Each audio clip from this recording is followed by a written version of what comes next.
up, everybody? Happy Wednesday. Junkies back with you live on 106.7 The Fan and the Team 980 here in the DMV. In Richmond, appreciate you checking us out on 910 The Fan or 105.1 FM. And you can watch us on the Monumental Sports Network all year long, celebrating 30 years of the Junkies, presented by Main Street Bank. Cheer local, bank local. Main Street Bank is a business-focused community bank, proudly serving the DMV since 2004. Visit mstreetbank.com to learn how to put their team in your office. Main Street Bank, member FDIC, equal housing opportunity lender.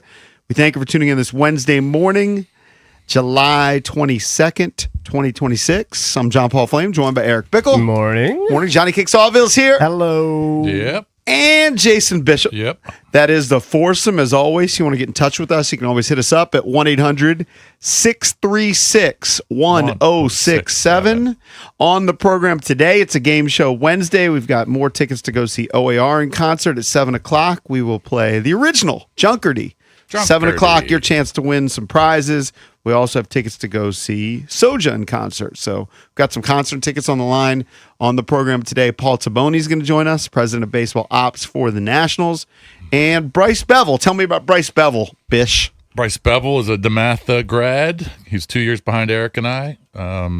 Stud college football player at Syracuse. He was defensive back there. Played in the CFL for a couple of years and then got into the NFL working in like player development. He worked for the Jets for about 5 or 6 years.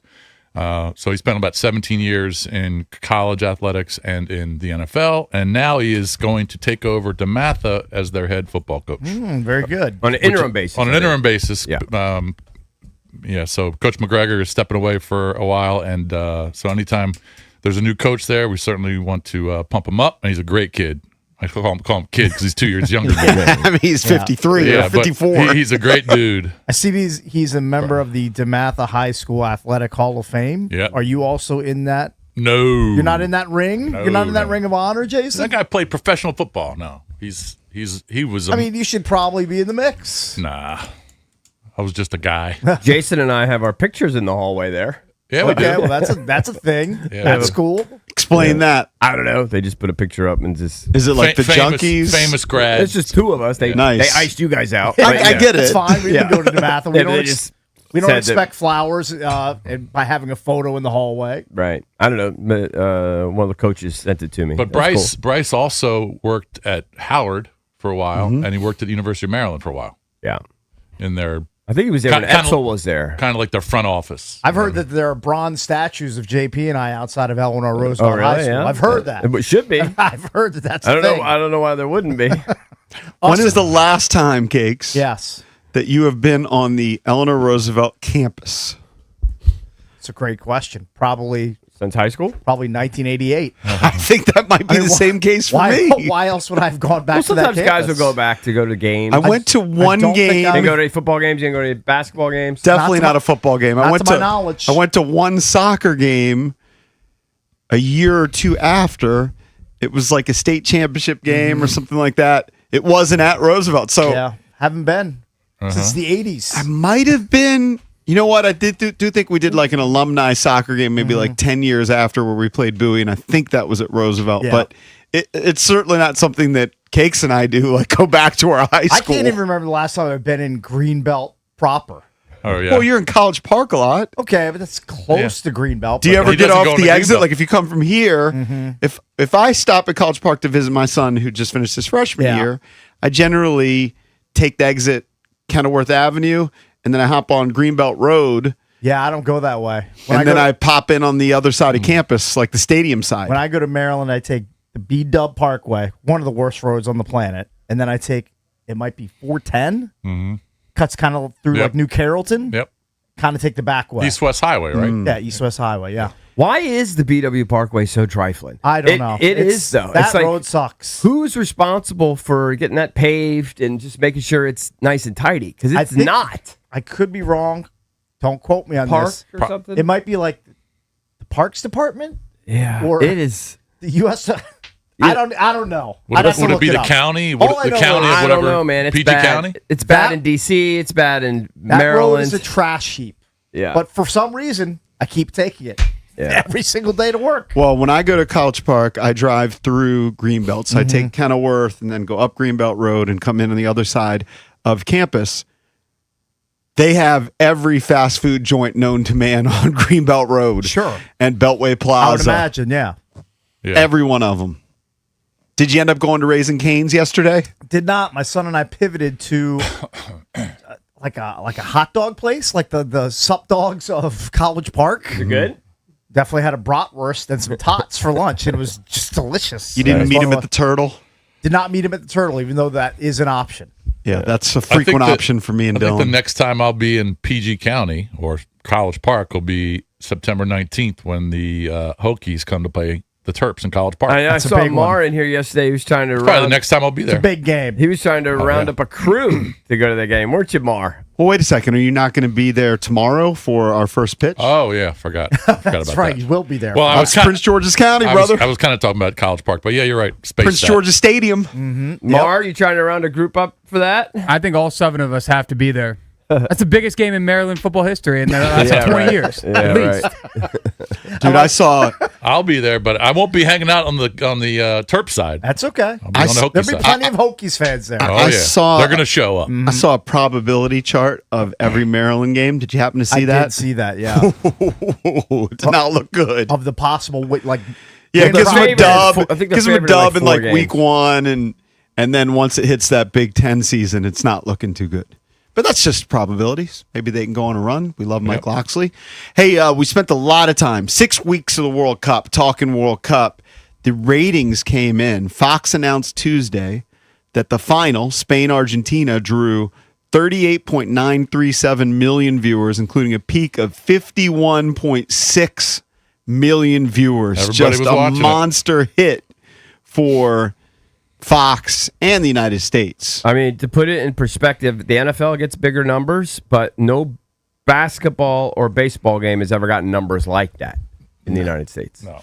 No, and I know it's incredible. I mean, I don't have the numbers in front of me, but I remember they were kind of raving about the NBA Finals ratings this past year. Yeah. It was in the like low teen millions. Yeah. Yeah. You know, maybe it didn't even get to the teens. Let's go 12 or 13 million when it was peaking. Yeah. So this basically crushed everything except for the Super Bowl.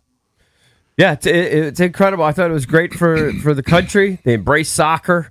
I don't think it necessarily translates into some huge soccer revolution, but it's certainly good. I think they also showed the attendance was markedly better. yeah. Over 7 million. And then their That's average viewers was dramatically up. So they averaged on Fox 7.7 million viewers over their 104. So even like the Cape Verde, well, no, they ended up being fun to watch. But like Saudi Arabia, Iran or something, like, you know what I mean? Some match that nobody really cares about. All of them averaged on the whole 7.7 million. In 2022, they only averaged 3.5. So almost doubled. Yeah, well, I What think they it has did to bode well 4 years for ago. the More than chances- doubled. Yeah. The chances of the U.S. hosting again in the relatively near future. That would be Like, I very don't know cool. which years it would be that they would be bidding, but like Well, did we TV talk about networks yesterday? take notice of 2038, right? these huge ratings. That would be, I think, maybe the first one they could potentially go. But like as Drab said, there's going to be a bunch of countries, bidding. Right. Who knows when they'll get back in. No, it was a big hit. But yeah, it was a And it smash. certainly helped that there was not much else going on sports wise besides baseball, and depending on what city you're in, you don't really care about baseball. Yeah, I don't know. So it was huge. It was really cool. I was glad that the numbers were that big. They say on Fox alone, it peaked at 51 million viewers. That's big. That's a huge number. Yeah, it's a massive number. number. Well, Yeah, that's the about final. what's that? About a third of the Super Bowl? I don't know what the Super Bowl does. Don't they It usually does get about 150? 130? Oh, I don't know. At least 100 million. Yeah. But still, I mean, even if it's a half, it's really good. Yeah, that was great. I kind of miss it. I know that would be interesting to see what the Women's World Cup will do. I don't think there's nearly the same kind of name recognition. They don't have. I'm sure they have their version, but they don't have anybody anywhere near as famous as Messi or Ronaldo or those guys or Yamal. No, but I would say their top American player, at least recognized American player, Trinity Rodman, is more famous than the top American guy player. That might be no, it's not more famous than Pulisic. I don't think. You think? I think so. Maybe. But that might just be because we're in this area. I know and she she's plays better for Washington. She's better than him. So that could be the case. All right, as I mentioned, you want to call us up throughout the show, you can always hit us up at 1-800-636-1067. We got Game Show Wednesday coming up at 7. At 9 o'clock, the president of baseball operations for the Nationals, Paul Taboni, as the trade deadline approaches. Keep it here. We're the Junkies on the Fan.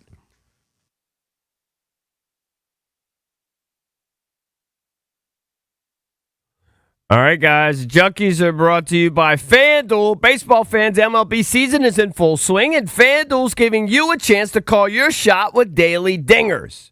Joining the action's easy. Just make your free pick on who's hitting a home run in their game, and if you're right, you'll get a profit boost to use on your next bet for a chance at extra winnings.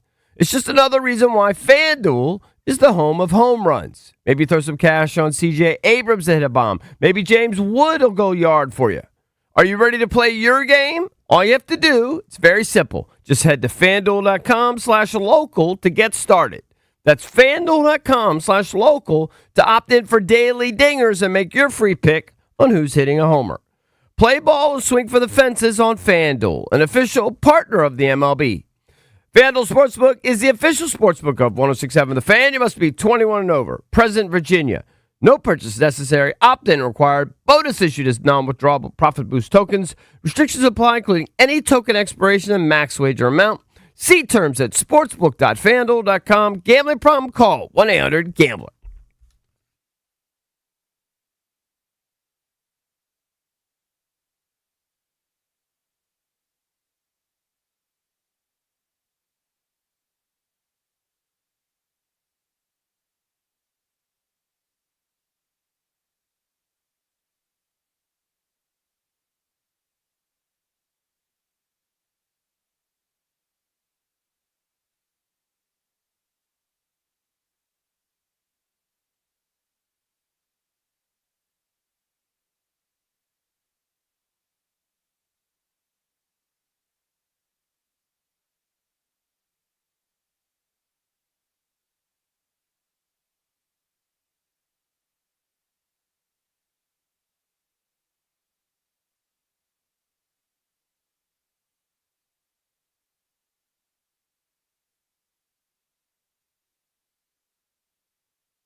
So back when we started our cable access show in 1995 on Bowie Cable Television, there was a little period of time where Cakes, we kind of doled out responsibilities, and Cakes' responsibility was to contact teams in sports Yeah. and ask them for jerseys, essentially, to dress up our set. Yeah, any sort of gear that they'd be willing to send us. The Trailblazers sent us ties, if you remember. We got ties from the Trailblazers, but we Yeah. also randomly got a warm-up jacket, I believe, from the Sacramento Kings. No, the warm-up jacket, it was a shooting shirt from, Yeah. I believe, the Lakers, I have and it was Cedric Sabalos. No, I remember that one, but I remember Yeah. the Kings sent us something They too. might have sent something that I think I'm the forgetting Kings sent about. us a warm-up jacket, Yeah. but we would get these I don't certain have it. things. The reason why I'm bringing that up is a warm-up jacket worn by Wilt Chamberlain was found in Portland, Oregon, at a Goodwill store,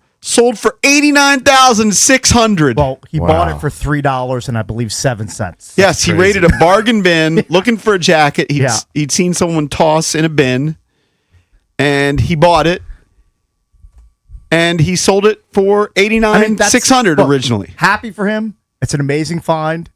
I don't know how those thrifters do it because I've been into a few thrift stores like with my daughter, and it's 99.9% just trash stuff you would never ever buy. Like you're leafing through it, you're like, it makes TJ Maxx or Marshalls look like a Nordstrom. Oh, yeah. And I'm I not know, talking I've been in Nordstrom one. like a Nordstrom. No, like, I've been in one. It's borderline impossible to find anything that you would buy, let alone something of value that's going to sell for $100K at an auction. Yeah, I mean, what Maybe value? the greatest thrift store find of all time. Quinn Brown, 19 years old, has resold thousands of items online over the years, most for less than $20. But earlier this year, going through the bins at a Goodwill near Portland, Oregon, he noticed this. Somehow or another, NBA great Wilt Chamberlain's Lakers warm-up jacket from the 72 NBA Finals had ended up for sale in Oregon for $3.07. Here's Brown. The really key moment for me was I was in my room and I looked at the measurements of the jacket. Wilt Chamberlain being 7'1", the jacket measured 33 inches long, so would have gone down almost to my knees. I looked at it and it matched up. Smart kid. When Brown posted his discovery online, Sotheby's reached out, helped with the forensic investigation, matching the stitches on the jacket to old pictures of it, and then put it up for auction. And that $3 thrift store find just sold for nearly $90,000, putting the jacket into the pantheon of bargain finds, including a Declaration of Independence copy found at a flea market, and this 1,000-year-old Chinese bowl sold at a garage sale, both worth millions, by the way. As for Brown, he says he plans to put most of his windfall into savings, but also celebrate by taking what he calls a cheap vacation to Vietnam. Can you imagine finding the Declaration of Independence at a flea market? Yeah, crazy. I mean, you would have to think it's just a dumb copy, right? Like somebody made a copy of it, lands at a flea market. How does his warm-up jacket, just get into a thrift shop? I don't understand. Somebody probably added along the way, passed away or something, and Yeah, but somebody Giving away picks it up, stuff. and it. In the 70s, the NBA wasn't Yeah, I know anywhere they near as didn't popular. care. Yeah. You Right, know? it probably That's went nuts. to a relative, maybe it was like in an estate sale, and somebody just got their hands on it and then just gave Tossed it away. it. Yeah, in a box of Didn't- clothes, donate Didn't it. realize the value of it. The person that gets it at the thrift store doesn't realize what they have. They have no idea. They said, "Wow, this thing's like a 6X. Yeah. No one's going to buy this." Well, I mean, they have to be getting so much merchandise. Like it's coming in like trucks and bins. Like they're not going piece by piece through whatever's coming into the store, right? I don't know. Yes. Yeah. I mean, a lot of those guys, you ever drop off your Yeah. stuff, they don't know what's going on. No, of course. No. You drop it off curbside, you get your tax receipt that you never ever keep, and then you overestimate how many bags you gave away at the end of the year. That's mean, gotta And then be a throw rough. it in a bin. That's gotta be a rough life for that kid, though. I mean, he's going from thrift store to thrift I mean, store. he's on his That's grind. all he does. buying Yeah. stuff for $1, $2, $3, and then selling it for 20. I mean, I guess if you do enough volume, you can It's make good. good money at It's it. good profit margin. His greatest score before was 250. sold some sort of item for $250. Well, I think a lot. We've talked about this before. A lot of our wives and daughters, they like thrifting is like a cool thing. Not necessarily for resale, but they like to find an old jacket or an old shirt or some jeans or something. I actually do follow guys. It's funny. You're not surprised that find old golf clubs, or they'll find like a Scotty Cameron, that they can resell in a Goodwill or a Play It Again Sports or. One of those kind of. I've never found shop. anything good. Whenever I've gone, the few times that I've done it, it's mostly just junk for me. It's like a golf polo from a golf tournament from 14 years ago that you've never heard of, or like a Northwestern University track jacket. Like it's just like stuff you would look at and be like, I would never buy this. You know who Drab, who claims to be the fashionista of the show? Who does? Drab Yeah, claims to be? trendy. Always really? I on the had cut. no idea that he considered himself. Yes. Yeah. That's all He's he a talks low about. bar here. It's all he talks about is he knows all the trends. He's what the a kids, fashion snob. what the kids are wearing, what's in, what's out. But That's true. Give us one emerging trend that we should know about. Not necessarily that we should adopt, but like give us a trend that you're noticing or. I don't know about that, but you guys didn't even realize that kids have been wearing loose fitted jeans. You guys talked about it. Bill asked if slim pants were still in. Okay. Like Well, skinny no, jeans? Yeah. I don't know. I have baggy jeans that I've been wearing for the last couple of years. I don't know if that's true. I mean, maybe I said that it's in? a different cut. It's a different type of cut. What cut for what age is that? Gen Alpha or Yeah, whatever. yeah. Yeah. But this fashionista is buying thrift store clothes now. I did find a gem of a place. Like, look, I don't care how nubs I am, and I'm nubs. I'm not buying my clothes from Goodwill. Right. Okay. Like, I'll find a different way, just because those clothes are dirty. Yeah. I can't wear dirty clothes. Yeah. They don't wash them at Goodwill. I don't know. It just They wash them, but the perception is that these T-shirts or jeans have been through the ringer. A lot of people. I'm on hard times. All right. The Goodwill store just tilts me. The lighting tilts me. The setup, the racks, everything like that. It's a dirty dump. It's a dirty dump. Okay. In my opinion. But I have been buying my clothes recently from. It's a place called Plato's. Plato's Closet. There's a few of them. There's a chain. Yeah. Yeah. It's silly. It blew my mind. You go in there for the women. Okay. It's all like Lululemon and They got all kinds of Aloe stuff, yeah. and all the gym Are gear. there good Right. prices? There's nothing nubs. Are they It's good prices? it's more expensive than Goodwill. Yeah. But I'll go in there and you'll find any high end name brand stuff. So it's quality I went to one merchandise. out in Ashburn. It was filled with Commanders and Redskins Nike gear, Nice. right, or there- whatever. you It's get a like Frankie never been Louvu worn. jersey? A lot of tags Yeah, still on it. Rocky McIntosh is donating it. Yeah. There's a You can place. find gems. You can. There's find a place, Matt. There's a place in Leesburg called Muzz and Rose that's kind of similar to that. My wife and daughters go there all the time. Yeah. They get great stuff for great prices. I'm no longer above used clothing. We had always Jonah and Valdez for buying dead guy stuff on eBay. I'm not above it anymore, but I'm not going to Goodwill. That's where I draw the line. Or Salvation Army. Plato. I'm looking at the description of it. Plato's Closet is a teen and 20-something retail store. No wonder he's hanging out there. With over 500 locations in North America. That's not true. I'm reading. It's from their website. Well, maybe that's why I like it. A young guy at art. It makes you appear younger, which Do is they have- nothing wrong do they with have that. shoes in there too. But they're not taking. They will reject you. Like if you go in there and they'll send you home with all your stuff. Because They're it not, can't- it can't they're be not crap. taking your garbage. They'll turn you away. They have actual Yeah, standards. yeah. Okay. Wow. Look, they found their niche. Do you think that we tossed aside anything of value from those BCTV days? No way. Was the Cedric I Sabalos still have jersey that. the best? I still have that. It's probably. It's probably the best piece Probably that we worth- got, but Yeah. it's $30 not worth, to it a can't Cedric Ceballos Be, fan. yeah, it can't be worth anything. Like, I can't imagine. Guy won a dunk contest, didn't he? it has no the blindfold move. Literally has zero Maybe value. there's somebody in his family that would like it or something. It's actually kind of. Didn't the Rockets send us something with a player's name on it? I thought the Rockets sent us something too. I don't remember. But yeah, Possible. we had all kinds of stuff. Some no, teams would send signed pennants or shooting shirts. Yeah. A lot of teams sent form letters that said, "Thanks for the interest, but we can't give you Jack Ola." Yeah. And that was the majority of teams wouldn't give you anything. I like the hustle. I like the idea of going into stores and finding something, or like going to a flea market and finding a Honus Wagner or something, right? I mean, just what are the that's odds? the dream. You're gonna find find a Picasso. You're gonna find the one flea market. You're gonna find a that has a Picasso. Van Gogh original. You I never read know. those stories every year. You read a couple stories. All or right, something. spitballing. I know. Should we have a junkies contest Best thrift item that we can find. under $5? So we have a $5 I think budget, it's funny. It's a Sure. funny bit. and then I don't know who the judge is. It could be the boys behind the glass. I think you have to Three raise judge it. I panel. think you have to raise the price. So let's You're say not gonna find let's say anything for $10. $5. $10 How about or $20? $20 and under. Now, I mean, you can buy something good at a thrift store for $20. I would think. I mean, I'm willing to do it, but I'm not going to go. Yeah. Surf I'm going to for go to thrift one thrift for store. $5 stuff. I mean, that's just All right, garbage. $20 I think is a good bar. Yeah. Valdez, Drab, you in? You judging?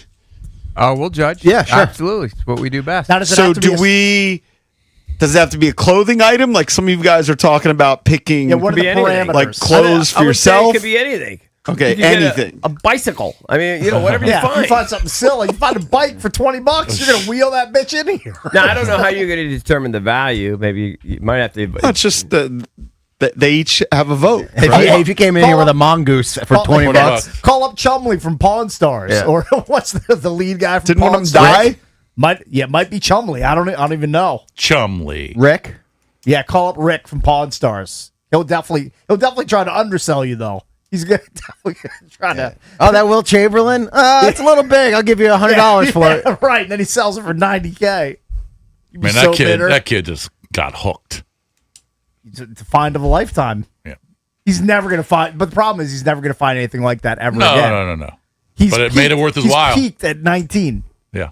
in his thrifted career, at least. Funny. I gotta find a good thrift store. The one I went to last time was Super Nubs. I just can't go back to that one. Yeah. I don't know. I don't know what I would find where you Are there could any find your good? most Are value. there any thrift stores like in Bethesda? I'm guessing not. There might be. Probably. I mean, I know they Yeah, have a but couple there's in Kensington, Goodwills for sure. all over the place. Yeah. Yeah, but those are the most garbage. I think that's there. probably. That's Bob. where It's I'll got to go. be a little bit more of a higher end, mom and pop type of place. Yeah, when my wife goes to the Goodwill in Ashburn, the one she goes to all the time, she drops the stuff off. I mean, there's stuff everywhere on the street Yeah. Yeah. or in the parking lot. Yeah. There's this big trailer, and the guy says, "Just drop it right there." Right. I mean, I don't even know they how don't they. care. I don't even know how they get to it. I mean, there's so much stuff. So much stuff to process. Yeah, but that'd be nice to hook up a Chamberlain for $90K. I'm gonna find the original Edvard Munch Scream painting. I'm not gonna find that. Well, the thing It's is, worth millions. you go through paintings. You literally could go through the most popular, most famous paintings, and you wouldn't know it. You just How would I know? Yeah, How you would I wouldn't know if I it's stumbled original, upon a you wouldn't know if Banksy it's original? fake. How am I gonna know? You wouldn't. I wouldn't know. Yeah. You at least took an art class in college. You should have some knowledge. The name of the class was Art in the Dark because once they turned the lights off, everybody who was hungover fell asleep in class. You think I learned anything? You think I learned one thing in that class? I think Cakes knows what Baroque means. No, I've heard the term before, but I couldn't tell you anything about it. I don't know what an impressionist is. I don't know what Enlighten us, that is. Valdez. Well, it's just like it's a Renaissance art design, like a gothic art design. I mean, he knows more than I. It's more than I can spit Sounds out about good. it. a period of paintings and architecture. What keeps me up at night is thinking about the things that I threw away, like JP mentioned, over Yeah. the years that you didn't have no idea that was valuable. Sure. Like there was that story that came out a couple of years ago. It's a Tiger Woods card that was in Sports Illustrated for kids. Okay. Sold for like, I don't know, tens of thousands of dollars. It's a very valuable card. It just And- came in a magazine, like Sports Illustrated for kids used to have tear out cards in the front. you would like literally cut it out of the You magazine. would tear, it would like tear Oh, yeah. away cards. Yeah, And I had Sports Illustrated for kids for Yeah, years. sure. You I probably probably had had that card in my possession at some point. What if you found out one of those cards that Sebastian Salazar gave us? Maybe he gave you a Rodri. Okay. Right, yeah. Won the. How much is it worth? I don't know, but what if you found out it was worth something? Because you didn't Well, even. I mean- none of us really. We looked at it. We said thank you, I'd be regretful. and but then there's- they ended up, I think, on a table out there. yeah, they're and then gone who forever. knows? It's in a dumpster or a landfill somewhere. Right. Like, how am I gonna be able to track that down? I can't. I would just have to live with the fact that I threw away probably thousands or tens of thousands of dollars. When we were growing up, did we get cards for when we bought ho-hos? Yes, there they were, like, definitely had Hostess. like I don't limited think those. edition I've baseball never cards. seen those blow up into anything. The Yeah, one like that Hostess products would have like limited edition trading cards, like baseball cards. The one that- long time ago. that kills me is my son's like thousands and thousands of Pokemon cards. I just have no idea if he had a good one or not, and they, Oh, he just treated them like Yeah, trash. Yeah, I mean, he had same. thousands of them. Like I bought a bunch of Pokemon cards back in the day when my kids were actually young, but it's not like they're going to keep them in their wrapper. They're going to take them out. They're going to use them as drink coasters. They're going to fling them across the room. They're not going to treat them, like, and keep them in mint condition. I mean, so I even just- if I had them still, like, they're not going to be worth I anything. never would have guessed in a billion years because I could remember at the time when he would waste money on Yeah. Pokemon cards. What a waste this is! And I would have guessed they would have had a cent of value. So I'm supposed to not take, even 2 cents. I'm of supposed value. to take the Charmander out and put it between plastic and put a big chain around it, wear it around my neck like the guy from Shark Tank or Yeah. one of the dumb Paul brothers. Yeah, that card- How was I supposed to know that? that card's worth like 15 million. How now. am I going to know that back Now- in like 2005? The likelihood is that we all just had trash, but you Probably. just don't know. Yeah. Yeah, I don't know. I thought your son was into Magic the Gathering back in the day. I don't believe so. I had a roommate in college that was into Magic the Gathering. That's after I moved out. Who was that? Can't remember his name. I can't remember all my roommates' names. Yeah. Yeah. But when I left, there was the crazy bike rider who was stinky and sweaty all the time, and then the dude that had like amphibians in his room. He Yeah, had like a snakes and ponytail. lizards. No, he had the thing. He had they're in Aruba all over the place. Iguanas. He had iguana. I had an iguana. I lived with an iguana. He cut out the. You should have let it loose to eat all the cockroaches in your kitchen. He would have never gone hungry. Is that what they like to eat? They Cockroaches. eat bugs. They eat a lot of bugs. Well, yeah. the iguana guy replaced the guy who had an anaconda in his pants.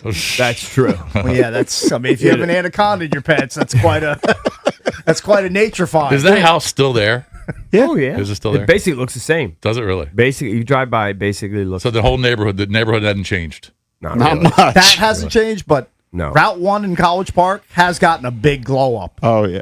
I mean, has. it doesn't look I've heard. anything It like I haven't it been has. down Route 1 in years. Yeah. No, Route 1 looks totally different, but you just go a couple blocks back, it looks the It same. looks Oh, yeah, of course. I mean, it just looks the same. I mean, if you're a landlord of a flop house, what do you need to change it it for? doesn't matter. I don't know if some You have builder an would come and endless clear it out. stream of people that are willing to rent your property. Yeah. And it doesn't have to be nice. Yeah. 1-800 636 1067 is the number. Coming up at 7 o'clock, your chance to win OAR tickets. We'll play Junkerdy on a game show Wednesday. Coming up next, who could be the most important player in the NFC East?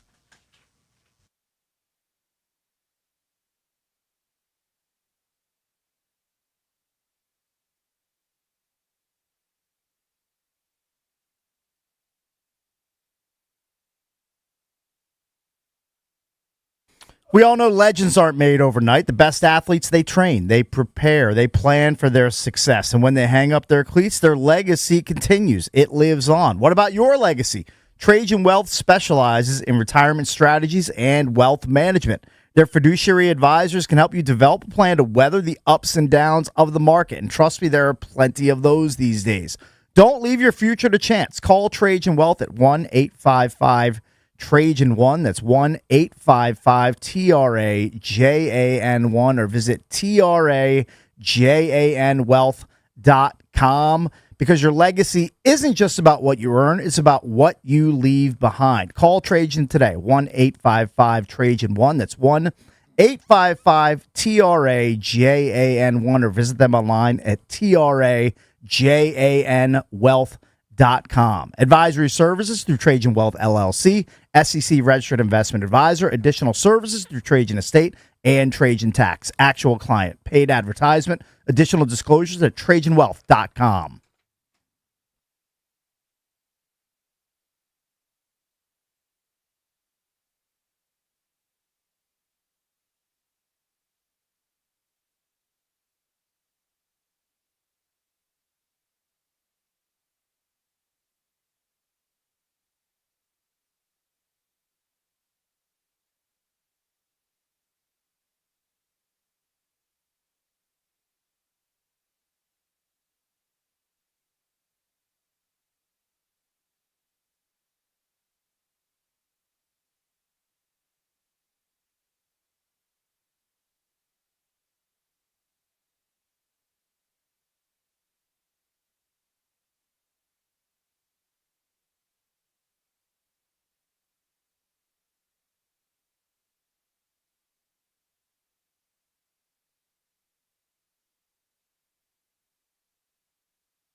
We invite you to join us tomorrow in the evening at Prince George's Stadium for the Chesapeake Bay Sox game. We are being honored for 30 years. 3 of us were raised in Bowie. Jason gets lumped in. He's a Lanham guy. Yeah. It counts. PG County. It's close enough. He lived in Bowie for a year or two. Remember? He did. What, in Heather Hills? Heather Hills. He did. Yeah. He did live there With for my a little man bit. Jay. I mean, technically did. It's a Nubs apartment. That was a house. The Same house. Oh, you family. live in the house? It Yeah. was the house I don't know he that grew I up in. really consider that Bowie proper. That was more like Mitchellville, but it was close enough. Heather Heather Hills was? No. Heather Hills is Bowie. That's It was definitely Bowie. Cakes. It's like It was- definitely. It was kind of Bowie, in my opinion. I mean, the address was Bowie, Maryland. Okay. Well, point is, we're going to be at the Chesapeake Bay Sox game. Yes. We're throwing out the first pitch. We've been told that Cakes and I are going to be doing some sort of wacky bit in the Yeah. 4th inning or in between innings. Can only imagine what that's going to be. When is We'll be good when is the sports. meet and greet? Is that pregame? Yeah. Or during the game? I think it's the 6:15 scant first pitch details. and then meet and greet afterwards. Oh, okay. All right. This is the sound of it. I don't know what time I have to leave my house. Don't expect to be overwhelmed. I mean, Are we going to go to Jerry's? Have a I'm up for it. have a if you guys crab want and then to. a pre-gamer? I got to figure out my schedule. Why don't you reach out? I will. Reach out To and if Phil? and then set up a time. All right, I will do that. It'll get back to him, I'm sure. 4:30. Last night, my wife sounded surprised when I said that I'm going to be in Bowie tomorrow night. I said, I told you last week. Yeah. She said, because she told me, she's like, I'm slammed from 8 a.m. to 8 p.m. on Thursday. And I was Yeah. like, what are you doing? I said, I told you a million times I have this Bowie Bay Sox thing. She's, oh, I forgot. So So I got to make sure I got some childcare covered. Right, you can handle that. We should get some friends or somebody she can crash at or How old something, is right? Isabella now? She's 9. That's all. That's very close to. Just abandoning It's them? very close to. She's cool in the house on her own. Like she's really close to that. I'm not age. going to say it's never happened. I mean, not. but usually it's only for like a 15 What's minute the rule bit. by law? I think it's like 12. I think it might be 11 or 12. That There's can a be- law. I'm sure there's a law where that you can't like abandon and just leave a 4-year-old at home. Right. Yeah, it's Like, got I'm sure there's a law. four. I know. Yeah, Wasn't of Bish course. kind of a latchkey kid for a while? I was, He but was. I don't think I was that young. But that was the 70s. Maybe 8, I don't 8 think or there were 9. any rules on the books in the 70s about how Well, young. you said 8 or 9. Yeah, I think Isabel's 9. I think I was probably 9. I think when at my- 9 you can just give your kid some snacks. Say, here's the remote. Yeah. And an iPad. And an iPad. And you'd be like, Mom will be home in X hours. Well, Okay, no, I'm not going to say it hasn't happened on a trip to the store Yeah. or something like that. Sure, I that's mean, fine. give her an iPad and she doesn't even know you're gone. Yeah, it's Soccer fine. teammate. Yeah. There's Yeah, gotta be just tell somebody her, she can crash don't turn I'll on any figure it out. appliances. Don't turn on the oven, and you're going to be good. I remember. You set it and up. I mean, I told just you- think I need to be around at 3 Yeah. for a pickup and drop off. And then if I can get 4 covered to 8, I think I can get that. I don't know what time I'm supposed to leave my house for Bowie, Maryland, 1 p.m. on a Thursday. It'll be rough. 1 o'clock. You'll Tonight. complain. You'll whine about All right. it. I remember. I think I told the story before. I remember being very young, not sure what age, but in the house by myself. Mom went somewhere, and I was so scared. I turned all the lights off, and I was in the hallway of my house, just sitting down, leaning against the wall, because I think I heard something. Right. I don't know if it was outside or It down in the spooked you. basement. Yeah. And I sat in my house, leaning against the wall. I turned all of the lights off. Yeah. And did Don't you I don't know turn why them I would all turn the on? lights off. No, you I don't know. I just turned them all It's off. on. You did reverse. Yeah. I did Well, he was reverse. trying to show somebody that I nobody didn't was want there anybody to from. see, Yeah, you're see hiding. me. You're Yeah. hiding. I didn't, yeah. Yeah. Because I thought someone was stalking. Yeah. Well, That's how awful my childhood was. Jaden Daniels is not hiding. He's not hiding, and some people believe he's the most important player in the NFC. So let's play Manti Te'o, who is now on the NFL Network. Here's his take. Jaden Daniels is the most important person in NFC East. Why? Because when you look at the Commanders, I don't know what I'm getting out of the Commanders. You know, you look at the running back room. You got Bill Krosky-Merritt, young. You got Rachaad White, who was RB2 over there for Tampa for a long time. You have a very thin quarterback room, and you have a very young defense. Now, I know Dan Quinn is a head coach. I know what I'm getting there. But then you also have an offensive coordinator that has the same amount of coaching experience in the NFL that Jaden Daniels has playing experience in the NFL. But this is what history will tell you. You don't sleep on the Washington Commanders when Jaden Daniels is at the helm. We were sleeping on them in 2024, at least I was, and then all of a sudden they're playing in the NFC Championship game against the Philadelphia Eagles. If Jaden Daniels is healthy, which all reports out of minicamp and OTAs that he looked like his old self, if not better, do not sleep on the Washington Commanders, because if this guy is on his P's and Q's, he is the most important player in the NFC East because he does move the needle that much. I happen to agree with him. High praise. I happen to agree with him. God, there's so many. We've said it all. Summer. That all of this stuff, it's almost kind of silly going through all the different position groups and everything because it all just hinges on Jaden's health. How are you going to feel? But is it different than Dak Prescott in Dallas? I just think he moves the needle more. How is it more? Yeah, I mean, isn't Jalen Hurts just as valuable for his team as Jaden is for Washington? But I think we could literally be like a 3 or 4 win team without him, or be a 10 or 11 team with him. I guess the other teams have more help. Like if Philadelphia lost Jalen Hurts, but it's Andy Dalton or I don't even know who they're right. You'd still expect them to win because they've got Saquon Barkley. That's the point when you go through all the personnel groupings and you go, well, they're better there. I think he's definitely very important. I just think the quarterback, especially for a big name quarterback, is just as important. I generally think any team in the NFC East, if they lose their starting quarterback for a huge chunk of the season, they're done. Like the backup is not going to be able to sustain. They won't be able to replicate, but I think the drop off in Washington would be the most. I think to Eric's point, he's right. Yeah, because we've been going through the position groups, and if a backup steps up for Jalen Hurts, they're just going to have a lot more help around them. Remember they've when got Dak better personnel went out a couple around years them. ago, and the backup came in and won like 5 games? Remember that bum? He beat Washington. Yeah, I think he won like 5 games. Well, Cooper Rush, right? Yeah. So like that's not going to happen here.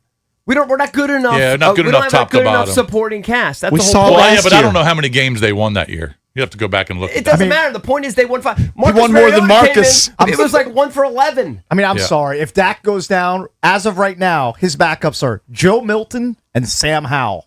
Yeah. Neither of those guys that's right, Sam Howell are leading the Dallas Cowboys, even with CeeDee Lamb and Pickens and their embarrassment of riches on offense. They'll have more success than we do. Matter. It doesn't matter. It doesn't mean they're going to the playoffs. They'll have more success than we do. If our quarterback goes down, we're in more trouble than anyone. That's my point. I have more faith in Marcus Mariota than I do Joe Milton or Sam Howell. So you were not part of the Howell Hive? It's not a point of that, Cakes. It's a point of the other people. Their other players are better than ours. We are kind of elite at one position. Everything else is kind of, and he makes everything better. I agree with that, but if Dallas's trigger man goes down, Joe Milton and Sam Howell are not leading those guys to the playoffs. No matter how talented they are on offense and defense. For that too, but I bet they'd win more games than if our quarterback goes down. Maybe. Because they might win 7 and maybe a game or 2. 4 or 5. Yes, exactly. What's crazy they both is would suck. I could guarantee. Let me ask you this, Eric. How important?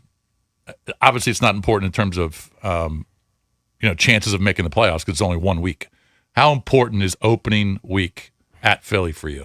If they get blown out, 31-17, and Jaden looks, what's your take on that? I wouldn't make some big conclusion on Jaden's performance about 1 week. Okay. No. Well, just the overall performance of the team. But if they Philly lose scores big, 31-35 and the defense looks leaky, or like even if it's 27, season, but they just get beat, like they're never in the they game. just get beaten soundly. Yeah, they're never in the game. I mean, I don't know. I'm not going to be crazy about it, but it's week 1. It's an open at their stadium. It's a road game. I don't know. I think it. But we're a recency effect type of group. Of course, we'll overreact. The opening 8 games are brutal. I'm hoping that we can steal a few. To be honest with you, 2-2 would be an okay start. You'd be happy with 2-2 to start the season based on the schedule. We're favored in I can't even remember we're favored in 3 or 4 games. But there is a lot of pressure on Jaden Daniels because he does have to uplift the team. Yes. They don't have this ridiculous receiving core, great running back room. Remember when New England and Brady went down and Matt Castle went in and just carried because they just kept going? Mm-hmm. That's not the situation here. Mm-hmm. If our quarterback goes down, it's over. More so than other situations. It literally the entire team's fortune hinges on him staying upright and healthy and presumably playing the way he's capable of playing. I just assume he'll play. No, he's a big on deal. On the whole, I think he'll play pretty darn well most games. He's a big deal. It's funny how homerism, being a homer, which is natural, you root for your home teams, can bias people to the point that there was a period of time when Sam Howell was here and he was starting games that people wanted to run it back with Sam People Howell. thought he was the future.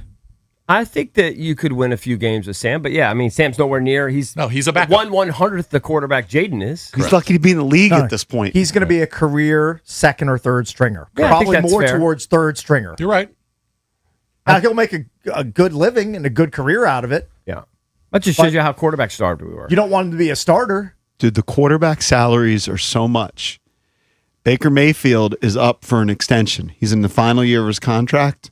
And I like Baker. He got a 3-year, $100 million deal, I think. They're talking about Baker getting $50 million or more now.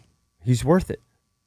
I mean, he's worth an it. above average starting quarterback in the league, and that's Above average. Right, he's not great. Right. He's not elite, but he's I agree above with you. average, and Yeah. that's what above average gets you. $50 million a year. He's got elite moxie. He's got elite, He's got great leadership skills. great leadership Absolutely. skills. He's got all of the traits. The problem is he loses Mike Evans this offseason, and Chris Godwin is kind of a shell of his former self. But if So, he's going to make what are his $50 million, weapons? what's Jaden going to be making? If he has a bounce back Jaden has season, to have plays a like year. he did as If a he- rookie. Jaden's going to be making $65+ million. If He's going to make a lot. Plays like he did in if he plays It's a like big he year. did 24 to be Mahomes money. yeah. Yep. It's a big year for him. Oh yeah, No doubt. It's a big proving ground type of year. It really is. There's so many questions with this team, but it's intriguing. Remember, later in the program, Paul Taboni, President of Baseball Operations for the Nationals. He'll jump on at 9 as the trade deadline approaches, so you don't want to miss our interview with Paul Taboni at 9 o'clock. Coming up next, it's Game Show Wednesday. We're going to play the original, Junkerty. You can call in now, What are we giving away? 1-800-636-1067. We have some tickets to go see OAR on the line, some tickets to go see That's Soja. Friday, right? Yes, this Friday, Merriweather Merriweather. Post. So call in now, 1-800-636-1067.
In the second game of the series out in Colorado, Hunter Goodman hit a tie-breaking home run in the 8th inning to offset a pair of two-run shots by C.J. Abrams, and the Rockies went on to beat the Nationals 8-7.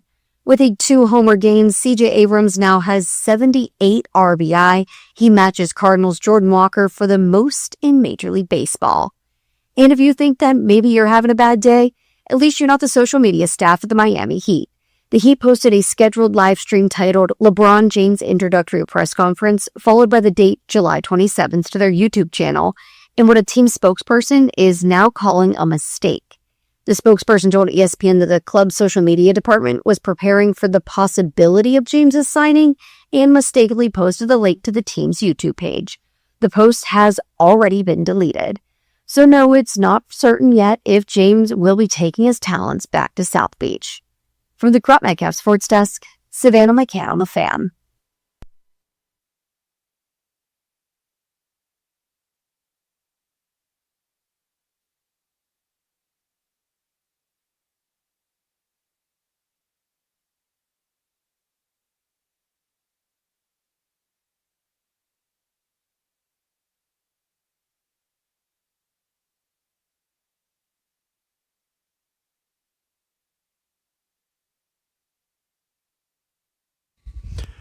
Welcome back. Chucky's coming to you live on 106.7 The Fan and the Team 980 here in the DMV. 910 The Fan, 105.1 FM in Richmond. And you can watch us on the Monumental Sports Network. In 2026, we're celebrating 30 years of the Junkies, presented by Main Street Bank. Cheer local, bank local. Main Street Bank is a business-focused community bank, proudly serving the DMV since 2004. Visit mstreetbank.com. Learn how to put their team in your office. Main Street Bank, member FDIC, equal housing opportunity lender. It's Bish Cakes, EB, and JP on a game show Wednesday. We're going to play Junkerty shortly. You can call us at 1-800-636-1067 to play the game. Later in the program, in 2 hours, Paul Timoni joins us. He joins us every Wednesday at 9. He's the president of baseball ops for the Nationals. We'll continue to ask him about the bullpen because once again, last night, I don't think it qualifies as a blown save, but it's a tie game after 7. And in the 8th inning, they give up a home run and they lose the game. It's just what happens to this team. They get their 8th inning ERA. We had a discussion yesterday with Barry's Verluga, and Barry's Verluga had written an article. I think it was kind of a more global thing, but I remember there was the statistics, and I think this was pre-All-Star game. But he had their 8th inning ERA and their 9th inning ERA, and both were roughly 7. Yeah. That's how bad they are in the late innings. Tough to close games when you have 7 ERAs in the late innings. They don't have the personnel. They are back to 500. Keep happening. It was Beater last night. Clay Beater gave up the home. Now, Hunter Goodman's one of the best bats in the National League. He's the catcher for the Rockies, so he's a big bat. But still, you got to get guys out. 1-800-636-1067. 7 runs wasn't enough to win last night, but Abrams was awesome. He was awesome last night. Abrams hit 2 more home runs. He's up to 24. 24 bombs. And he's got to be You're prepared for him to leave, EB? I just figured, it'd be nice to keep him, but I just figured going into the season, he'd be gone at the deadline. That was my assumption. I did not think that they'd have 51 wins, though. I thought they'd have like 30, to be honest. Well, yeah, the over-under was, I thought it was 65 and a half, something like that. Yep. Yeah. Mid-60s. Yeah. 1-800-636-1067. Think about it. A skinny shortstop leads the major leagues in RBIs. It's awesome. It's a valuable asset. It's a great Has his defense gotten better? I don't know the metrics. I don't study that. I think so. I haven't seen him commit a lot of errors lately, but I'd have to go back and look at the game logs. Meade's not very good. But he's got a good bat. He's got a good bat. He's not a great fielder, but I think Abrams probably got slightly better, yeah. How many contestants do we need for the game? What's the max number? What do we typically 2 per game, so we'll need at least 4. Right. 1-800-636-1067 if you want to play. Let's punch up our first 2 contestants playing Junkerty. 3 questions, that's all it is. All right. By the way, I'm talking to my wife. I think I might try to go to that show tomorrow. Why not? It's so close. Why wouldn't I go? Or Friday. Friday, yeah. Yeah. Why wouldn't I go? Let's go to Rich in Olney. Hey, Rich. Morning, boys. How you doing? Oh, Hey, Richie. buddy. What's It's up? great. It's Richie. What am I doing? Lock him in. Rich and from Olney. let's go to Kurt in Ashburn. 800-636-1067 if you want to play for OAR tickets. They are at Merriweather on Friday. All right, we'll give away the OAR tickets first. All right, boys, Rich and Kurt, we will start with a jump ball. If you know the answer, say your name. If you get it right, that's how you get control of the board, and theoretically, you can close out the game without your opponent ever getting a chance. So the jump ball is very important. Your category is free agents. Free agents. Okay. Your 1-point question, your jump ball is Stephon Diggs is one of the most prized free agents at wide receiver still available. What celebrity has he dated? Richie. Go ahead. Cardi B. Yep. You are on the board and you have control. 1-0. Rich, Kurt, you got to wait patiently. Sure. Your 3-pointer, Rich, he caught 72 passes and scored 5 touchdowns last season and is still available as a free agent. Debo Samuel. That is correct. Wow. It is 4-0, but we still have the 5-pointer. How can Kurt still win? If Rich misses and, And Kurt Kurt gets the gets it. answer 'Cause correct, it's a It's a five-pointer. 5-pointer. Mhm. Okay. All right. All right, Rich, you can close it out. His brother Nick has won Defensive Player of the Year. Joey Bosa. Nice We job. got a winner. Congratulations, Rich. clean Nice. sweep. Nice. You've work. won tickets to go see OAR 3 Decades Tour. That is this Friday, July 24th at Merriweather Post Pavilion. Tickets are on sale now. For tickets and more event information, visit thefandc.com/events. That's courtesy of Live Is that Nation. is that Big Rich? Is it the big tall the banker? No, different No, dude. that's different Mike guy. is the Oh, that's banker. Mike. Yeah, Mike. you're getting your P1 prize pigs mixed sorry. up. I don't Wasn't your know. boy Mike the Banker from Ashburn originally? Yeah, I forgot his name. Sorry. And He he's, lives in- he and lives he's in- a I just- volleyball guy. Yep. Yeah, I just haven't seen him in forever. His I'm daughter sorry, is it's at, Mike the Cincinnati. banker, not Yeah. Rich the banker. Rich I and sometimes Olney. get confused because Cakes is the only guy. Yeah. Is Rich and Olney the beer guy? Yes, he's a beer top shelf liquor connection. It's a good dude. Beer guy. Yeah. All right. What else are we giving away? Do we still have We have the tickets to go see Soja. Soja? And where are they performing? The performing Nats Park, yep. And that is when? August 1. August 1. Okay. I will be home. It's all right there on your sheet, EB. You know all the if dates. you wanted to look down. Cakes Yeah, knows but I'm all just the- asking for the audience. All right, let's punch up 2 contestants here. Let's go to Lavelle. Hey, Lavelle. What's up, bud? Good morning. Good morning. Good morning, Good morning. Lavelle. Good morning. And let's go to Tim. Hey, Tim. What's up, buddy? Hey guys, what's going on? What's up, Tim? All right. Just curious. Tim, where are you from? Southern Maryland. And before I forget, congrats on y'all's 30, man. Thank you. Thank you, sir. Very nice Thanks, of you. buddy. Thank you, And buddy. Lavelle, where are you from? Tacoma Park, Maryland. Tacoma. Oh, so it's Tacoma Maryland, Park. Maryland. We'll have a clean sweep My old because stomping Maryland grounds. took out Virginia in the first game. Tacoma Park is? Well, it's my grandparents lived there. Oh, It's where okay. My mom was basically raised there. All right, boys. Lavelle and Tim, well, you're going to start with the jump ball. If you know the answer, say your name. That's how you get control of the board. The category is The Odyssey. Oh boy. I would be a goofer on this Man, one. this is I gonna give be a- up. It's gonna be a roller coaster. I say uncle. I think you'd be able to get He's just gonna name actors At or least actresses. 2 of I would these. assume. the 1-pointer. Lavelle and Tim, say your name to get control. If you know the jump ball. Kevin McCarthy, our movie reviewer, called The Odyssey a masterpiece. Who directed it? Lavelle. Lavelle. Christopher Nolan.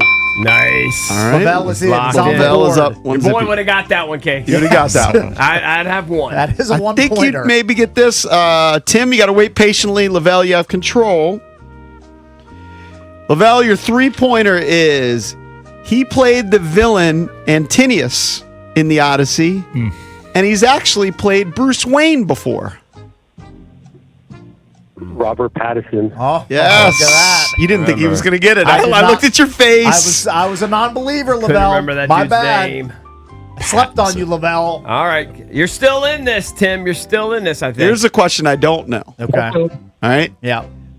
They started promoting The Batman 2 Okay. Or maybe it's Batman 2.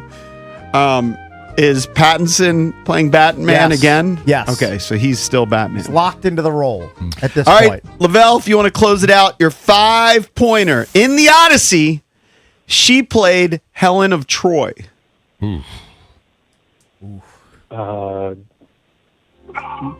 Niembo. I can't pronounce her name. I see her face right now, but I mean, that's pretty close. I think that's close. No. All right, Tim. What did he say, Niambo? The Odyssey rules on the Odyssey are very They're strict. They're very strict Yeah, and yeah, stringent. Cakes knows it all too well. I know it all too well. Trust me. I'll Do you tell have to give the full name or just the last name? Tim, you could steal. He has to give a correct name, All right. Yes. in my opinion. Tim. Okay. Hey, You Timmy. don't know it.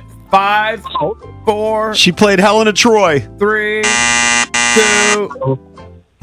It is not Niambo. No. And I don't think close. Tim answered it. Can I Lavelle, guess? hold on. Let me just hook up Lavelle. Lavelle, stay on the line. We're going to hook you up with the pair of tickets to go see Soja with special guest Pigeons playing ping pong. That is Saturday, August 1st at Nationals Park. Tickets are on sale now. For tickets and more event information, visit This is what I think her thefandc.com/events. name is, but I know this isn't right. Napita Luongo? You know what's funny? No, it's not Napita. You know what's funny about that? Is I thought it was that too. Okay. We both have dyslexia. It's Lupita Lupedia. Nyong'o. Oh, I'm switching the letters. I would have said the same thing. Lupita Nyong'o I would is have her said name.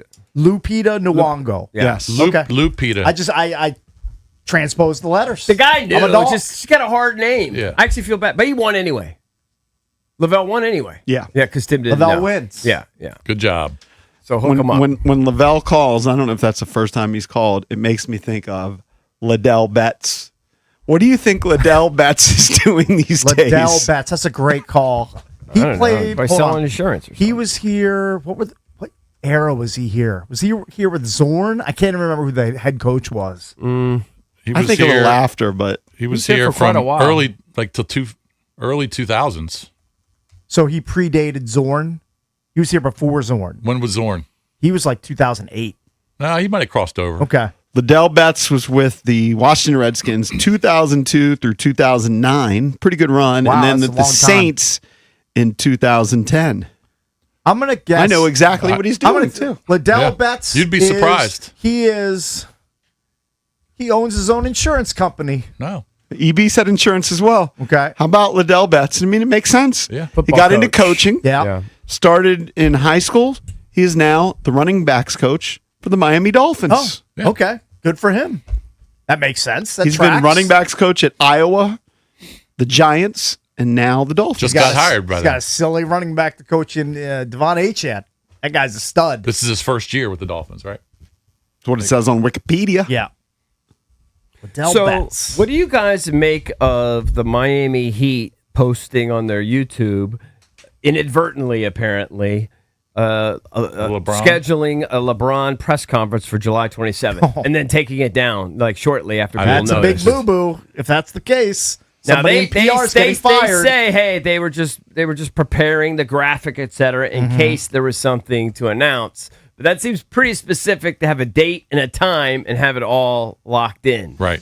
I don't know what to make of any of this. I saw a video last night, To me, it makes sense. and you don't know what's real or fake. It seemed fake to me, but it claimed that LeBron had posted it, and it was an AI video with 3 different LeBrons wearing 3 different uniforms, and it was and Like they the were six, like the current ones? They were looking at each other. Yes, it was Golden State, Cleveland, and Miami. I'm not going to allow LeBron And it was- James to hold me hostage. it It was was- his decision. It was. I know that. It was 3 That I do know. LeBrons, and they were kind of talking to each other, and they're like the decision, and then they merged into one. As the decision is Oh. coming tonight. That's AI at its worst. Yeah. If that's what it is.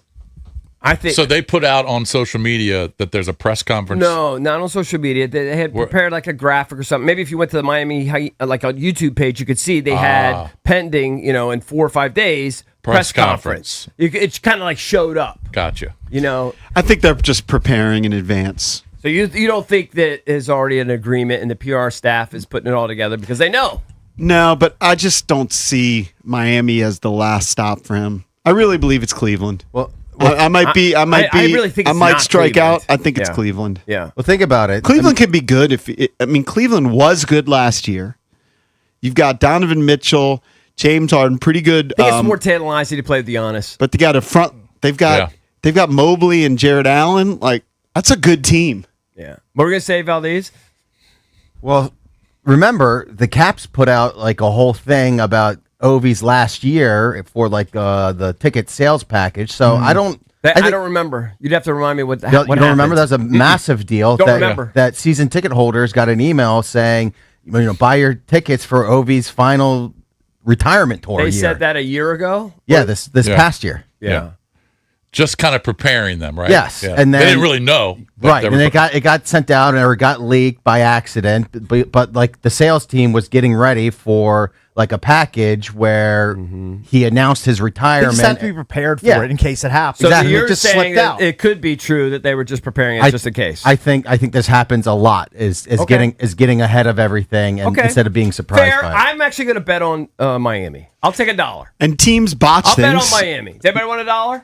Sure. right. I got you. All right. Put it in the book, Valdez. Put it in the book. I got LeBron ending up. I'll take the field. in I mean, I Miami. think it's going to be Cleveland, but I'll take the field. Sure, I'll give you the field. Yeah, teams do botch things all the time. Remember, we kind of knew the Commanders the day before because I think it was Fox 5 or the helicopter was over the stadium and you could see everything. Right, but that was real. Yes. That was happening. Yeah. Like I'm saying that it's I think possible. it's certainly possible that they screwed up and the teams have to do preparations Yeah. not knowing. To me, it just makes sense he'd go to Miami. It just seems sexier to me. He did the Cleveland bit twice. Yeah. He's been there, done that. The Miami thing still got Riley. Better for You got taxes. Giannis. It's definitely better for golf. It's much better for It's better taxes. for lifestyle. I thought It he just was going to seems like make a sexy the announcement potential. by today, but maybe it won't be until this If he weekend. wants to win, he would say, you know what? I'm going back to LA. I know that's not going to happen. But sometimes we've seen coaches take jobs and then go, nah, and they go back. Maybe. I don't know. They locked up Austin Reeves. They brought in Walker Kessler. You Yeah, bring LeBron back, they'd be damn Are good. they better than OKC in San Antonio? No. I don't know. I think it'd be easier to try and get there through the East, my opinion. So I think it'll be Miami or Cleveland. You got the Knicks. Miami makes sense, I guess. You got the Raptors. I think Miami's You a got sexy Detroit. team. Yeah, It's a but Toronto- great- East is actually not as bad as you think. No, it's not bad. Obviously, the Knicks are great. I mean, they beat San Antonio, but I just think it would be tougher for LA to get through San Antonio and OKC. I think by adding Giannis, still having Pat Riley there, it's just a professional organization, sexy spot. I just think it makes all sense. he has played with Bam before in the Yeah, Olympics. I mean, Bam. I don't know. I think it makes all the sense in the world. Play with Giannis. I know this. Just announce it. He doesn't care about us. He's going to wait. He's not going and to take Washington. his time. I don't care when he announces it. Yeah. I just think But it's slightly annoying because I know he already knows. He's known for days. He's not mulling it over every night. No. You're letting it affect you. It's affecting affects your you. waking hours. It affects you for a few minutes. It doesn't affect you when you think are at he's home. It's just annoying, just like Aaron Rodgers. Every year, Aaron Rodgers would do the dance. Yeah, but it's their Where am I life. going to go? Am I going to come back and retire? It's It his is life. what it It's is. LeBron's life. I Yep. don't really care. 1-800-636-1067. I care more about the Washington Wizards. Coming up next, what a prominent NBA insider says about the Wizards.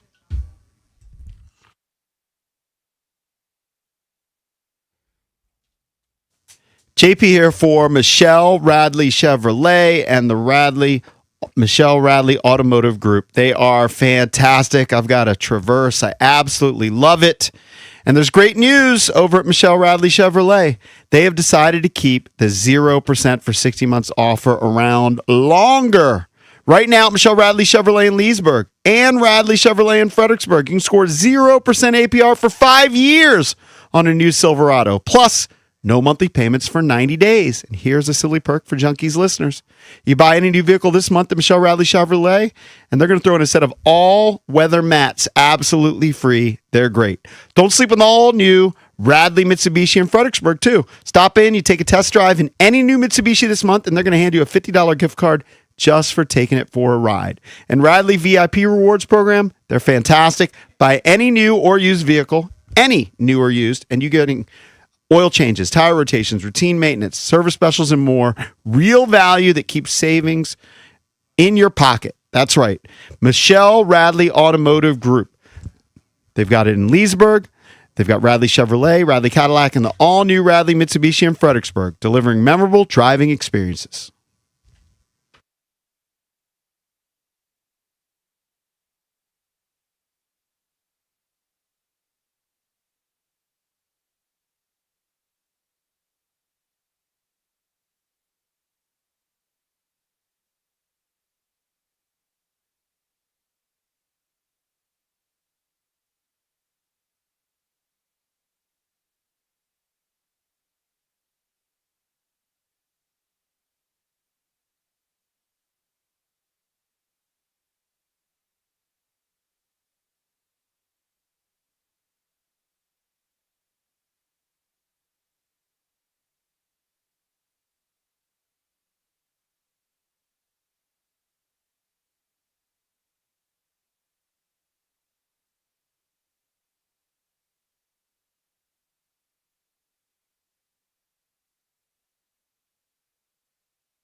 Coming up at 9 o'clock, Paul Taboni joins us. He's the president of baseball operations for the Nationals. Nationals lose last night to the Colorado Rockies. Another late inning debacle as they lose. Still 500, still in the wild card race. So we will talk to Paul Taboni. Nothing's going to change until they change it. They don't have the personnel. Yeah, don't expect the bullpen all of a sudden to just start closing out games and being lights out. No, it's just not going to happen. Yeah, they don't have the personnel for that. We're going to get into this Wizards topic here in 30 seconds. I just wanted to mention, yesterday we did a whole fast food thing. I've been a weird, I don't know, rut because I'm doing PT on my elbow 3 days a week. I'm out and about a lot. And remember I told you I had Taco Bell the other day. Yep. Yesterday I made a move, and I think I'm going to go back-to-back on it. Okay. Burger King drive-thru. Just ordered a Whopper with cheese. Mm-hmm. It was so good that today I'm going back to PT. I have it at 11:30. At 11 o'clock, I think, because that's my intermittent fasting's done. Technically at 10. I'm going to go through the drive-thru. I'm going to order my second back-to-back Whopper with cheese. No fries. All right. No onion rings. Get onion rings. No. Live a little. I don't need it. The I don't Whopper with need it. cheese fills you up. It's huge, and it's so. I'm going 2 days. It might be unprecedented. I don't know if I've ever done that before. You're having it your way at I'm BK. having it my way. I'm going back to back. It's not unprecedented for me. I mean, Whopper with cheese would be unprecedented. That's not my go-to there.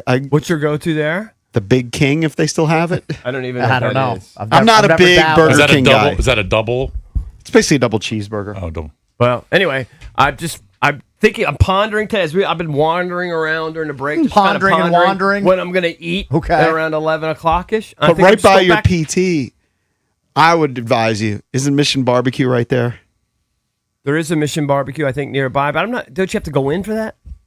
Yeah, there's It no takes drive 2 through. minutes. I'm at a big Your go-in. drive-thru You're Yeah. going into the PT place. You can't go into Mission I'm big Barbecue. into ordering it through drive-through and parking and just eating or driving while I'm eating. Well, Mission Barbecue is right there in the same plaza.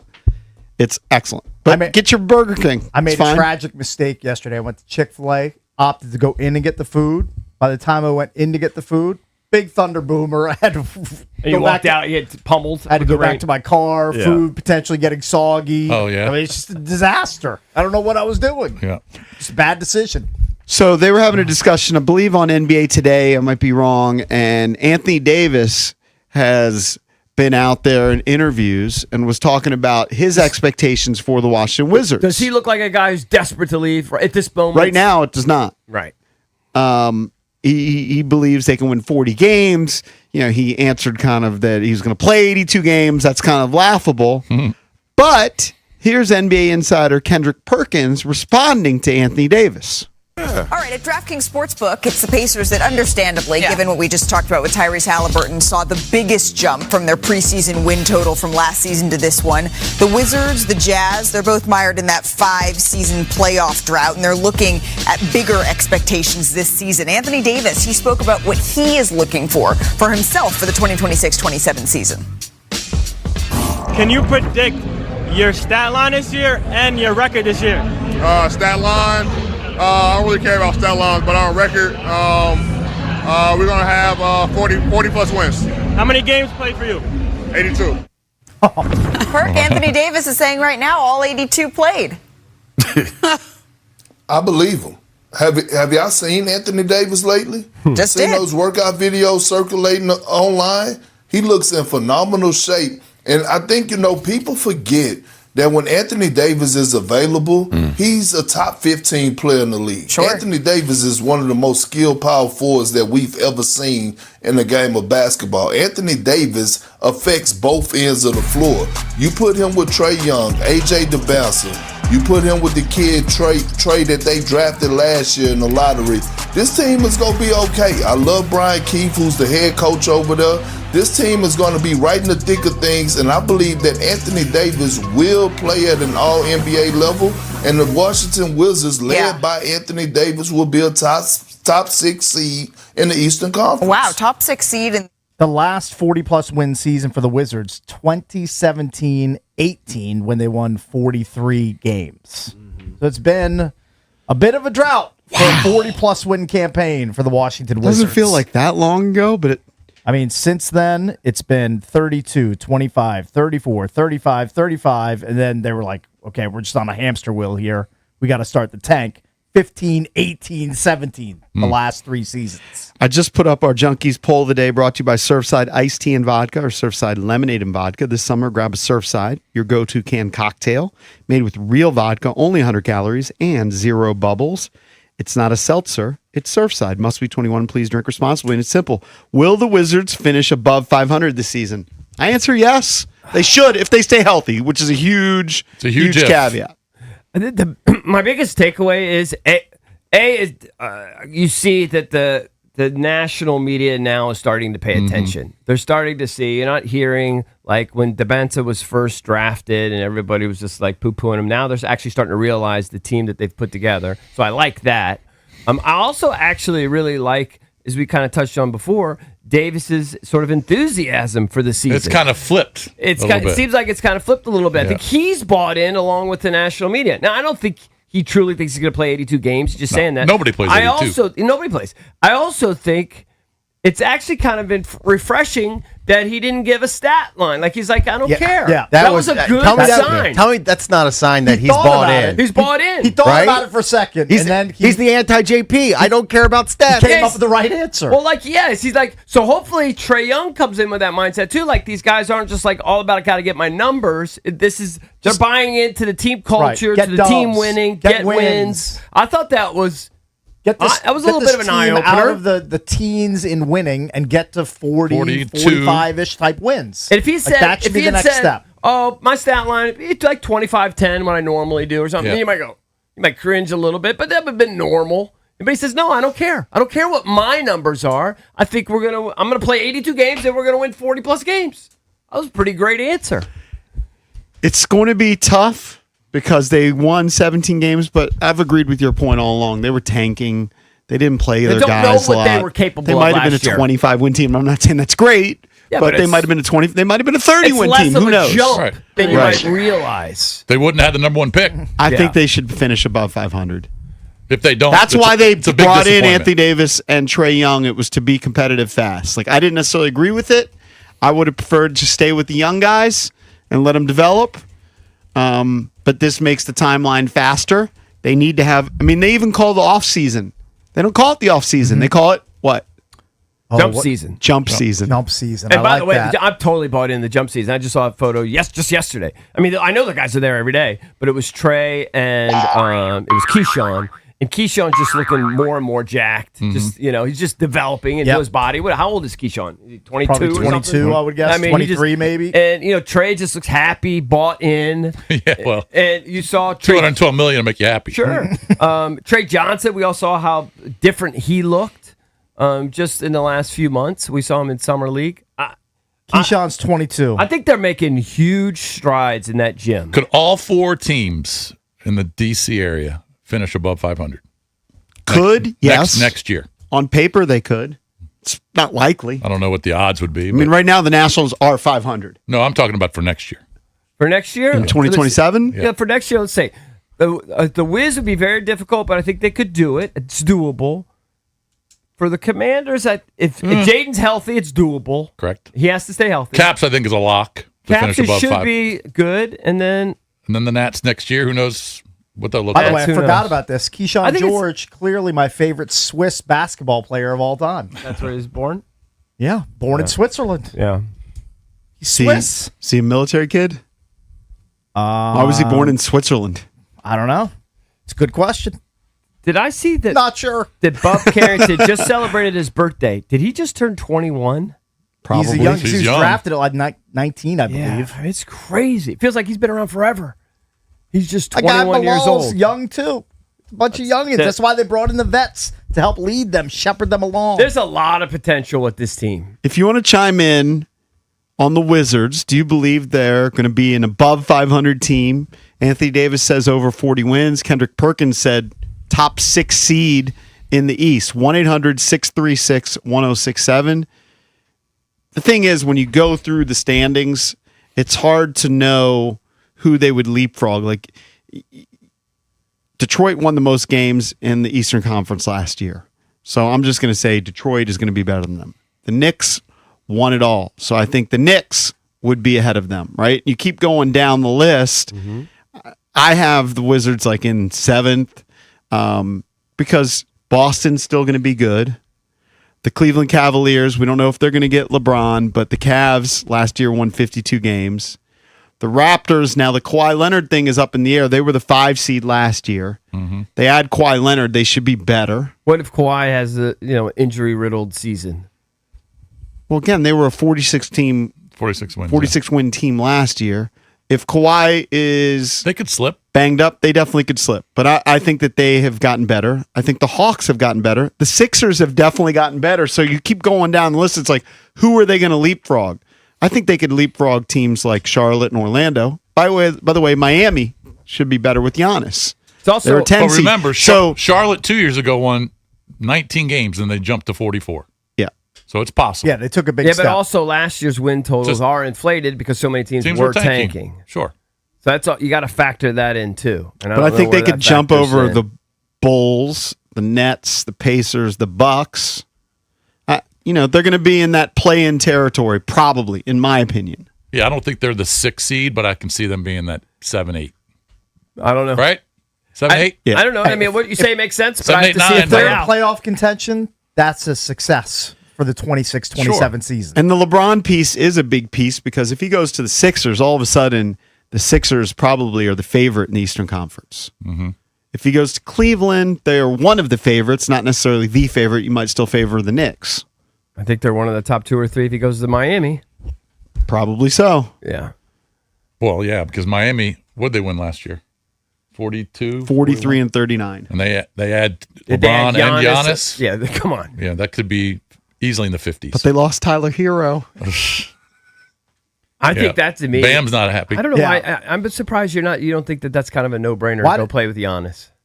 Why For did him. Bam steal him in the face? They just had beef, beef from when apparently they were player. Hero, when they I think played Tyler together? Hero said something. Yeah. I don't know if it was to the media or on a podcast. I Yeah. can't remember. It was something that Hero said. Bam's not happy. No. We saw him in Vegas. But I think there's a potential here. I think as long as Jaden is healthy, he's probably the Commanders will always be the sexiest team in town. But the Wizards are right there. They're like 1A, 1B. If like with AJ, I'm ready for August 13th already. That's the NBA schedule release. Need to see who the Wiz open up with. Why? Who Because cares? it's going to be exciting. Opening night. Debut of AJ DeBonsa. I don't know. Anthony Davis. I don't care who Trae they Young. play. I'm going to be excited regardless who they play. It doesn't matter the opponent. That's yeah, but my I like opinion. to see the schedule. I'd like to see if they give the Wiz like a Christmas Day game. Oh, They're giving the Wizards the Well, proper how many games respect. do they play on Christmas now? They play a bunch of them. Play on like Christmas. 5 or 6. Yeah, we're going to be a Christmas Day. We're going to be a Christmas Day team. You think so? I think we're already. one of the, I'll bet against that. I think we're I'm one gonna of the guess that- sexier teams. I think I'll bet it might- against I think that. it might be a year off. Can we bet 10? No, dollar. Another dollar bet between me and EB. I think that we're just a No, no, sexy the team. standard Junkies bet is now $2. We're $2 bets. Always forward, never go backwards. All right. $2 bets. All right. I'll Come on, we accept- have standards I'll accept here. $2. I think we're a sexy team. I think they're pretty sexy too. But again, I'm a homer. I think they're 10 I'm sexier. biased. They might be better, but I'm not sure they're sexier. Well, whoever LeBron goes to is sexier. I don't know. He's kind of a Knicks drag. are sexier. LeBron's Yeah, I mean, kind of, you in my opinion, he's kind of old news. I mean, you just start. He's They're going to old, put. creaky old They're going to man. put He's on still the biggest Christmas. story. I know. The Knicks, the Lakers, the Celtics. You can go down the list think and the then go to the Wizards are a stars. complete Oh, by the way, What? the Spurs. You could the- be better, but not be sexier. I'd actually put it at 0% chance they put the Wizards on. Yeah, I'm almost at 0% too. There's just too many good big market teams with stars. Right. And at night they put the West Coast teams. There's Christmas. no Okay, chance. but how many? Christmas 2027. There's when the 5. Wizards are You gonna said there's be 5 or 6 featured. games, right? So there's be 10 or 12 teams. I don't. There Yeah, could but be, again, there could be 15 games. They're going to have the They Knicks, may the not put Lakers, the Celtics, the Spurs, and Wemby. They're going to have Shea Yeah. and Listen, OKC. You they're follow going to have more than me. They're going to have the But new I'm going to bet on them. the new 76ers. I think they're one of the sexier teams. You're in because you're a local donk. The national audience doesn't care about the Wizards. They're coming around. They're coming around. They might be, but not enough to watch them and to put them on the I mean, schedule Boston. in August. Boston's always going to be above them. Okay. The Knicks will always be above them. Okay. Wherever LeBron goes, they'll. Nick, yeah. they your play only one of your them? only shot would be the Knicks playing at noon and then the Wiz at New York. based off of scheduling. Yeah, but they're going to put 2 glamour teams. The Wizards are not one They'll of the do glamour Sixers, teams. Knicks. Right. It'll be Yeah. Sixers, Knicks, or Yeah. Knicks, Heat.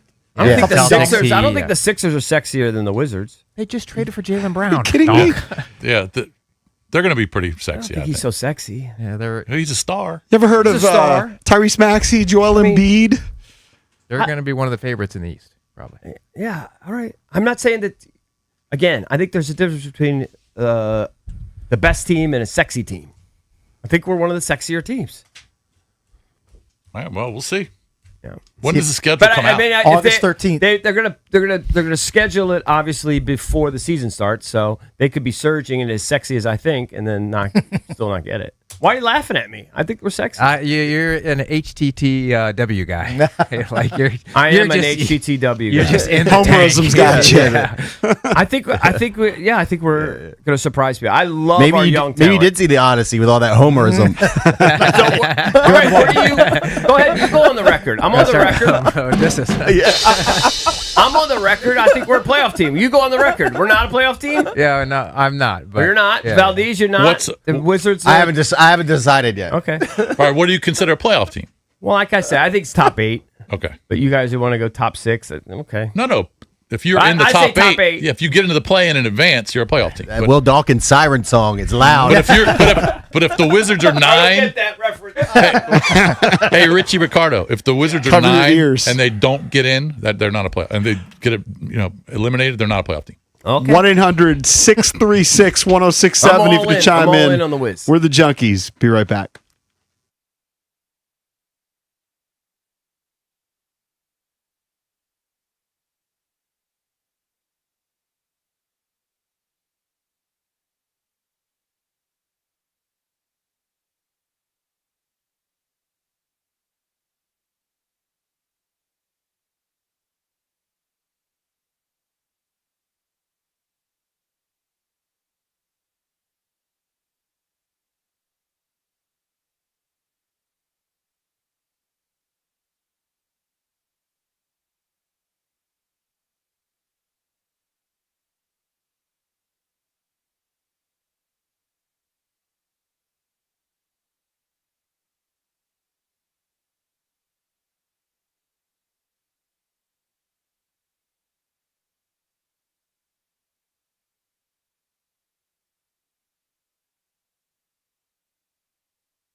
Hey, Charlie Woods is in a 14-for-2 playoff. He's played the first 2 days of the U.S. Amateur, and to qualify for match play, you have to finish, I guess, top 60, top 65, whatever the heck it is. And there's 14 guys in a playoff for 2 more spots today. So I'm rooting for Charlie. It's his 3rd year trying to qualify for the match play portion of the U.S. Amateur. Just the expectations on this kid are outrageous. Is he in college yet? No. I'm not sure if he's be there next year. I think he's got 1 more year of high school. Is that Florida State? Is that where is he going? He's going to Florida State. Florida State. Where yeah. are they playing the USAM? I don't know the answer to that. But it's a 14-for-2 playoff. I mean, the likelihood of him advancing are very slim, right? 14 guys competing for 2 spots. So, probably not going to make it, but I'm rooting for him. I think he shot 70. What did he shoot yesterday? 70. He shot 75 in the first day. Might have shot even par yesterday. I think he had an eagle on the back 9 to put himself in position. So, I don't know. I'm just rooting for him because golf is a roller coaster. It's such a hard sport, and he's got to post every score, and then the whole country, in the golf world, they'll make fun of it or mock it or whatever, and he's grinding, and he's got a shot here to advance the match play. It's very slim, but he's got a shot. He did well enough to qualify for the playoff yesterday, so I'm happy for him. I don't know. Just root for the kid. I feel bad for him. His dad's a donk, but his dad's also arguably the greatest of all time. It's really hard to play in that shadow. Can you imagine having to post your score every time you play golf and have the whole golf world ridicule it? Yeah. Yeah, it's got to be a lot of pressure. So much pressure. I can't imagine. Is Tiger's daughter an athlete? Does she? I think she played soccer at one point, but I'm not sure that she played at a high level. But she's in. I think their high school team won like states. Oh, okay, there you go. But she's in college now, right? Because she's older than Charlie. I don't know the answer to that. Right. But she's not. They're similar in age.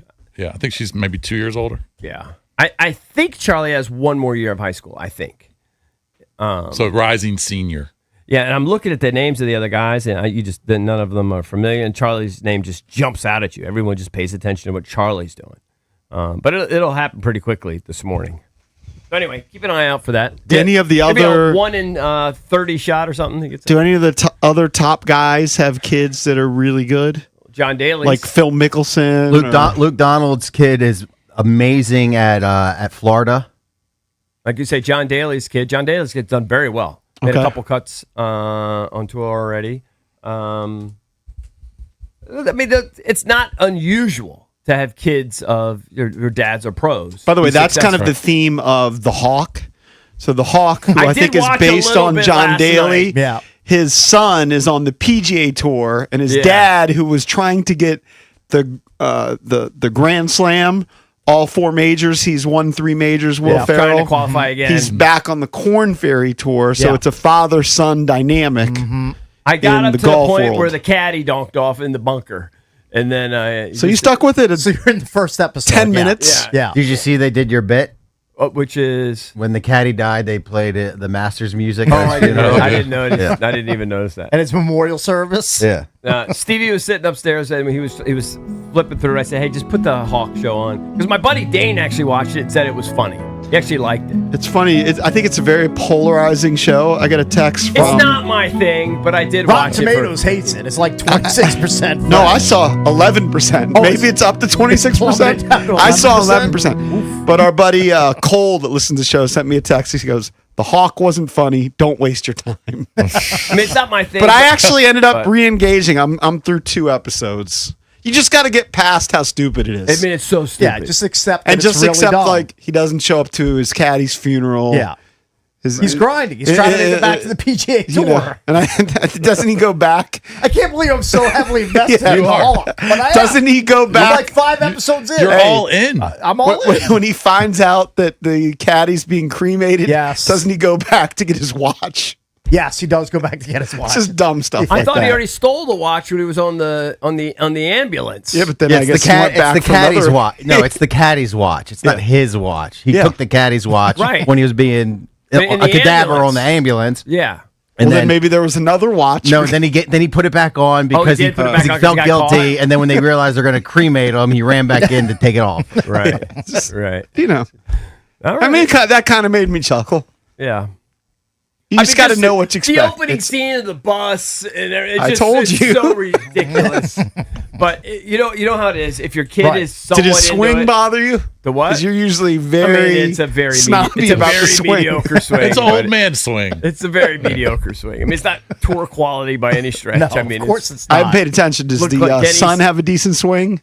I mean, you think I can break down a golf swing? I mean, how would I know? Valdez is I watching. didn't see the How's the son. son swing? I didn't see the son swing. Who plays the up and coming tour player? Fine. I saw the son. He was like, he got the phone call from the dad. It's funny. He likes this one. He hated Stick, right? You hated Stick, which was, I guess, both the Wilson brothers. Yes. I think in The Hawk, it's Luke Wilson. Luke Wilson. Luke Wilson plays the bad guy golfer. But like the Apple TV nemesis. show, I believe, was called Stick, was Owen Wilson. Owen Wilson, yes. Right. You hated Stick, right? This is so much funnier. Is it? Yeah. All right.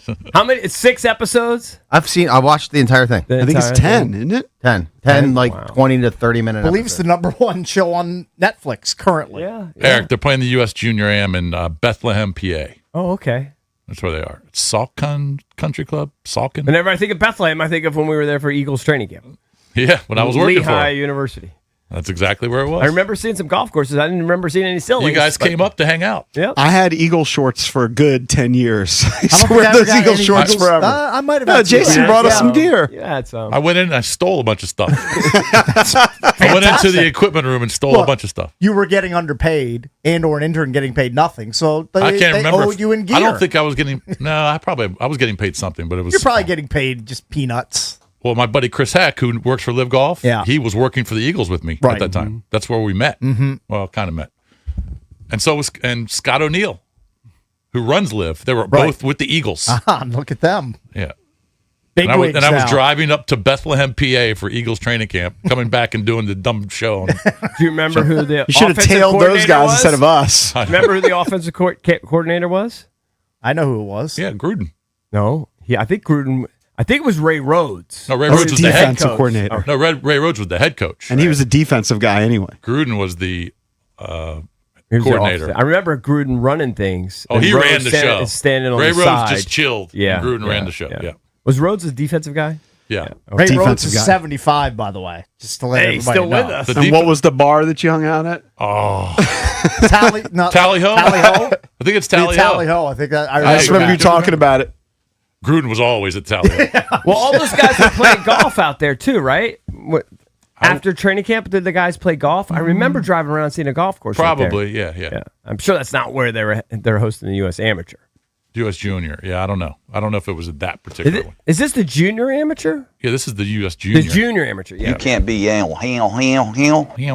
Saucon Valley. Saucon Valley Country Club. Saucon Valley. Remember, coming up in an hour, Paul Taboni, president of baseball operations for the Nationals. But next is the bar being raised too high on one Commanders player.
The Nationals swapped leads with the Rockies all throughout last night's game.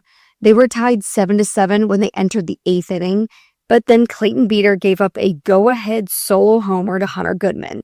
The Nationals suffered their 14th last at-bat loss of the year. So the Nationals are now 51-51 following the loss last night, and they're 1.5 games back in a very close NL wildcard race, just behind the Pirates, the D-backs, the Cardinals, and the Marlins. Moving over to the NFL, July is breakout month just before training camp starts. The Athletic is looking for not only breakout players, but assistant coaches that they're watching around the league.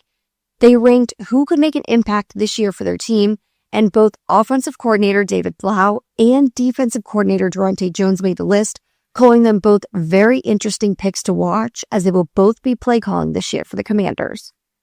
From the Crop Metcalf Sports Desk, Savannah McCannell, the Fan.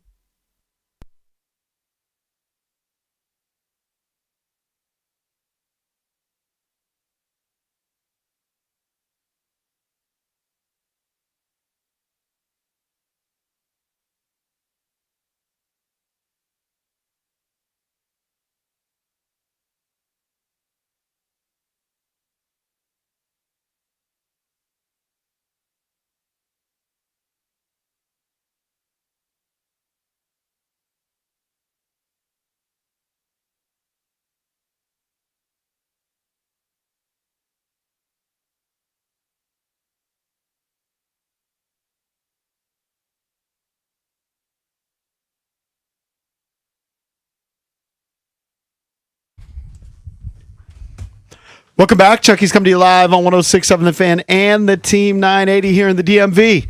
910 The Fan, 105.1 FM in Richmond. And you can watch us on the Monumental Sports Network. Celebrating 30 years of the Junkies, presented by Main Street Bank. Cheer local, bank local. Main Street Bank is a business-focused community bank proudly serving the DMV since 2004. Visit mstreetbank.com to learn how to put their team in your office.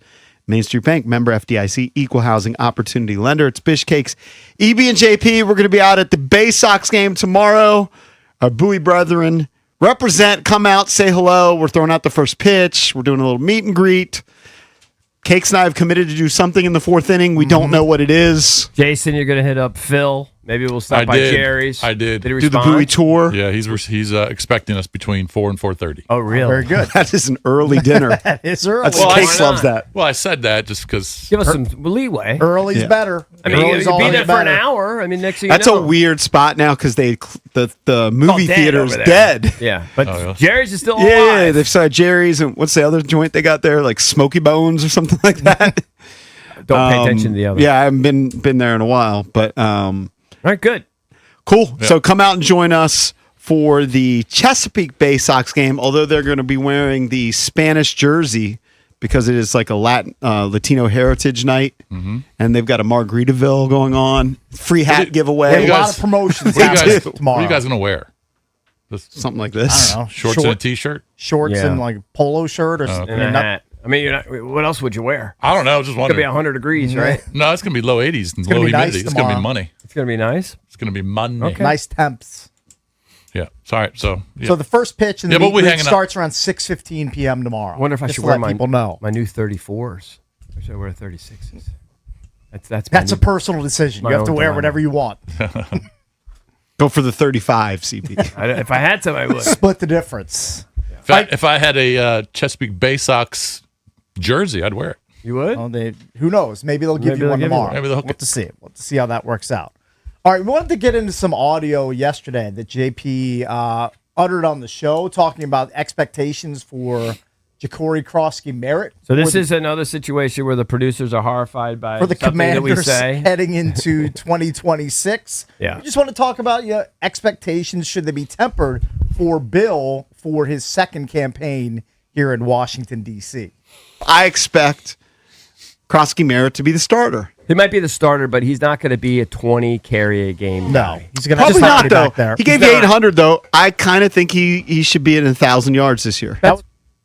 So JP asked him at 1,000. How many backs had 1,000 I don't yards? think that's unreasonable. 1,000 17 yards. running backs last year had 1,000 yards or more. He actually finished 23rd in the league in rushing. He averaged 4.6 yards per carry. If you look at the top 17 guys who all finished with 1,000 yards, half of them had better than 4.6 yards per carry because you're talking about the elite guys.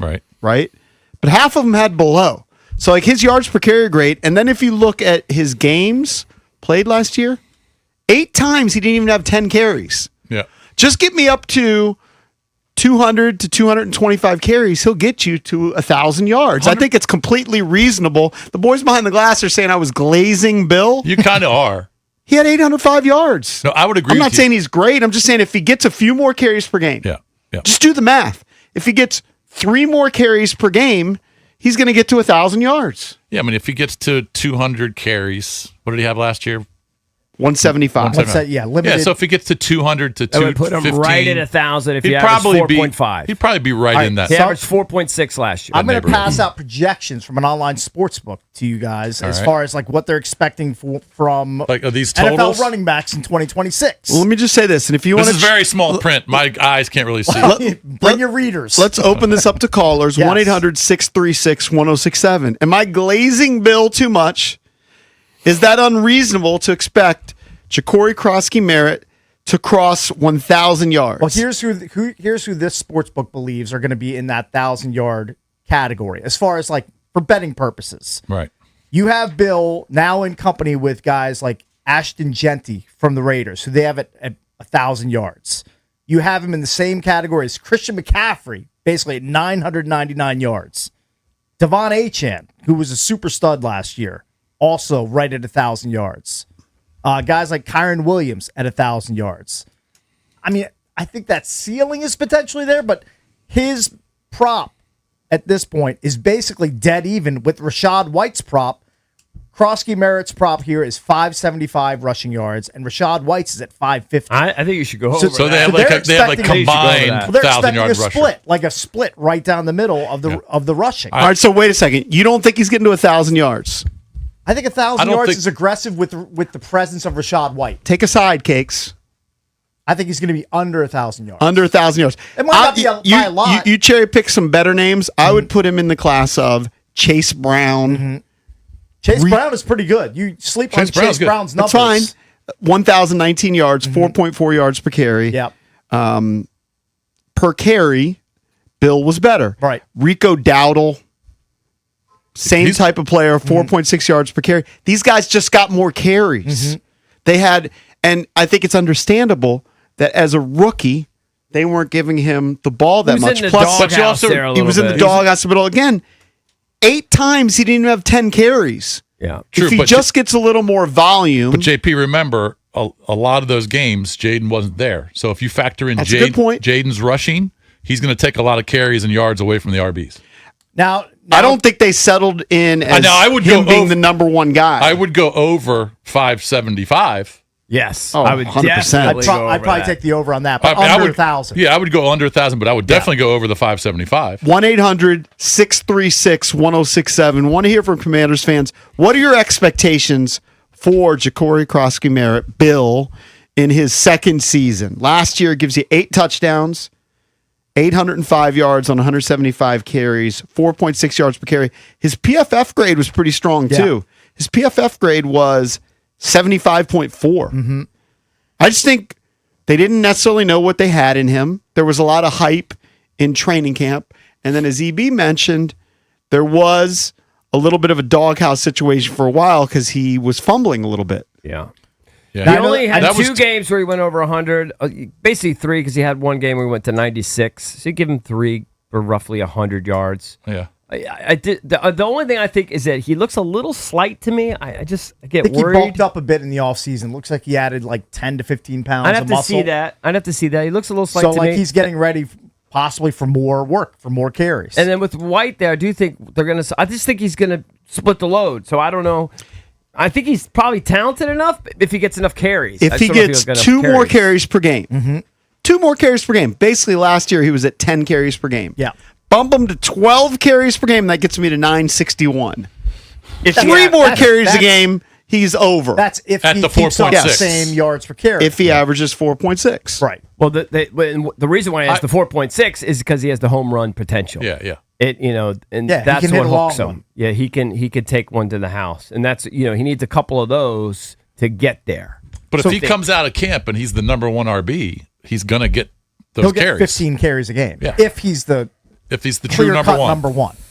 I just think Rachaad White is going to cut into some of that workload. I think so too. Grant and But Danny so were is also Jaden. discussing a list, and Drab, you can tell me where this list came from. I'm not sure which site. PFF. PFF published the top running backs in the league, ranked them 1 through 32, and they have Ja'Cory Crosky-Merritt at 30. And their blurb about him was he was one of the league's best underdog stories as a 7th-round pick. He wound up leading the Commanders with 805 rushing yards, the 75.4 PFF grade that JP talked about. Washington did right in the offseason by adding Rachaad White, but Crosky-Merritt should garner the majority of the carries, particularly with Chris Rodriguez departing for Jacksonville. So PFF kind of believes that the bulk of the carries are going to go to Bill, and that Rachaad White will play like backup / receiving back type role. And if they're in the right, offense. and the bulk of the carries means over 200 carries, then JP's probably right. Then he could be right around 1,000 rushing yards. But he he's wasn't also, that far off last season. Right. He's also got to get better at catching the ball, and I'm sure he probably And worked at on pass that. pro. Pass protection is a big protection, yeah. thing, and we know that Rachaad White is better at that than Crosky-Merritt. I mean, your RB who's a smaller, faster guy, he needs to be able to catch the ball in open field. Right. And he had- Absolutely. how many catches did he have last year? Didn't have a lot. He had 9. 9 catches for 68 yards. So clearly he either can't do it or they just didn't want to use him in that role. But Right. I would think that they would use him in that role this year. If he has a sophomore slump, I'll obviously be wrong. But if he simply plays like he did last year and gets a couple more carries per game, he's in the 1,000-yard range. I don't think it's crazy. By the way, they have the over-under on James Cook for 1,200 rushing yards in Buffalo this season. How many After his backs breakout last year? Did you say had over 1,000 last year? 17. He was 23rd ranked. Yeah. Right. I just think he's going to split the carries. That's all. I just don't think he's the obvious, like, bell cow, going to get 15 carries a game. Split the carries last year. Yeah. I think he's just know. going to get a little Well, bit I think more. what hooked him last year, and I'm not down on him, but I think what hooked him is the 72-yard run. He had a 42-yard one in week 1. Like those. He'll have I those think he's again. going to give up carries, but I don't know if it's going to be an even split. I think it might be like a 60-65%. 35 to Bill. Rashad. Yeah, but and then you sprinkle in the but backups. but the pass catching that he's going to do, that Rachaad White is going to do, is going to still take away carries. Yeah, sure. But think about this. I don't think he's going to have this situation where at the beginning of the season, so he opened the year last year against the Giants, complete unknown, a lot of hype in training camp, right? Gets 10 carries. The next 3 games, he had 4, 8, 7. Yeah, he was used sparingly. I think he's going to get a lot more carries He on a very well regular could. basis. Unless he I don't puts it on the expect him. carpet. I don't expect him to have games where he gets 4 carries. Look, if Bill gets the majority of the carries and is good at protecting the football and is better at pass protection, he has a ceiling of being a 1,000+ yard rusher in this offense. Yeah, why do you expect him to get more carries? Because I think that he is heading into the season More of the a number proven, one more running of a proven back. commodity, maybe. Yes. I don't know that he's more proven than Rachaad White. Look at Rachaad White's productivity while he was in Tampa. He was not just a receiving threat. He was a No, pretty it's not to say capable he's running more back. of a proven threat than him. No, It's but just he had that- less carries last year than Bill did. Well, that's because Bucky Irvin Yeah. was a star. No, and but- they didn't really expect that. But I think the point is that early on they didn't know what they had. He had a big week 1, but then they kind of iced him for a little while. Then he was good in the middle, and then they kind of iced him for a little while. Like he was hit or miss throughout the season. I love Bill and the story. I think it's great, but I think Rachaad White is more of a threat to his playing time than a lot of people are thinking about. And at that this may be point. true. Here's another thing to consider. We don't know how the season's going to go. However, when they were on that losing streak, losing, and trailing all those games, you're passing. Sure. You're trailing game scripts. Hopefully you're in games more. Right. Which should mean your bleeding- running back gets more carries. Bleeding clock. Yeah. That makes sense. But I mean, the Miami game in Madrid was tight, and he only had 9 carries. The game in Denver was tight. He only had 4. So I don't know. If he's the clear cut, Yeah, but number look one, at the stretch of games where they're getting smashed, right? When they're losing by 20 points plus. He still had 13 carries, 9 carries, Yeah, 12 carries. 11 If those carries. are close games, he's getting the ball in the fourth quarter. Yeah, probably. If he's the clear-cut number one, I think you're probably right. He's going to get more than 175. The thing is, look at those games, though, and it's scary. 2.5 yards per carry, 2.8 yards per carry, 3.2 yards per carry, 2.7. Like, the yards per carry thing is totally carried by the couple long runs that he had. That's what's a little bit scary. And to me, he's not a bell cow. Some of the games. He's not a stud. Like, that's the only thing I'm concerned about him. He's not going to just grind and get you 5 yards, put his head down. You're concerned about the scatter shot usage, and he's not that type of back. Like certain games, exactly. He had 4 carries. He's a little too slight. And then he had 4 carries against Denver. Then he spikes to 18 carries against the Giants, and then he goes back to 8 carries the next week. Like, is he going to have a consistent? He gets 12, 14, 16 carries per game every single week. Probably not. Is he going to have that role? Probably I don't not. know. The other thing which we're going to Look, if see he fumbles this year, in back-to-back games like he did last year, he's not. Well, there are other guys that can pick up the slack. Correct. Rashad White, Katron Allen. the other thing we're going to see this year is a more traditional offense, right? With Jaden Daniels under center, and we'll see how that impacts the running backs and the running game overall. Is it the assumption it'll be kind of like how the Lions had their running backs split carries? It's the assumption, but we don't know. Yeah. All right, let's go to Matt in Stafford, 800-636-1067, if you want to chime in. Is it realistic to expect Bill to go over 1,000 yards? I think the whole town, though, should go over the 575. I do like that. I mean, now, obviously, an injury that's not hard to get to. Could catapult that or destroy that, but let's go to Matt. Yeah, I don't think it's so realistic. Like you said, EB, I agree with you. He's kind of slight. They said they put on weight, but Katron Allen isn't slight. He's a beast. And go watch his tape. Right. He's going to take some carries, too. He can block. He can do it all. Yeah. He might be on the practice squad. No, but he might be active. I could see him being active, and I could see him being a goal line guy. Think about what people said about Alfred Morris. You know, I think he's going to end up being the week 1 starter. That's my prediction. Yeah, Katron, he's going to take it and run. Look, where'd you go to school? Drafted in the 6th. Say that again? Where'd you go to school? Are you a Penn State guy? Yeah, I went to Penn State. Right, so you're a little bit biased. Feel it. Yeah, a little bit biased. Yeah. It's a good call. I know ball. Yeah. Good call. You know ball knower. Couldn't you feel it? I also don't think Ja'Cory Krosky-Merritt is slight. 5'11", 208 is not slight. He looks a little slight to me. That's all. Just what he looks like. He's pretty solid. Go ahead. You think about it's just one round sooner, but, you know, you think about hierarchy, the way GM looks at it. He's a 6th-round guy. Krosky-Merritt's a 7th. I'd almost expect White to have more of a role than Bill. So you think Bill's going to be diminished this year? I could see a smaller role for Bill this year. Yeah. Well, we'll see. That's how I see it. You know what? It is an interesting point. Thank you, Matt. Appreciate the call. Thanks, guys. All right, buddy. 800-636-1067 if people want to chime in. He does bring up the X Factor. I do think Katron is the X Factor. He's definitely an X Factor. You're talking about a proven college back. Yeah, I don't think he'll be a practice squad guy. I don't think so I think either. I think it's more likely that McNichols will be inactive on game day. And they've shown that they have no problem starting a late-round running back and giving him carries. No. They did it with Bill last year. They would do it with Katron. Dude, he's a bell cow at Penn State, all-time leading rusher. That's like, that's not a small program. It's not like the all-time leading rusher, you know, at like Idaho. Mm-hmm. Maybe he's going to beat out everybody and be the week 1 starter. It's possible. He doesn't blow you away with anything except just it grinds you out. 4 yards at 4.5 yards a carry.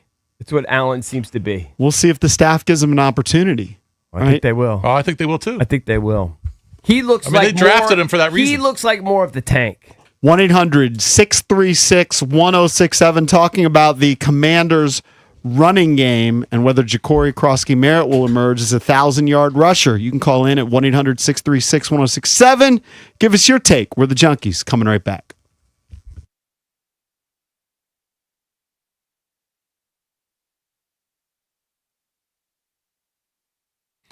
Your boy Bish for Golfdom. Their legacy began in 1982. Golfdom by Worldwide Golf has been your trusted golf shop for generations, from the early days to the present. They've been serving local golfers with excellent service and expertise, and their goal is to empower your journey with the best gear and advice in golf, all backed by their legendary 90-day guarantee. Golfdom by Worldwide Golf is here to help you. Golfdom, get there.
This time next week, training camp will be at 100%. Love I it. think the rookies report on Friday. We're almost there. Veterans a few Rookies- days later. I think the rookies report The 24th. on the 24th. Yeah, you're right. We'll Friday. start getting training camp updates and reports next week. When are they actually on the field? The vets don't report until the 28th. So they're on the field on the 29th? Probably. So a week from today. Yep. Telling you. And I expect Ja'Cory Krosky-Merritt to emerge as the first string running back. And I threw it out there yesterday. I think he'll get to 1,000 yards just based on last season's numbers. He could get beaten out. His numbers could go down. Jason brings up a good point. Jaden Daniels, is going to run the ball some. But I think Ja'Cory Krosky-Merritt proved that he can be a number one running back. And I don't think they have some super stud. I get Rashad White has done some, has done a lot in the league, but he's Rashad White. He's not a superstar, but he's a a capable running back. Yeah, it's a nice compliment. If you went with that 1-2 combo, it's a nice compliment. I do think that the last caller that is biased, but he's on to something. Again, Katron Allen, all-time leading rusher at Penn State, didn't carry the ball 100 times, not 200 times, not 300 times, not 400 times, not 500 times, not 600 times. How about 769 times at Penn State? Yep. Okay. 4 years, played a Averaged 5.4 yards per carry, 39 rushing touchdowns, the all-time leading rusher. And he didn't go higher because his measurables, they don't blow you away at all. He's not like a 4.4 guy. No, he's not fast. He's just He's got to get better at receiving, he's too. just a guy that gives you 5.5 yards per carry every time. Yeah. And I think They never if that blends well, let's say gets good upfront blocking, he's a guy. He's definitely going to factor into the rotation. I hope he does. Just definitely. And he could end up being like a bell cow type. If anybody has the pedigree to be that kind of guy, I think it's him. Do you know what he has as an advantage too? Is in this new offense that Blau's installing and it's supposed to be more under center. I don't think Krosky-Merritt has that much experience running from an under center offense. I think he's been next to the quarterback for his entire career, and I think that's something that you look forward in your running back is the running style and being able to handle handoffs from a quarterback. Because you got a fumble-prone running back who hasn't really been behind a quarterback taking handoffs like that.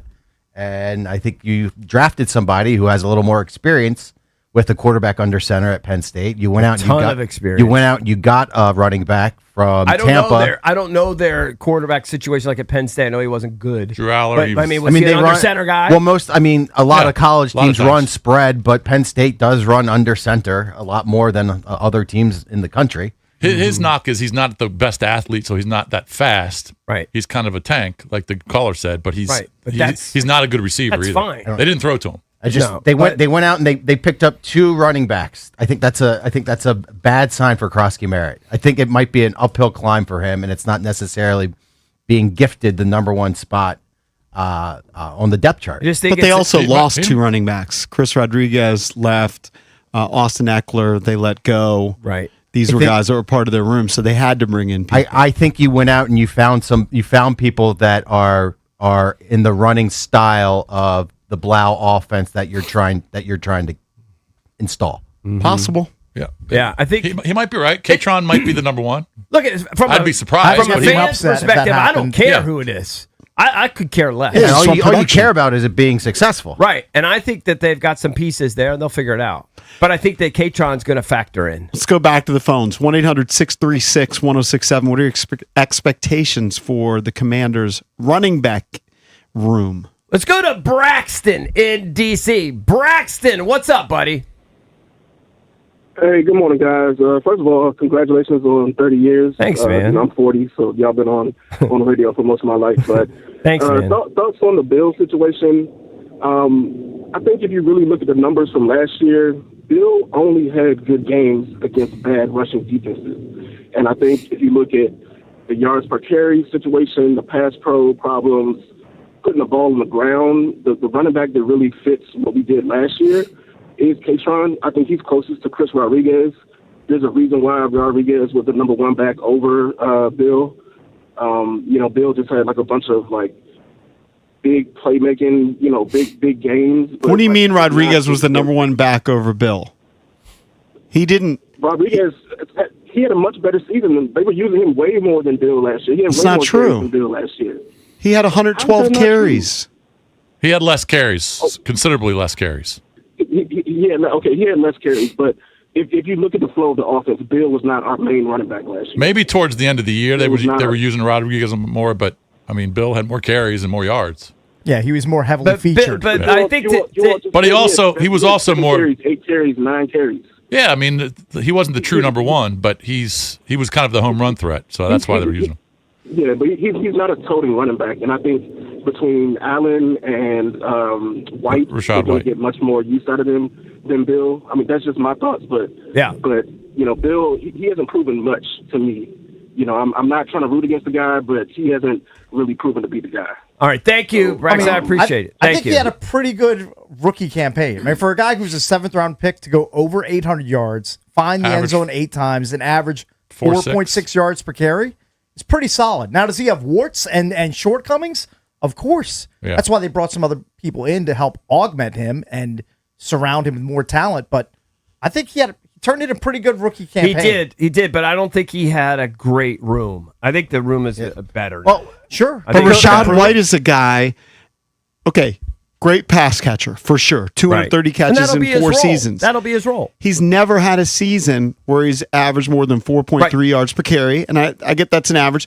2 times in his career, first 2 years, he was at 3.6 and 3.7. Right, like but that's the pass subpar. catches are going to take away his carries. So to me, it doesn't matter if they hand off to him or pass to him. Okay, but that was already happening, whether it was, it wasn't like Ja'Cory Krosky-Merritt was an every down running back for this team, getting catches out of the backfield. There were other guys. Rashad White is better and will be the He's a little more main proven. number 2 if it goes that way, right? And he'll versus, McNichols and Rodriguez, and they had Eckler. Well, did Eckler even play last year? He didn't play. I think he got hurt. Yeah, he got hurt. Was it Played like a little bit. Was it got like the hurt. first 2 weeks? Yeah, and then he got he hurt? might have played 2 or 3 games. The coaching staff and the front office already showed you last year that they have the balls to take a 7th-round pick and give them a workload. Well, why can't they do it again next year? It could. Yeah. Especially It could when you happen. have a guy with his pedigree. I'm telling you, he's got a ridiculous pedigree. He just doesn't have ridiculous 40 time. He's got to beat him out. Yeah. It can happen. Yeah. I acknowledge that. When we talked about the position battles for training camp, that RB was one of them. Yes. So it's going to be interesting. Yeah, the top 2. There's no Jameer For me. Gibbses or Bijan No, Robinsons in this room. Yeah, I don't think the coaching staff is beholden to making Krosky-Merritt the number one. No, the number one to I start just the don't season. feel he like might he's be the built to carry it. He doesn't look like the part. He to me. might be the favorite with the sports books because of what he did last year and the numbers, and then the other guys are new. You just don't know how Blau's going to use the other guys yet. Yeah. But he might. You're right, Matt. He might not be the one. It could be Rashad. It could be Allen. I could see it being I think you're going Allen. to cycle a But I lot think- of guys through But that you're also spot. got to factor in injuries. RBs get hurt more than anybody. Yeah. You got to factor in injuries. There's going to be times where they're going to have to use them. All right, 800-636-1067 if you want to chime in. Let's go to Juan in Fairfax. Juan, what's up, man? You're on with the Junks. Juan? What's going on, guys? Hello, Hey, buddy. Hey, Juan. Hello. Hey. You're on. What's up? So this is going to be what it is. First is going to be Rashad White. Then it's going to be Bill. Then it's going to be Fat Man. Fat Man's going to wear him down in the 4th round. In the 4th quarter. You know what I'm saying? Because of his ability being the way the size he is. You see what I'm saying? You're going to have that. You got to have that person that's going to wear the defense down in the 4th quarter. So therefore, I say that's what the rotation's going to be. It's going to be Rashad White. It's going to be Bill. Then it's going to be Fat Man. And then another thing, the Wizards will win 60 games this year. 60? That's my opinion. 60 games? That's my Oh, thought. my God. All right, I'll take that wager. I mean, he's got a big one. I mean, load that guy in the back of an ambulance right now. More homerism than you. Yeah. I mean, 60? I mean, he needs to go to the OR stat. Give him an ice bath. The Pistons had the best record in the Eastern Conference, won exactly 60 last Yeah, I year. mean- In the Western Conference, there were 2 teams that won over 60, the Spurs and the Thunder. What's the term for if you're sized for too long? You know what I'm saying? Is there a term for that? Is it priapism? I Is think that- so. Oh, like it's Yeah. stuck? Or is that when there's a curve? No, that's that's Peroni's. Peroni's. Well, Yeah, whatever everyone it knows is, that. if the Come Wizards on. win 60, I'm going to have that condition. There's just going to be a. You're always gonna have it. Isn't that's a disclaimer after Cialis commercials? If it lasts more than the 24 exactly. hours, That's consult your physician. Yes, you better be calling a physician. Get the doc on the line. Yeah, you got Wizalis. 1-800-636-1067. Paul Taboni, president of baseball ops for the Nationals, joins us at 9 o'clock.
Cakes, you're a proud Towson University alum. Yes, Tiger Pride. I think you were featured in their magazine at one point. Well, a long time ago. Hey. 100 years ago. Big yeah. time. Okay. You're a big Towson alum. Yeah. It's like you and Stacy Keebler. I should be on the list. I think Amy Schumer might be a Towson Tiger. Who else? Dave Meggett. We don't like to claim Dave Meggett. Okay, we like he's done a lot of bad things. Like, Who's your top 5? Your Mount Rushmore of Towson alums. Myself not included. Sean Landetta's got to be there. Okay. Definitely. He's a big silly. I think he won a Super Bowl, right? I think I guess we have to claim Amy Schumer top 5. Yeah. I mean, right? she's a big silly Stacey comedian Keebler. actress. Okay. Stacey Hot. Keebler. Who else? Wrestler. You got to find a 4th for your Mount Rushmore. Yeah. I bring this up because I'm guessing you're familiar with the Towson Town Center. Yeah, but that was really built after I matriculated and left Towson So proper. I saw this story and it made me laugh. The quote, I'll get to it, but Jaden Evans, who's 25, and 32-year-old Vernon Crowfee III were arrested, and they're facing charges, accused of using exotic animals and fire in a photo shoot in a parking garage of the Baltimore County Mall. Okay. Oh, I forgot Loxley. Mike Loxley's got to be on the. Oh, he's definitely in the Mount He's definitely Rushmore. up there. So they have a company called Photogenics. Yeah. He's the photographer, and he wanted to do a photo shoot. And he ends up getting arrested, but he said, this is the quote, "We talking about an empty parking lot with no civilians, full of concrete, and I don't think I've ever seen a parking lot be set on fire with lighter fluid." I don't understand. Do you have a problem with guys using a parking garage that's, he's claiming it was empty, and they use some exotic animals in a photo shoot? Well, here's what I have the problem with. You're lighting the floor of the parking garage on fire. That's illegal. Yes, I would have a problem. You're basically destroying public property. By the way, this guy, Jaden Evans, in his apartment, they found snakes, lizards, rabbits, and a tarantula. He also had monkeys. He had a lemur. A lemur? A lemur and a spider monkey. I mean, that just doesn't sound like animals you should be having in your apartment. In an apartment. Like maybe if you have land in an apartment, you've got all those animals? Is it legal to have like a lemur? I don't even know. Well, he's saying Maryland privately owning a primate is illegal. The law states a person may not import it into the state, offer for sale, trade, barter, possess, breed, or exchange a live, non-human primate. A lemur is something you would see at a zoo. That's, Yeah, or it's if like you're- I've never even heard It's a of primate it. with a long tail and How do you spell it? Lemur. Lemur, yeah. Yeah, it looks like a monkey, but those it's are animals that you should not have in a house or an apartment. As Jason said, they should either be in their natural habitat or in a zoo. Right. They shouldn't be in your apartment in downtown Towson. I remember doing a show in the very early years of the show when we were a nighttime show. I believe a guy called into the show who had an alligator or a croc. I mean, that's terrifying too. Because what do you Or do he with told a story that he maybe had a friend or buddy who had a crocodile or alligator, and maybe he had it as like a baby, and then it grew out of control. That's the problem. Animals grow like dangerous animals, like a tiny baby alligator. When they start growing to 3 to 4 feet and bigger, what are you going to do with it? I don't know You're gonna anybody keep who's it- had. You're going to keep it in your bathtub. I don't know anybody who's had an exotic animal. Cakes would be the closest, and it was, and I've forgotten the name of those things you used to have. My son had a bearded dragon at one point. No, I'm not even thinking of the bearded dragon. The worst animal ever. You had 2 of them. Yeah, they're terrible. We got rid of them. What were they called? Hold on, what's their name again? Don't you remember we used to joke on Cakes? He had like.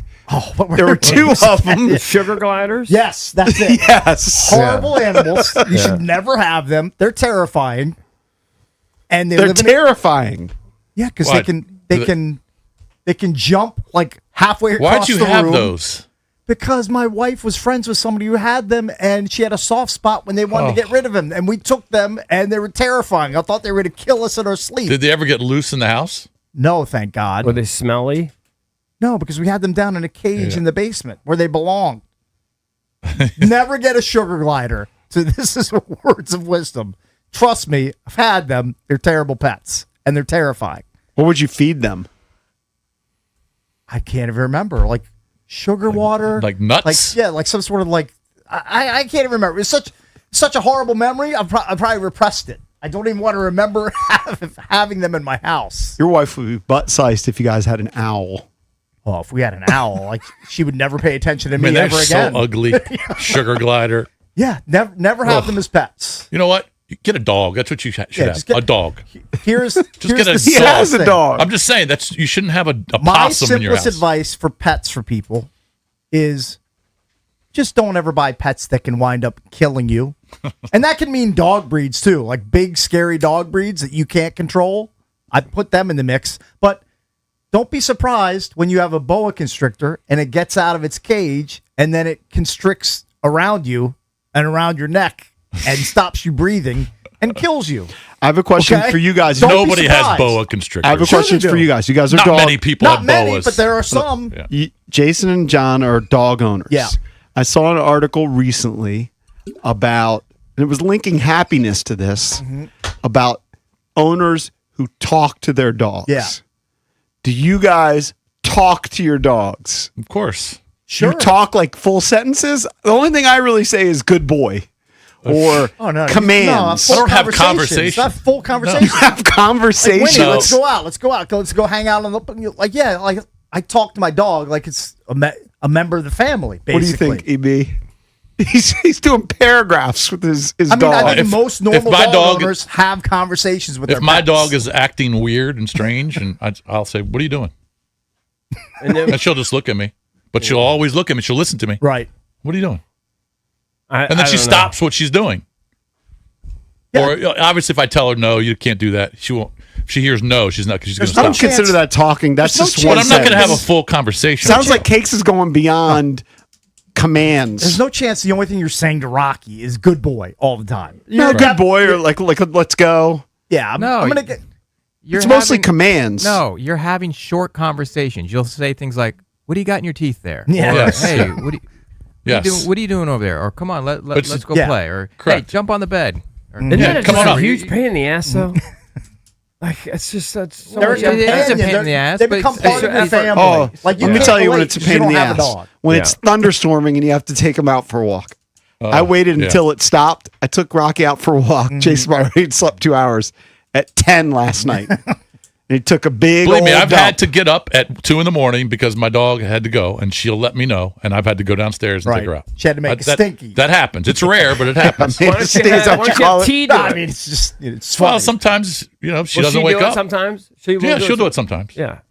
I mean, But sometimes she'll sleep through it, so the I'll do it. king has to get up. The king has to go. I've got to take care of her.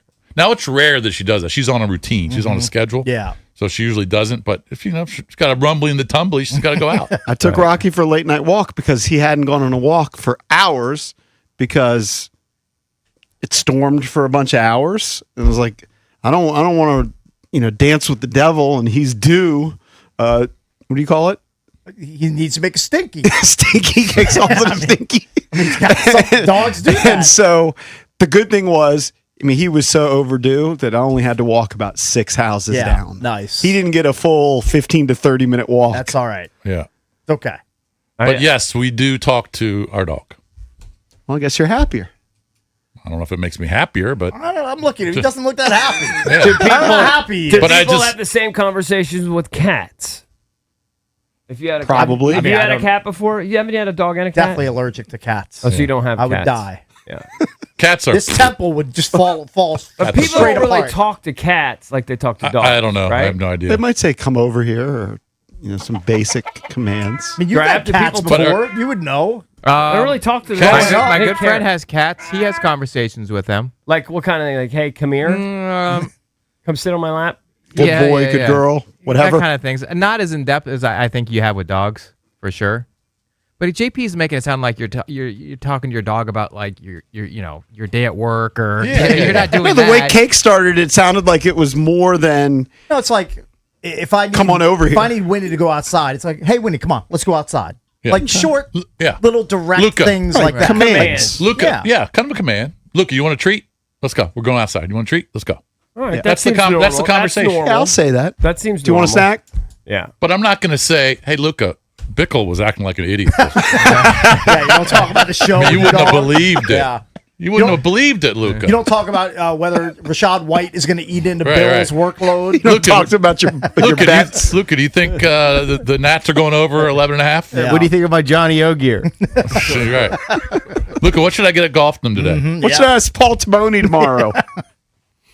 I think we all knew JP wouldn't bond with that dog. No. Are you not? He was forced. How He was strong forced. is your connection to the dog right now? It's fine. It's fine. He doesn't care. If that honestly, if that dog disappeared, let's say it was kidnapped, would Dog you? nap. I'd be upset for the family. Yeah, but for But you wouldn't personally. really care. Yeah, but you're not. Yeah, I don't mind. I don't mind walking him. I walk him You probably don't the feel- majority of the you time. don't feel much connection to the dog though. It's all He right. did name it Rocky. He does love Rocky. He was named Rocky before. Oh, he was pre-named Rocky. Yeah, That's the at the biggest upset pound. ever. Yeah. He's not. He's not stapling missing photos on the telephone No, poles. I probably would. I would for All right, sure. but would you? How long would you feel sad when it's I time wouldn't for be the ultimate demise? I wouldn't be desperate to get another one. Yeah. You wouldn't offer a reward. Probably not. Yeah. How much is it worth to you? A reward? If the At dog most, goes you would missing? offer like gift cards. If and your he got dog through the is show. dog napped, how much would you be willing to pay to bring the dog back? Poopatella gift card. $500. Tell a VIP You would pay card. $500. What if you were single? You didn't not. You had no wife and kid. I would have never had the dog. I know, but they died. Now you have the dog. Right. The dog's kidnapped. The dog napped. How much would you offer? At this stage, I mean, we've only had the dog for 3 or 4 Yeah, how months. much He would. Would you even put up a reward? Would you say nah, that just might keep bump it? that down to 100. It's a responsibility. That's what the dog is. Yeah, but you don't really get joy from the dog. Does All the right. dog jump Sometimes. Up, I mean, does the dog sometimes jump it's- up on your? How big is your dog? Yes. 20 pounds. It jumps up on your lap and you pet it. Sure. You Andy pet I mean, it? first thing I get home, when I get Yeah. home, he'll come to the door. Yeah. He'll he'll either look it through the window. Right. And then says sometimes, I mean, I get joy of this. Like he'll look at the window, he stands up. And you and then I'll Andy-petted it? point. I'll point because I'll say I'm coming through the garage. Right, and He he'll doesn't turn know if I'm around. coming through the front door of the garage. I go He'll like turn this. around and he'll run in and the then I go garage. through the garage, I get the door, and he jumps on me. Right. And then I go take him for a And walk. do you like rub his back and everything and stroke him? Sit on the ground, and rub his exercise? tummy. Belly. You rub his belly. You rub That's his the one belly? seed. Yeah, You do one that? seed. Rub his belly. You say good and- boy, good boy, good boy. I do. You do Oh all that? yeah, I do. definitely. You say, yo, He's Whitney, trained go, now. girl. You're like affectionate with the dog? Yeah. All right, all right. I'd like to see that. Can somebody video it? I mean, it's dog. All right, I just would like to see you affectionate with the dog. Bickle will never have a dog. I had a dog in college. Coming up next, Paul Didn't really Taboni count. joins us. He's the president of baseball ops for the Washington Nationals. That's next here on the Junkies.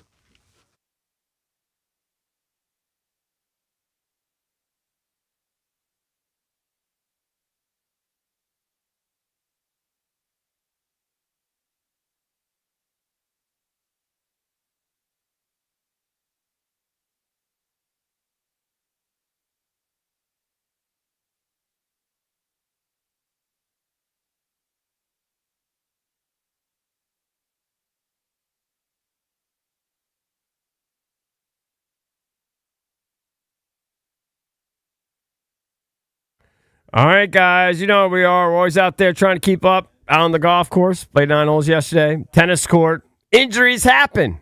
Elbows killing me. Back spasms. Bone and joint pain. That can really slow you down. That's why I trust Vantastat. Whether you need urgent advice after an injury, help understanding symptoms, or you just want a connection to over 400 plus CAO orthopedic specialists, Vantastat is there for you. Their urgent ortho helpline is open 365 days a year. Don't wait. Call this number, 844-VANTA-365. That's 844-VANTA-365. We've seen how much of a difference it can make.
This Sports Update is brought to you by Murray's Diamond Importers. Nobody pays retail anymore. Why should you? The Nationals lost to the Rockies last night, 8-7. On the offensive side of the ball, C.J. Abrams and James Wood combined to go 4 for 8 with 6 RBIs. Pitching side, Miles Michaelis and Carson Palmquist allowed 7 earned runs, and it was a pretty sloppy game on the bases and in the field for the Nationals. Nats are now 51-51 in 1.5 games back in a very close NL wildcard race, less than 2 weeks away from the MLB trade deadline. Speaking of, the Red Sox were obvious sellers a week ago. Now they're in sole possession of the third and final AL wildcard spot. How'd they do that? Well, a 14-game winning streak certainly helps. So now that they're buyers at the deadline, they're being linked to a first baseman having a breakout year for the Washington Nationals. Bleacher Report is reporting that Luis Garcia Jr. could be shipping out to Boston at the trade deadline. From the Crop Metcalf Sports Desk, Savannah McCann on The Fan.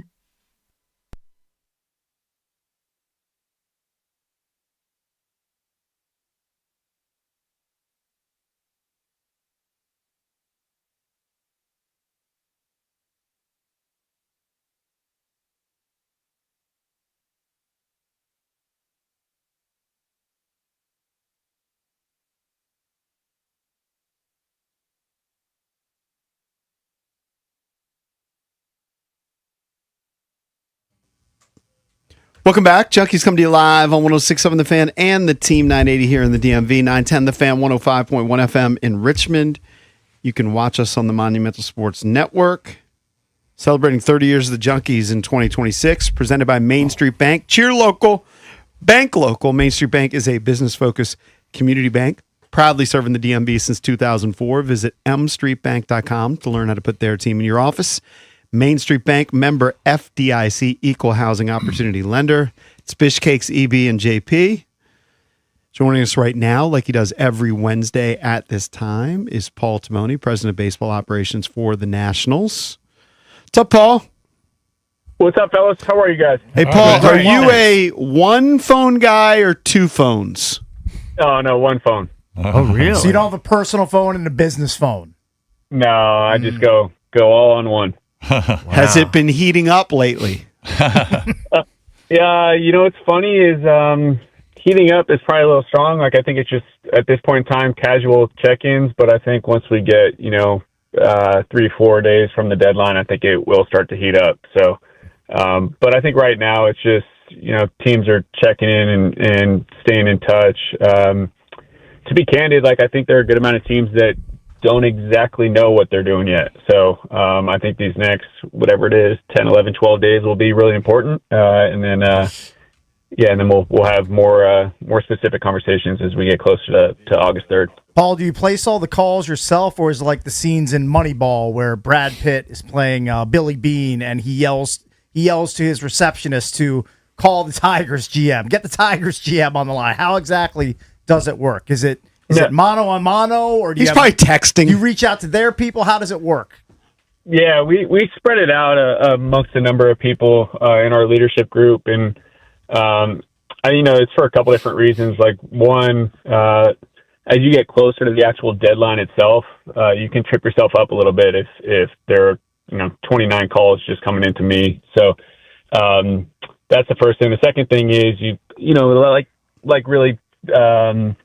Any other sport as well. I think a lot of the time where you match up on these trades, it's rooted in really good relationships, right? Where you just trust folks with other teams because you've either worked together or you're good buddies with them or whatever it is. And so we want to, leverage those relationships as well. And there are different folks in our front office that have tight relationships around the game, and we want to take advantage of those. Is there a guy or couple of guys where you see their number on the phone and you know that they're just going to offer you something ridiculous that you would never ever accept? Yeah, you're not going to mention any names, but are there some of those guys in the league where you know that you get into like trade talks and trade discussions where it's just never going to come to fruition?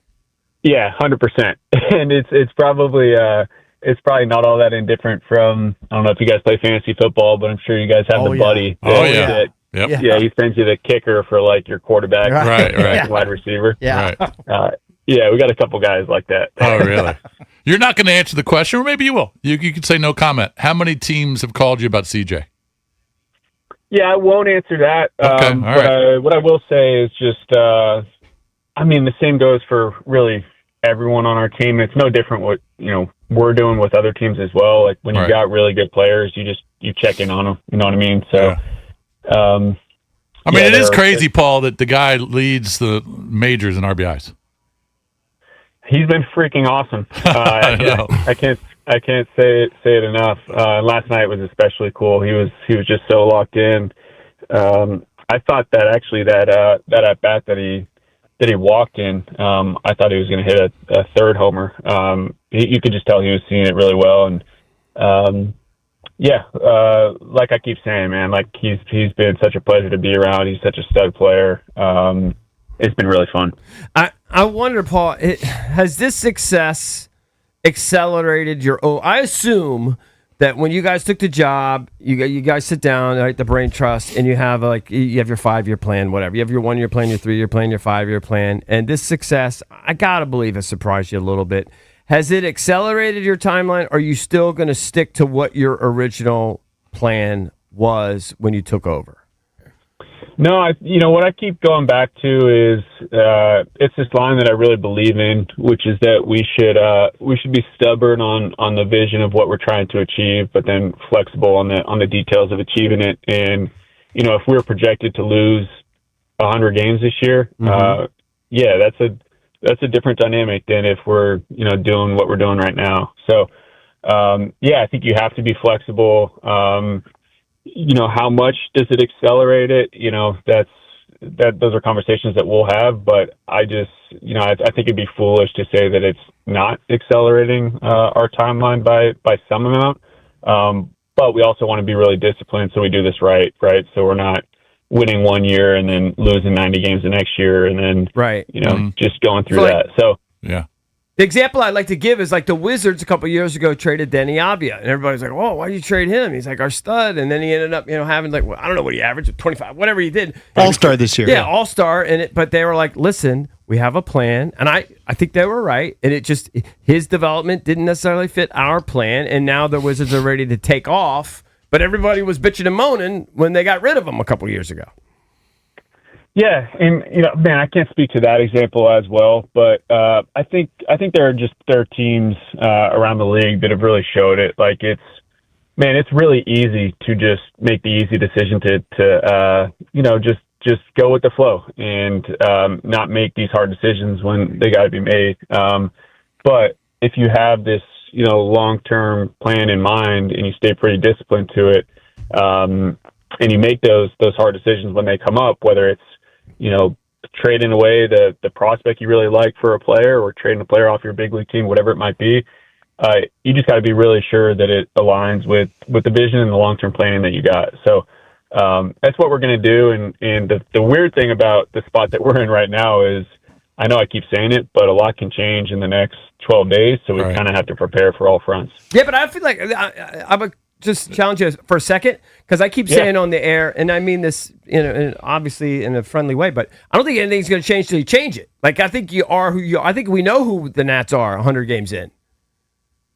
Yeah, I mean, what I would say to that is, like, if we get to August 3rd and we are 52-61, right, versus 62-51, that meaningfully changes things. You know what I mean? And, and listen, there's probably the likeliest world is that we're in, within a game or two of 500, and then we got to figure out what we're doing. But I would hate to come to you guys today and say, like, hey, we're going to go for it. We're going to buy. And then, we do whatever over the course of the next 10, 11 days. And it's like, you got to eat your words. And the opposite is true too. So fair enough.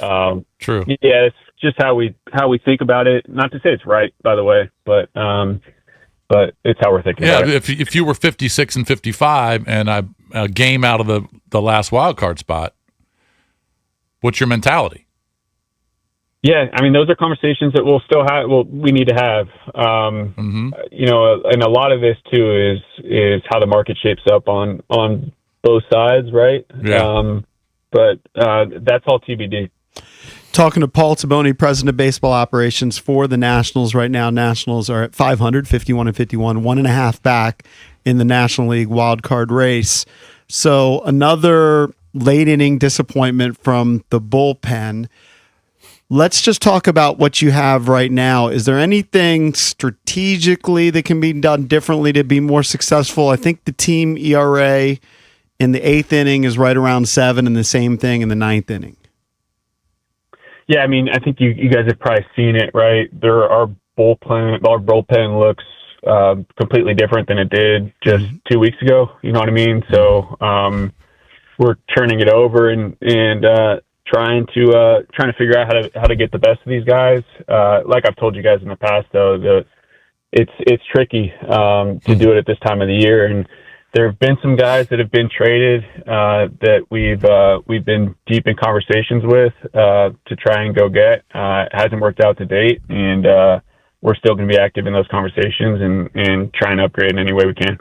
I feel like you were talking about the next 11 or 12 games, and I feel like this is kind of a critical point, maybe to even for the front office to act or stand pat. But when you play teams like the Athletics and then the Rockies out there, I know you guys lost last night, but they're very beatable teams. I mean, Colorado's 21 games under 500, and hopefully you guys get the series today.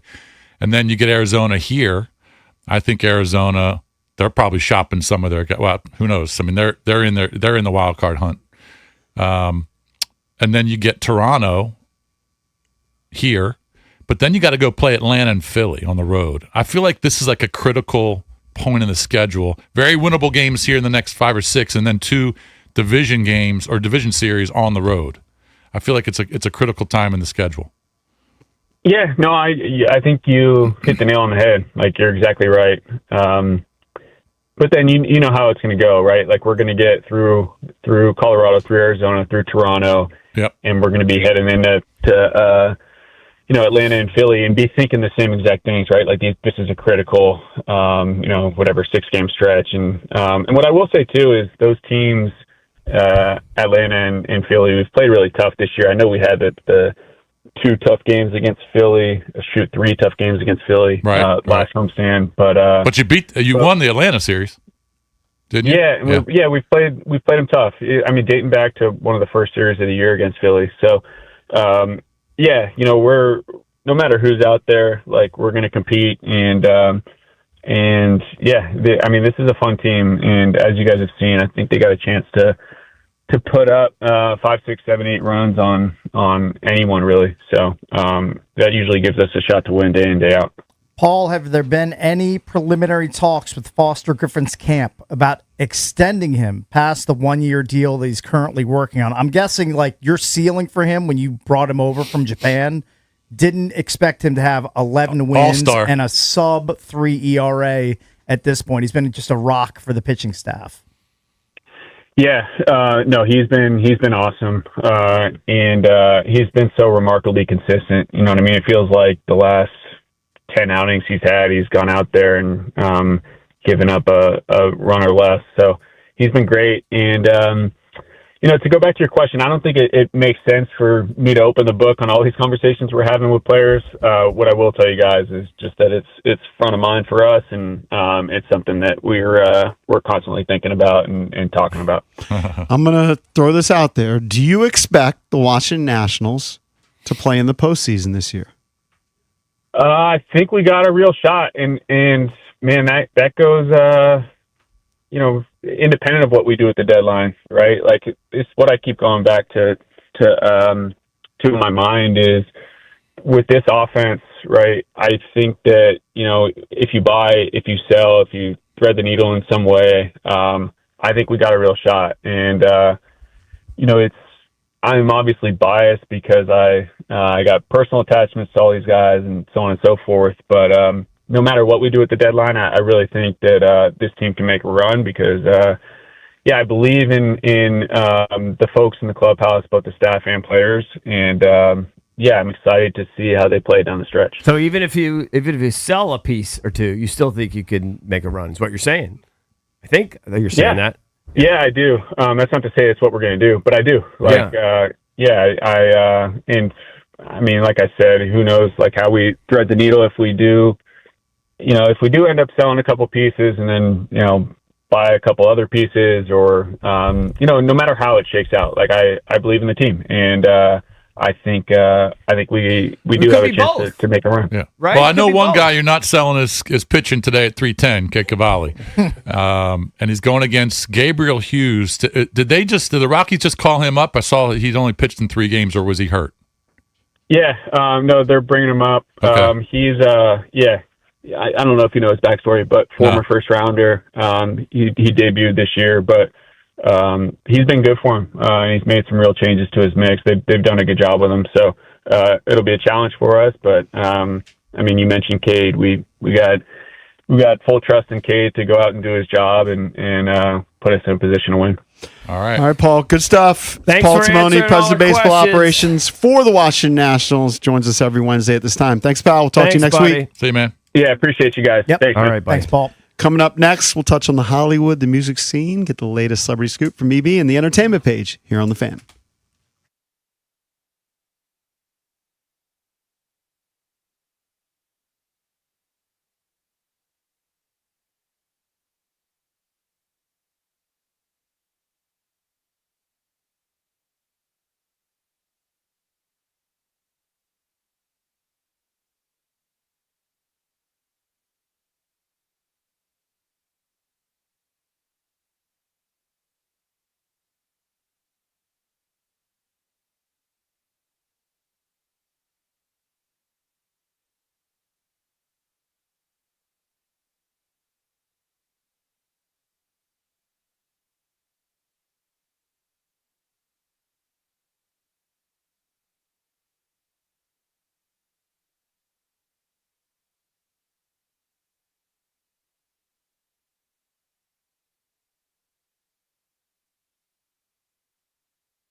A reminder, we're going to be at the Bay Sox game tomorrow night, throwing out the first pitch.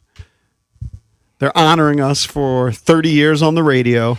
This is the year of the Junkies, 30 years. Sure, my right arm's good to go. Are you almost getting sick of the 30? I'm not getting sick of it, but next year in January, it's going to feel weird. Big letdown. Yeah, people are just going to call in. What's up, guys? It's fine. It's okay. Yeah. It's a milestone. No, it's really nice. 31's not a milestone. 30 kind of is. 30 is a big one. And it is kind of, you know what? It's a good small talk icebreaker where I'll meet people out and about at a swim meet. And they'll come up and they'll say, "Oh, big fan! It's Congrats really nice. on 30 years." It's really nice. So when it's people it's say it. nice. Yeah, it is really nice. All right, let's get to the entertainment page, EB. All right, the entertainment page, of course, driven by BMW Fairfax, DC's only BMW Center of Excellence Award winner for the ultimate buying experience on your ultimate driving machine. Get over to BMW Fairfax. Ask for my girl Miriam. She's the general manager. Top dog over there. Of course, you check out their entire selection of certified pre-owned and brand new vehicles right there on their website, bmwfairfax.com.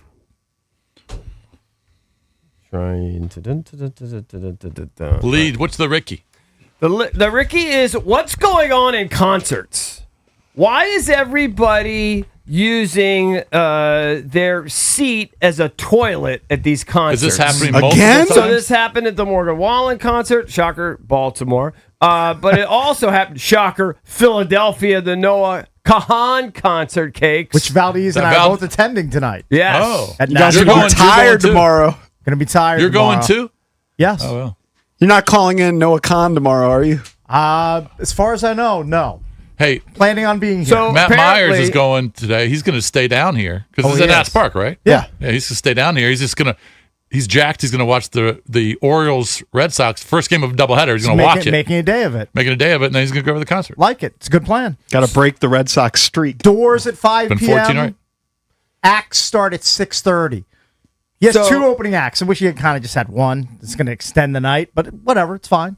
So the Philly show, someone actually just took a dump in their seat. Okay? Yeah, it's not great. I mean, it's just outrageous. Then there was a show July 19th, just a couple days ago. Was it Big John? At City Field. Oh, let's hope not. It wasn't. Let's hope that's not the case. That would shut down the whole Yeah. stadium. Yeah, they clear out the concert venue. I guess there were some people, they jumped in front of other people. They weren't even supposed to be sitting there. And next thing you know, a girl pulls her pants down. She like pops a squat.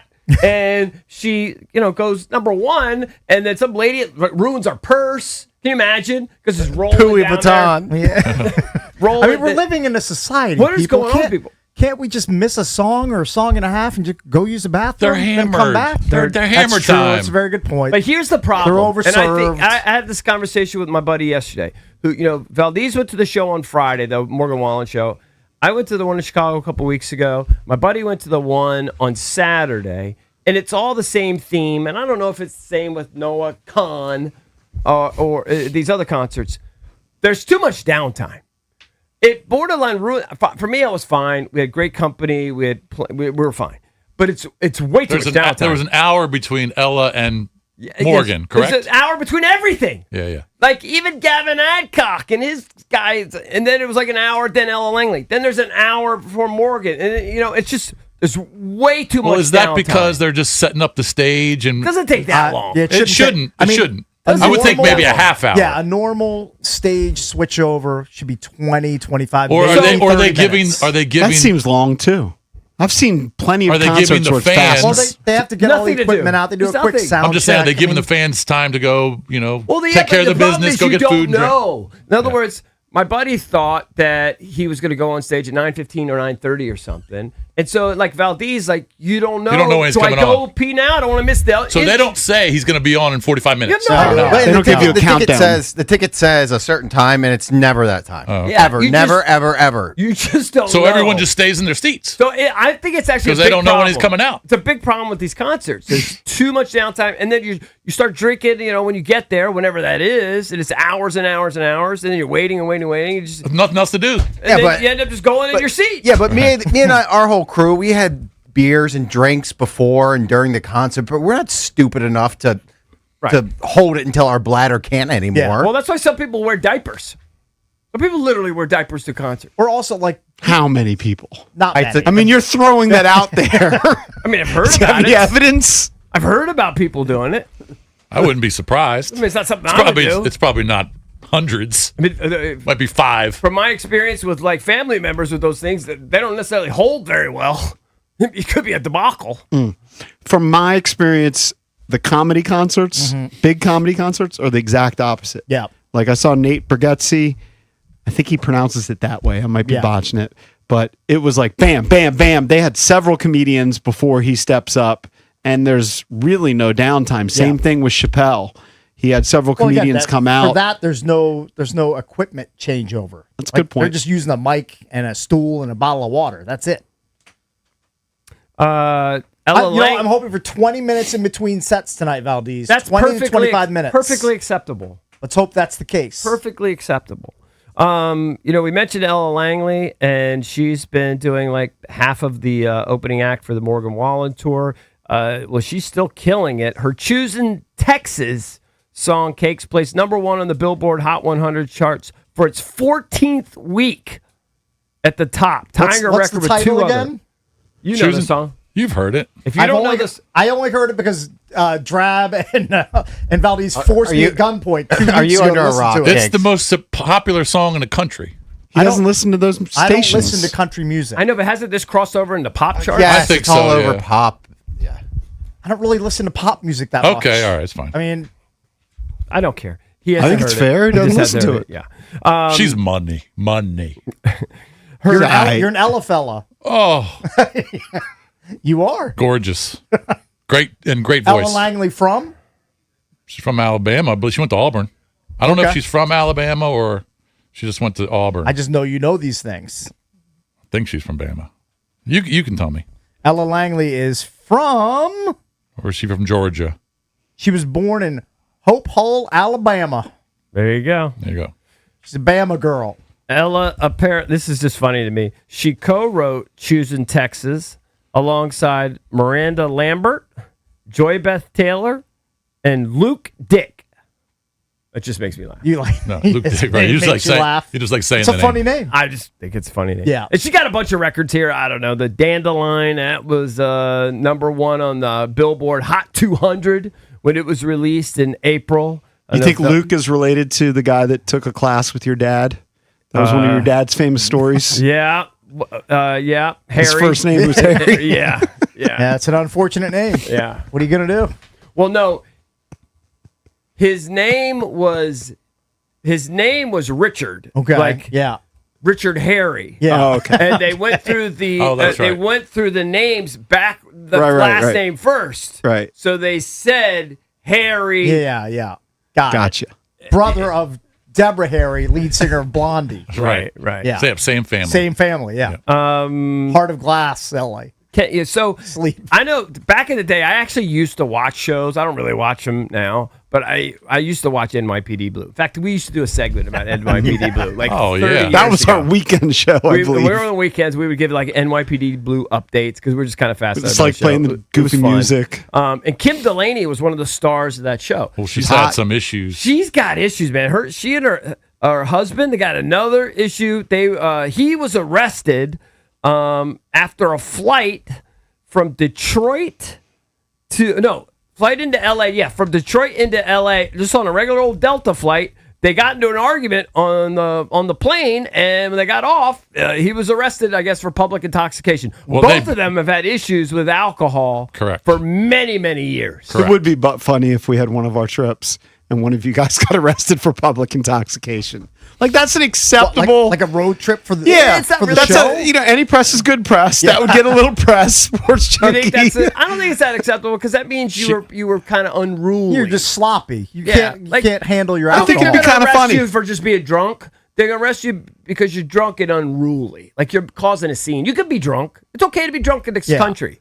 You just can't be drunk. Don't and just You can't stumble be into obnoxious. people and and throw be up on obnoxious. them. So they're Yeah. probably obnoxious. I've now forgotten. Was it pastry or squirrel had to basically be wheeled off of a plane? I think both those guys had their moments. I think Well, Squirrel, one of them got so drunk on the way to Vegas. Right. That was Glenn. That was okay. That was Squirrel. It took him yeah. off the plane. Hadn't even landed in Right. Vegas yet. They wheelchaired him off the plane. I mean, Yeah. that look. Usually Vegas does that to Yeah. you. It's the other way around. It's This like was the Talk pregame. about- You want to talk He about was- a premature celebration? Yeah, but it was on the way to Vegas. Right. I can't think of anything more embarrassing. that What's is more embarrassing.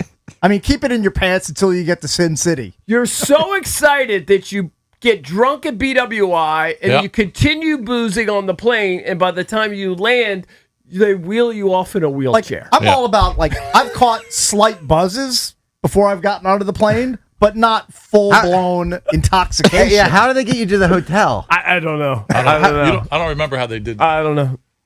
They wheelchaired him off the plane. It's been so many years. They didn't take him in an And ambulance. something happened with Pastry, too. Pastry had so many five-hour energies. that happened in the hotel or in the casino. He called his wife and said that he said his gonna- goodbyes. Having the big one. He was having, Thought the, he's big having one. the big one. And then he had to go to the hospital because he was doing Red said Bulls. his And he called Yeah, his wife he and said said, because he was going to have a heart If you attack. feel like you're going to check out and you have time and the wherewithal, you're probably going to text your wife or call your wife or your kids. Well, he's going to text her that to Nubs. He takes his he hates the phone so much. I do hate the phone. He's going but to text you his wouldn't wife. call your wife. If he knew you were going to die, you would text. Calling is quicker.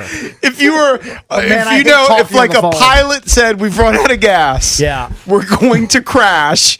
Yeah, I It's mean, going to be you're still gonna 5 text. minutes. If I was on a flight that was getting hijacked, I'd probably text my wife, "Love you. This is not turning out well." You wouldn't even put an I in front of it. It was just love you. Love ya. YA. That would be it. That would be my parting shot. Did Mike have chest pains? Is that why he's? Yeah, he thought he was having a heart He thought attack. he was having a heart attack. Yeah, he thought he was having a heart, the big one. Yeah. Because he kind of looks like he's due for a big one. You know what I mean? I think a The big one is possible. Heart's already working overtime. Yeah, I mean, yeah. I haven't Last seen thing- him in a while. Last thing he needs is 8 Red Bulls poured on top of it. Red Bulls in 5 hours. I mean, that's a deadly combo. I mean, this is we're going down the grilling those guys highway. Yeah. But is he also the one that had the deck? What? The deck accident?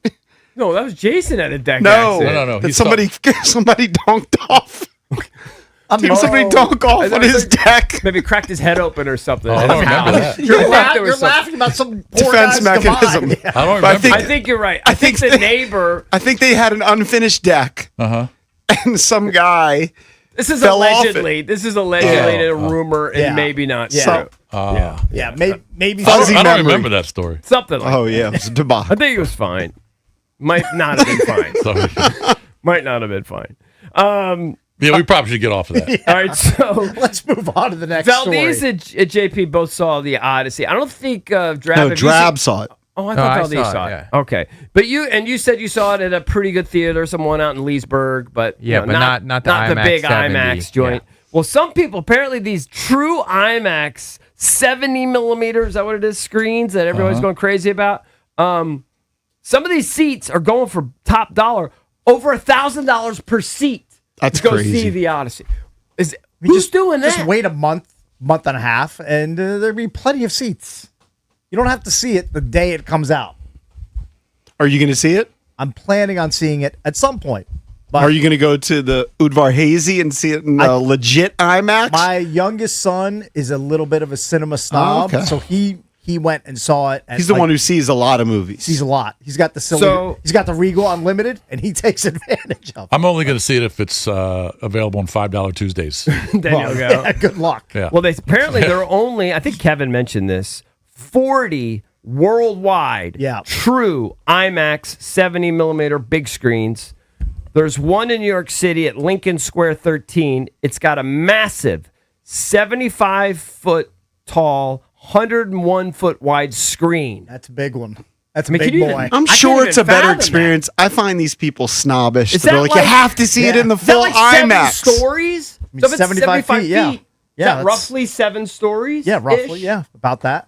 I mean, I can't even put. I just think it's overkill. I just don't think I'm not watching the movie going, I wish the screen was bigger. Right. Right, The screen is massive Yeah. at the theater that I'm plenty watching big. it at. I don't need the extra 20 feet or whatever it is. Right. I never looked at the screen and were like, man, I wish I could see more of that guy's helmet. Yeah. You know, I watched mine on 60 inches. Right, I Plenty bet big. it looked pretty good, Plenty right? big. That's fine. And be honest, a lot of times I'm like, Jesus, it's loud in here. Yeah. I don't need it to be Yeah. louder and blow my eardrums out. Yeah.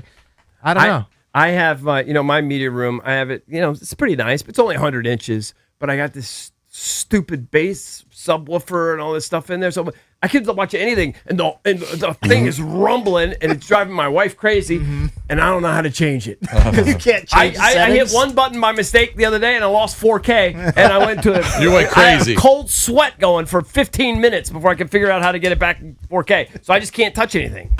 I don't know how to get. Would you this- rather lose 4K on your TV or 4K out of your pocket? What do you think? I don't know, man. Watching blurry TV is Blurry trifling. TV is the worst. 4K. Whenever I get 4K, I just feel like literally I'm in heaven. How did we live with standard definition? I don't know. We just persevered. It's so Because- trash. We didn't know any better. Because We that had was those all we big- had. yeah. those We big couldn't compare it to boxy- anything. Those big boxy TVs you get at Circuit City, like the one you had when you first got married, And it was just. I bought that thing for like $2G. And it was like blurry. It was literally blurry. Hurting plasma. Remember plasma TVs were all the rage? When they first came out, but they were like good. $5 grand. They were okay. My buddy got the first one, and like back when everybody was getting them, and it was like 8K for a 40 It inch. was, I spent way too The much. curved TV never took You get off. one now or for 3D 150 bucks. TV. Yeah. Get out of 3D here. TV. Get out of here What with is your it? 3D 3D TV. TV. That was never a hit. fad. And you know what never really hit either? The curved. Yep. They tried to sell Just the said that. Peronis. Said that, They yeah. tried to sell the Peronis. Yeah. Straight didn't out work. of St. Louis DTF or The DTF Peroni St. Louis. TV You should didn't probably hit. watch it. You love that show. It was really good. Is that your favorite show in the last 10 years? It's up Probably. there. It's pretty damn good. Now, there's a lot of full frontal male nudity. Just spoiler alert. Well, that's why you like it. I mean, it was intriguing. I was intrigued. Why I don't know were what that you says intrigued? about me. It was a well-known Yeah. show. And I think also, that's the by the wrong way, it's one of the word. most. I think you're using Hey, the it's wrong also word. it's one of the most depressing shows Yeah, out it's there. not very uplifting. Yeah. Sounds like he was curious. Yeah. Intriguing is the wrong word. Yeah, like, Maybe jarring. yeah. You light up. That, it was all of those You things. light up like when we talk about nudist camps, when Yeah. EB lights up. That's how you light up I when you have a talk soft about spot that for show. DTF St. Louis. All right, got to take a break. We're the Junkies. Keep it here.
All right, so EB and I went to DeMatha High School, of course, and I think the time something big happens over there, especially athletically, we always talk about it, and the football program has been one of the best in the country for years.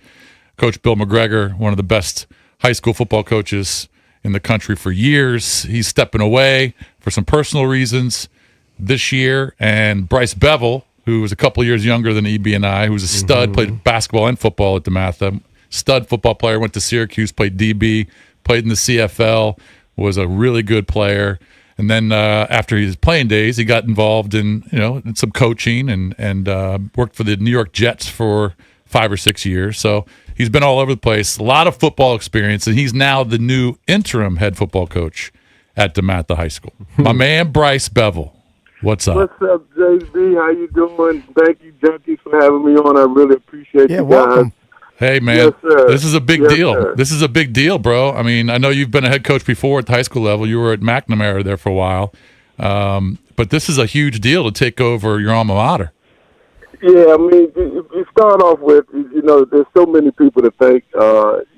First starting off with Father Albert, president of the school now, Dr. Dan McMahon, who's the principal, who was my wellness teacher when I was there, Father Damien as well, and then my running back coach, who actually got me started, got me going, who is now the athletic director, Coach Ed King. Just so many people to thank, man. Of course, Bill McGregor, just being able to be in a place to continue this legacy and stand on the foundation that he set for so many years and so many decades of putting so many young men into college and even eventually into the NFL. So it's just a blessing and honored and humbled to be named for this year the head coach of DeMatha Catholic High School football. Now, so you played for Bill. Is he going to be around at all, even once a week, or is he going to be at games? Do you know about that? Is he going to be around? Yes, absolutely. So that's the best part of it. It's more like the train is already moving, and now I'm actually adding to what's already been done, the caboose. Bill will be around. His title will be Director of Football Operations, so he'll still be helping with alumni relations. He'll still be, he's forgot more football than I probably would ever remember. So to be able to have him as a resource there in the building every day is such a blessing. It's just being able to positive to be able to extend what he's doing and now put my own added experience to what's already been laid. How different is high school football nowadays versus when you were playing, if it's different?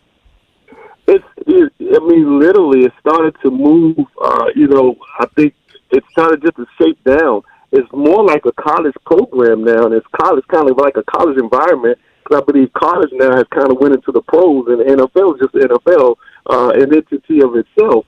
So high school now is really, really like a college program. Especially when you have young men who have two young men that's returning that signed with Auburn University. You have another young man that's going to Purdue, and now you're adding the NIL to it. Right. And now you're adding, that part of, agents and financial advisors and tax consultants now in high school at the high school level. So it's really, a college level program is what it is. So high school is college now. Yeah. He mentioned the two kids from DeMatha are going to Auburn. James Pace is the edge rusher. He's going to Auburn.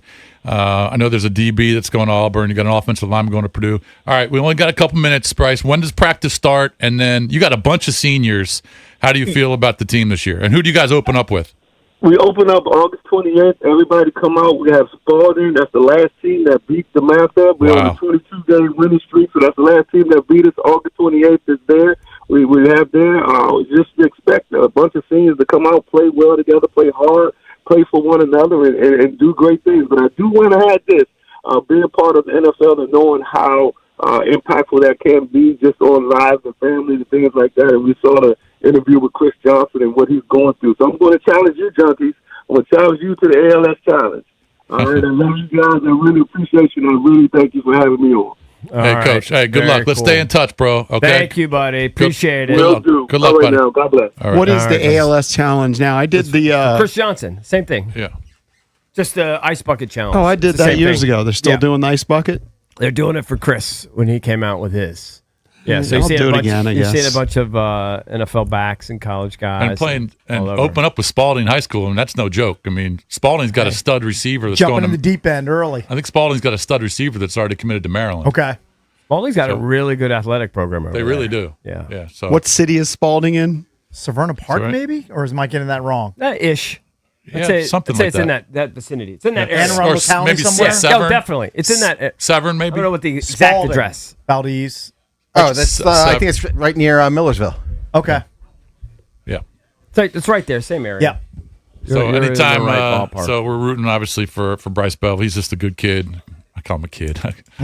Good dude, and he knows football. So I think he was at Maryland when Edsel took us around. Yeah, If I remember You're right. correctly. That's Yeah. 100% he was. there. We said hello to him. But he always wore a different color blazer than you guys. Yeah. Well, he was 2 years younger. So when we were That's seniors, the big DeMatha he deal. wore the kids. he wore the blue. We wore know the your brother purple. went to DeMatha. He did, yeah. I don't know what color blazer he wore. Well, the ninth Oh. and 10th graders. Freshman, sophomore wear blue, Okay. and then you get your burgundy. Gotcha. Blue or burgundy. Yeah. Got it. The burgundy was kind of irking, but it was The a rite of blue, you looked a passage. lot better. You look better in the blue. In the blue. And gray pants. The burgundy gray pants, not a great look. This wasn't. Not a great look. And But you had to wear a tie, right? only in like the Well, winter, like when it was No, spring. you didn't have and to. the It was fall. hot. It was hot. You The didn't have to. burgundy and gold pants looks much better. They look Yeah, better yeah. together. The burgundy and gray, Personally. it wasn't a great look. But it is, what are you gonna do? It was cool. Meant you were a senior. Enjoy your Whopper with cheese again today. If you can find it. Yeah. All right, we got to get out of here for That's right, Circus. Fish Bucks, Cake CB. I'm JP. B. Mitch and Finley coming up next here on The Fan.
The Nationals jumped out to an early lead thanks to a first-inning homer, and C.J. Abrams had the honors this time. He kept it going with another homer in the third to continue his recent power surge, but his 2 blasts and the Nationals' 7 runs just weren't enough. Clayton Beeter gave up the go-ahead solo home run to Hunter Goodman, and the Nationals are now 51-51 following the 8-7 loss. The Nats also suffered their 14th last at-bat loss of the year. In the MLB trade deadline is August 3rd, and the Nationals are in a better position than many thought they'd be. They're 1.5 games back in a very close NL wild card, but these next 2 weeks are going to determine what the club decides to do. Right now, ESPN is putting a 25% chance that C.J. Abrams is traded at the deadline, and they ranked the top 100 trade deadline candidates, and Foster Griffin ranks as number 26 available at the deadline. From the Crop Medcast Sports Desk, Savannah McCann on The Fan.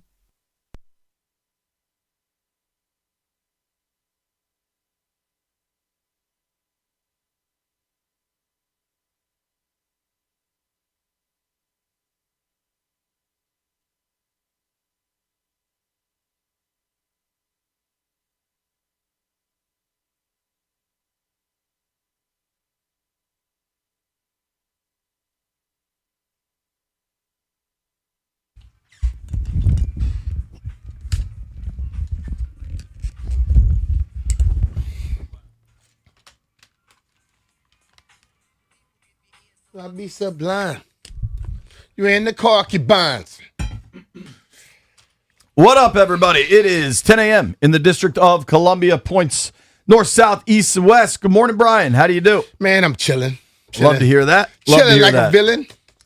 You dressed awfully nice today. You got I look like this MGM. every day. The pants is what. But the performance golf relaxed pants, Yeah. man. I was just hyping up your event You tonight. just like my legs or something? Yeah, I'm a big I hit fan. my leg from you today. You mad? You got the MGM Talent Show tonight. That's a fun event. Yeah. I feel like having to go back, change up, and do it again. I get do it, it all man. early. I get it. I look man. the same up top. I get it, dude. Collars and coat. Guess what I did yesterday? What did you do? Went to the range. And how did you look? Well, every time you start with the it's like not good. Better. I feel better today than I have in some time. I got down in the sand for a while. You practicing stuff now. I hit Did you put any balls in a divot just in case? I hit a bunch of wedges off tight lies, just like trying to hit like a 15-yard wedge that I had to carry over the trap. Let me get you one little pointer, see if you ever thought about this. Have you ever thought about changing the position of your wedges? Yeah, I'm trying to trust the bounce, like you're saying. I'm saying when you're you're swinging a full one, have you ever thought about putting the ball in a different spot in your stance? Because the way that I you usually normally play that forward press. Yeah, like a lot of people play it so far.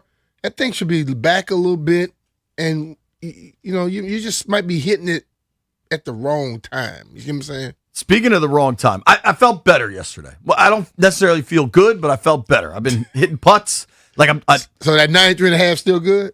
That's still the number for sure. But I don't know. I'd rather just, you know how I get, and I'd rather just feel a little better going to Ohio than feeling terrible, which is where I've been. Who you going to play with? Cisco and Lee and Mike Kelly. Lee, which Lee? Armstrong. You know Lee. Lee, get him some CBD gummies.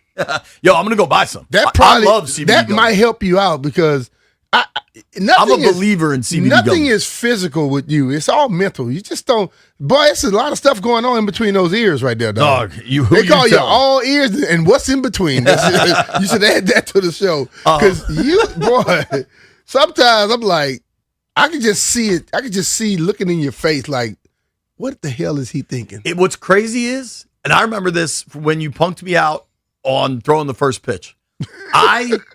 We do this. So real y'all quick, remember that? I don't think anyone of y'all were around then. You were around? It was Cody Betts, landfill. That was a different era, dude. Yeah. We had no video guy. Real quick though, I believe Johnny Cakes was a very kind person and switched the chairs for me this morning. So Johnny Cakes, if you're listening, I think you left your charger, brother. I'm gonna put it right. If you're looking for that, if you're able to come in and grab it, it's you right owe there. us $40 for finding it. Dude, I can do this. I can be live on radio, television, like I used to do the live hit in the stadium at halftime. Like, Yeah. I don't blink in those situations. Yeah. If I have to do something athletic, I'm all blinks.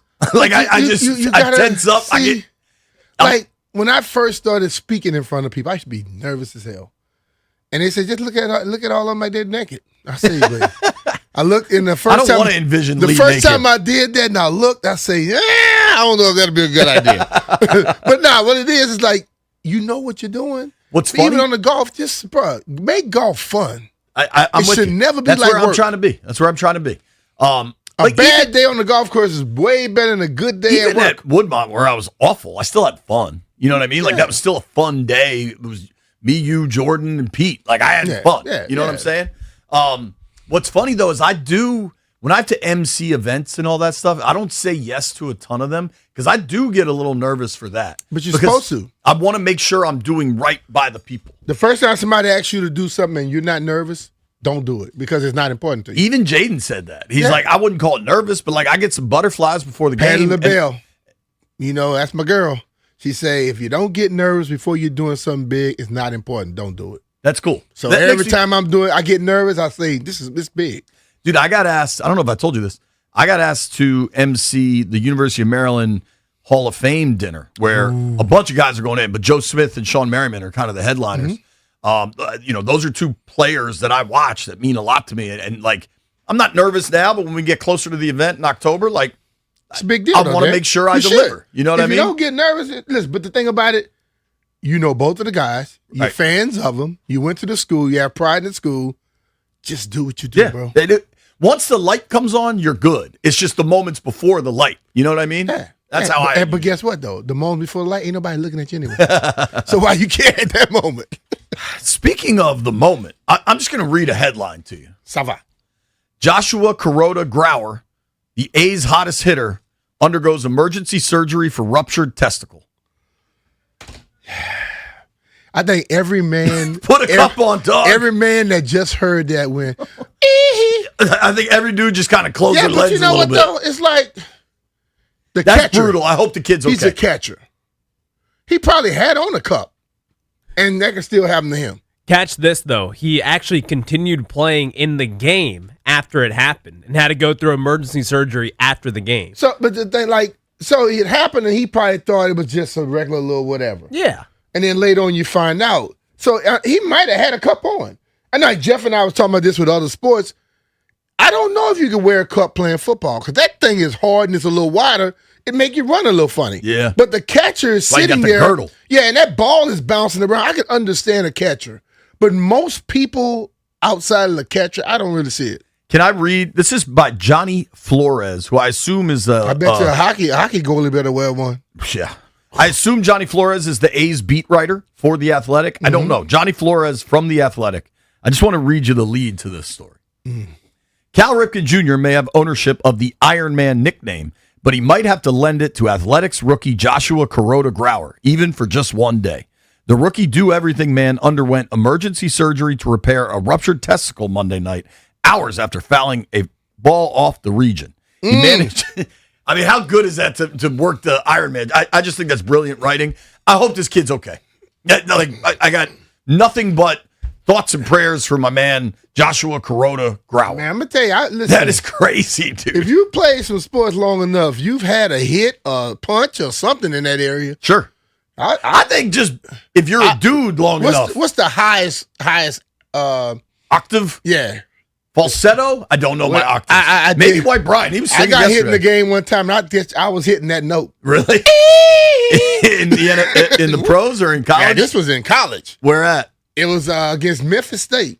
I told you I played against those old dudes, like they were 20-something years old already. I'm like, dude, how y'all? They went to the Marines and then went back to college. And one of them went to, hit me and caught that. Woo. Oh, boy. Was that at the Liberty Bowl? I love that old stadium. I'm sure they play somewhere else It could have been at now. the Liberty Bowl. Yeah. This is 1986, 87, something like that. Did you start as a freshman? I played a lot. I was sharing time with the guy. Was he a senior or did he know Nah, what was he was coming? Rich was a red shirt. I remember I told you on my recruiting visit, the coach said, this is the starting quarterback, this is the second, this is the third. I said, not for long. And they said, what you mean? I say, I'm not coming here to sit on no bench. Did he transfer out? Nah, in the same weekend, Richard was feeling good, and then when the coach checked curfew, he punched the coach. Oh! And the same weekend, I told the grad assistant I was going to whip his ass. And Rich they benched or me. the coach? The grad assistant. Okay. So they benched both of us. So did Maniac get the start? No. They moved Maniac as soon as I came to school. So Clint Campbell, who was our third quarterback, he started. And that's when my dad made me hold the clipboard. I told you about that. And we won 13-12. Wow. I was like, man, we should lose this. I hope we lose this damn game. We won 13-12. So who started the next week? The next week, we went to play at Ole Miss, and the coach said, as soon as you go in, you will never come out again. So Richard started the game. I went in like midway through the first quarter, and the rest is history. I can't believe the coach went back to Richard after he punched him. No, he punched another coach. He didn't punch the head coach. This is Stokely, right? No, he punched the defensive coach who was taking curfew. But everybody knew that coach was kind of crazy. The coach would agitate the hell out of people. Lafayette, Louisiana was a wild place in Hey, 1986. man, look, when you have when the school cancel school for a day and just provide all the crawfish. Was it Lenya? No, when the school does that, you know people have some different things going on. Indeed. I don't know if you got to watch the Nats last night. I did. By the time I sat down, the Nats were trailing, but then I saw CJ go yard. CJ Abrams. CJ went yard again. Hit his 24th home run last night, tied for second most in a single season as a Nats shortstop. Ian Desmond has the record of 25 home runs in 2012. So CJ's going to break that probably before the end of the month. That's for a shortstop, you mean? Yeah. Okay. Shortstop Nationals record. Okay, gotcha, 24. Gotcha, all right. CJ now does he have 3 in the last 4 games? Like, I mean, he hit one in the game just 2 days ago, isn't it? Yeah, I think he has 4 in the last 3 games. Okay, 4 in the last 3. Damn. I mean, he's on fire. The analytics bros are going to yell at me. Stallion might yell at me. Miles Michaelis was the starting pitcher last night, but they started with an opener because lefty-lefty matchups. Okay, we're into the analytics. I get it. To me, a starting pitcher should start the game because it'd be one thing if it was going to be a bullpen game and you go with a starter. But this was his day on the rotation, and they go with the opener. Your starting pitcher should be able to pitch to anybody, right or left-handed. Listen, and I get that the Nats really only have 1+ starter. I mean, Foster Griffin's been quite good. Cade Cavalli's had some good moments, had some rougher moments, but like the 3, 4, 5 in this Nats rotation, ain't exactly world beaters. I understand that. So I can wrap my brain around the opener, just knowing how analytically driven, how matchup driven this group of Nats leadership is. Mm-hmm. So was it Palmquist? So Palmquist gets the start, so they can go lefty-lefty. Okay, I'm okay here. I'm okay so far. But if he's the opener, he should pitch 1 inning because you have all these lefties at the top of the lineup. He gets into the second inning where he gives up 4 runs. And then Michaelis comes in and wasn't necessarily good, but it was better than that was. Mm-hmm. And the addiction to the analytics at all times, if you're bringing the opener in, let him open and then go to the starter. Yeah. And then the bullpen at the end of this thing, Clayton Beeter gets the loss, gives up a run in the 8th. I mean, this kid Goodman hits nukes, but maybe that's Denver driven. I'm not sure. He's got 31 on the year. I mean, he's very good. I think it was Franny on the broadcast last night told a story that Goodman was hoping to get into the home run contest and had his dad throwing BP for him. And then when the Japanese dude from the White Sox was in, Goodman and his pop were bounced. I felt kind of bad for him because the Japanese dude didn't commit till the very end. But we've got another Nats bullpen disaster. And listen, how far are they from the record now? I mean, I think that probably puts him at 29 on the year. See, I understand, and look, analytics is a part of the game. I understand all this stuff. But the more it becomes a part of the game, I think you're making pitchers and even other sports, you're making people lazier and less equipped. If your starter can't pitch to a lefty and he's righty, something wrong. The best of the best pitch to both sides. Yeah. And knows how to adjust, and he studies it. But if I'm not going to let you pitch against a lefty, I need a lefty on a lefty. Why? I get once you get into the later innings, 6th, 7th, 8th, like then you want to match up when you're going to the bullpen. If I have guys if I got a guy who comes off the bench and all he does is throw smoke, and he can just light up right-handers, I understand. But if you are my starter who starts every 5 days, you should be able to pitch to any damn body that comes up. But like when you look at it, first of all, it started off by they let pitchers go 5-6 innings. They don't know how strong their arm is. They don't let their arm get strong enough. And the moment they got to go over 6 innings, they got to have surgery or whatever. Now you're starting to say, well, I can't let you pitch against this person. The people outside the sport is getting too involved with the damn sport. Yeah, I mean, baseball is let the guys on the damn field take care of it. Like the days of like the old school baseball guy pitch through it is over. Like baseball is run by Ivy League mathematicians. But see, that's the whole thing that's about just the reality. The Ivy League mathematician, go find us a better way of doing everything else that we need to get done. Let the damn sports people take care of the sports. Nats are now back to 500. And that's a tough loss last night. They put up 7 runs. You like to think you can win that. You lose, the bullpen loses it. The opener stayed into the second inning, got rocked.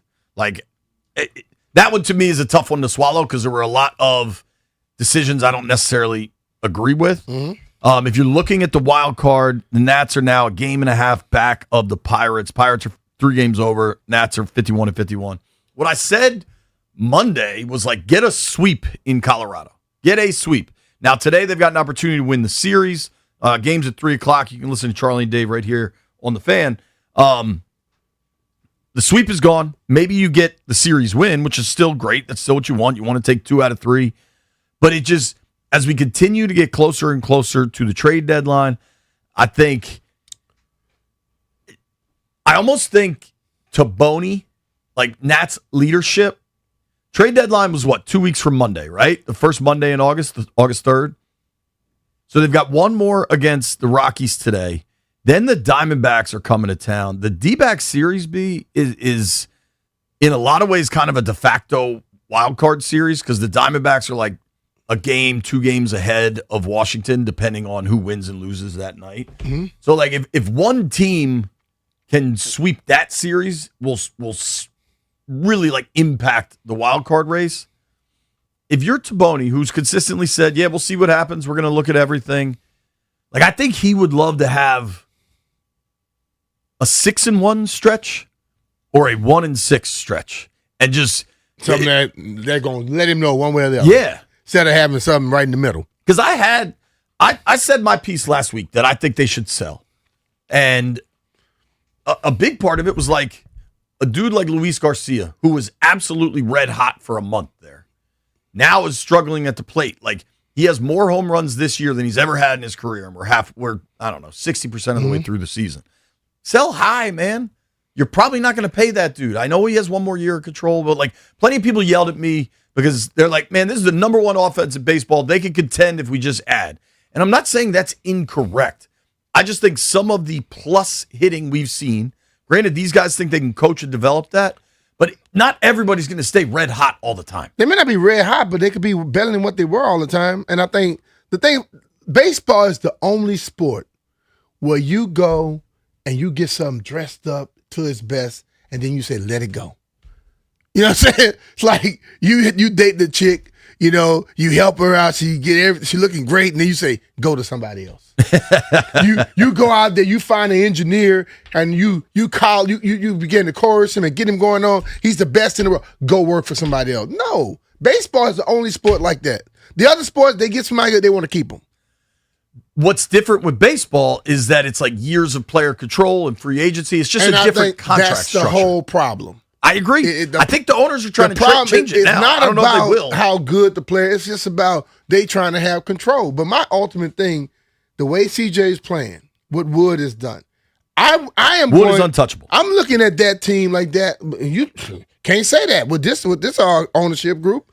The way I look at it, if I look at the Nats, as good as they are offensively, I am trying to bring some pitching in to kind of get close to that. to help them out. I want to have a talk about the Nets. I want to talk buy, sell. I know people have a ton of opinions. I always mention the MLB email I get every morning. And today is building a team with the top trade candidate at every position. Guess whose face is on the cover of this graphic? C.J. Abrams. C.J. Abrams. We're going to have a C.J. Abrams discussion. I don't think you trade C.J. I think Foster Griffin and Luis Garcia, top of my list. But we're going to have that conversation a little later because I want to shift to Jaden Daniels. I want to have a specific Jaden conversation. When we return, it's B. Mitch and Finley just getting warmed up.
This sports update is brought to you by Mervis Diamond Importers. Nobody pays retail anymore. Why should you?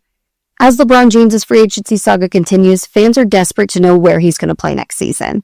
So when a video titled LeBron James Introductory Press Conference popped up on the Miami Heat's YouTube channel last night with a July 27th published date, it understandably set off a social media frenzy. But according to a Heat spokesperson, that was posted accidentally. Talk about a tough day at the office. And Ken Scathaboo decided to test the hearts of Giants fans as he's recovering from a broken right fibula and dislocated right ankle. He decided to do a backflip on stage this past weekend at Fanatics Fest. So what did his new head coach John Harbaugh have to say? He said he should at least stick the landing if he's going to do stuff like that, and then joked that he hasn't talked to him but will soon. Getting engaged or married? Visit Mervis Diamond Importers for the finest diamonds and best value. At Mervis, you'll find the largest selection of Tacori engagement and wedding rings in D.C. Together, Mervis and Tacori help create a ring as extraordinary as your love. Go to MervisDiamond.com. From the Crop Metcalf Sports Desk, Savannah McCann on the Fan.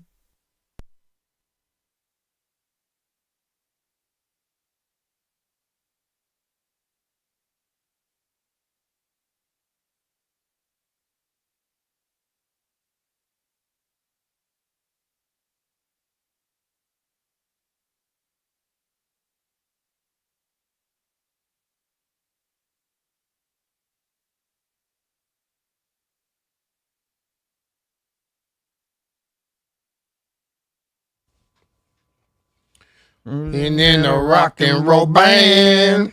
Speaking of rock and roll bands, coming up at 12:45, we're going to be giving away Leonard Skinner tickets. You know why they named the band Leonard Skinner? Why? It was, I believe, Ronnie Van Zant's high school gym teacher's name. And they just thought it was funny. Was Leonard Skinner? The guy's that was his real name. The gym teacher, yeah. I'm going to remind you of something else. Rude is the official show sponsor of Beamish and Finley. Don't melt this summer. Upgrade to high-efficiency HVAC and enjoy budget-friendly financing options with low monthly payments. Keep your cool and keep your cash. Find a Rude Pro partner at rude.com. If it ain't rude, it ain't right. B, we have NFL Network on in the studio right now. Obviously, there's a lot going on between ESPN and NFL Network. Good Morning Football was this rocket ship of a show when it was the original cast of Burleson, Kay Adams, Schrager, and Brandt. It has since been like, I'd changed up a lot. Pretty bastardized now. It's now in LA. I mean, the call time for these people must be 3 a.m. or something. I don't know what will happen with Good Morning Football, but the cast now includes Manti Te'o. And I mean, you and I have the same reaction. Like, Te'o was a phenomenal college football player at Notre Dame. His NFL career, longer than you might think. Yeah. You got a guess at it? I think about 4 or 5 years. 7. 7? Yeah. But think about it, though. 8. Pardon he me. wasn't playing a lot. No. He was like on the team. Yeah.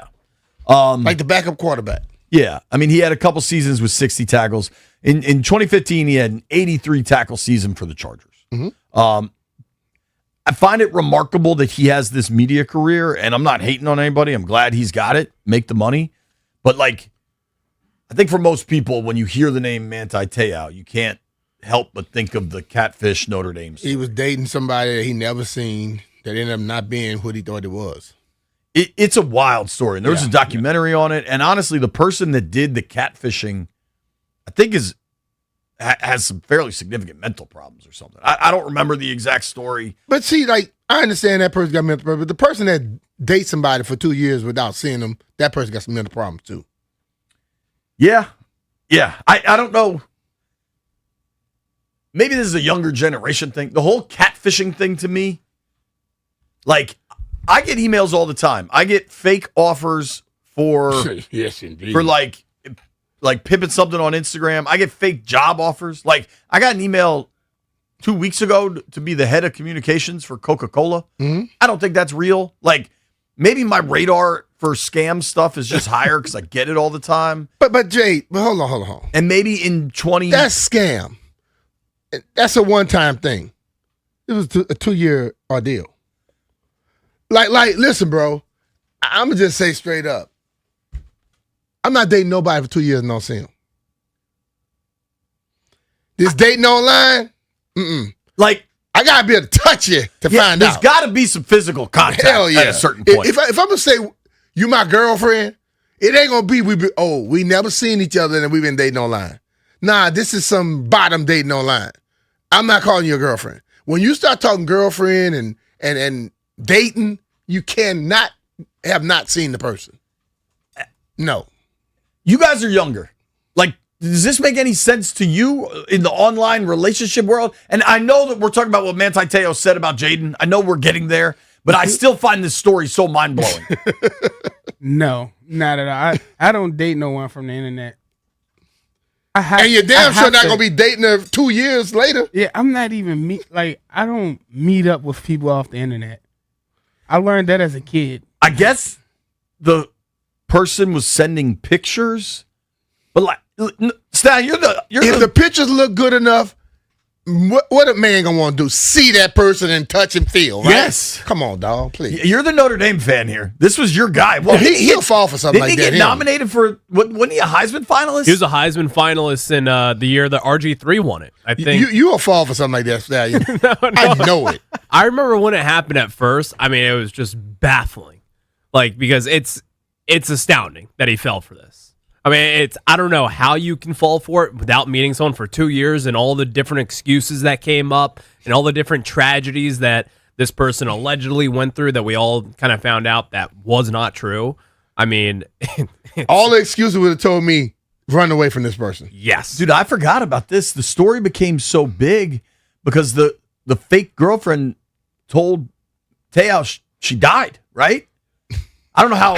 How can you tell me you died? I don't know, man. I guess she got a hold. It was like they did a feature story of it on game day. I understand, but how can the person tell you they died? I know. If the person told me they died and I fell for it, you need to go lay me down on the couch. Let me talk some damn about it. If you guys haven't watched it yet, you got to watch a Netflix documentary about Manti Te'o. I don't think I'm going to be watching that one. It's honestly sad, but it is. I'm not investing no time in that. I'm letting you know it right now. You know, it was an entire TV show of people falling for the same thing. Yeah, but Jeff, did you hear that last part, Jeff? The person told them that they died. I may have that wrong, but the whole thing. They played like a whole game dedicated to his dead girlfriend. Yeah, who was fake. Yeah. I don't know. Hold on, the school fell for it too. Hold on. ESPN College Game Day did a feature story on it. The person that he never met that supposedly died, they did a game for. Yes. That just show you how stupid people are in this world, bro. I'm just being real. Listen, I feel bad for him, but I also you can't operate with that level of blinders on. I don't know. We're supposed to talk about what Manti Te'o said about Jaden. Let's do the Jaden thing. All right. You said it this morning, and you were so right. Like, man, I can't help when I think of that name. When that's you see all Eddie, I think about. If you saw Eddie Murphy or any comedian trying to do a serious part, can you not laugh? Did you watch I'm just saying. Uncut Gems? It ended up being like a riveting movie, and Adam Sandler's character is wildly hateable, but it takes you a while to buy in to Adam Sandler being a real actor. I think, and that's what it's like. Soon as I see and those him, dudes are actors. Yeah, but as soon as I see him every time, that's all I could think about. No, I get it. It's hard to even must listen to him because I go to that. And I'm thinking, when you see Eddie and all those type of comedians in the movie, I'm like, what? Because they'll be doing something serious, and then I'm laughing. I was listening to a podcast this morning, and there's so much hype around the new Odyssey movie. Mm-hmm. But the dude that it was Stanford Steve was saying, he's like, man, I got a hard time when I'm watching Anne Hathaway on screen thinking she's in ancient Greece. Like, there's some people that you just have a difficult time with. Apparently Travis Scott is in the Odyssey. That's news to me. What's his He's role? in it for 2 minutes. Didn't he die? No. Oh. But whatever. I want to see it. Knocking the brothers off too quick in these movies. I don't know that I actually will, but it's on my list, and I'd like to see it in IMAX because that's how it was filmed. I think overwhelming chance of me just watching this on a plane this fall. I think that's how my Odyssey consumption will go. That will be a 0 for me because I'm asleep before it leaves the gate. Yeah, you are. Yeah. I'm jealous of that. That's a skill. All right. Speaking of skills, we're going to get to this damn topic. Manti Te'o former Notre Dame Heisman Trophy finalist, is on Good Morning Football and talked at length about Jaden Daniels and the Commanders as it relates to the NFC East. Let's play the audio, Jeff. Let's go. 9 minutes later.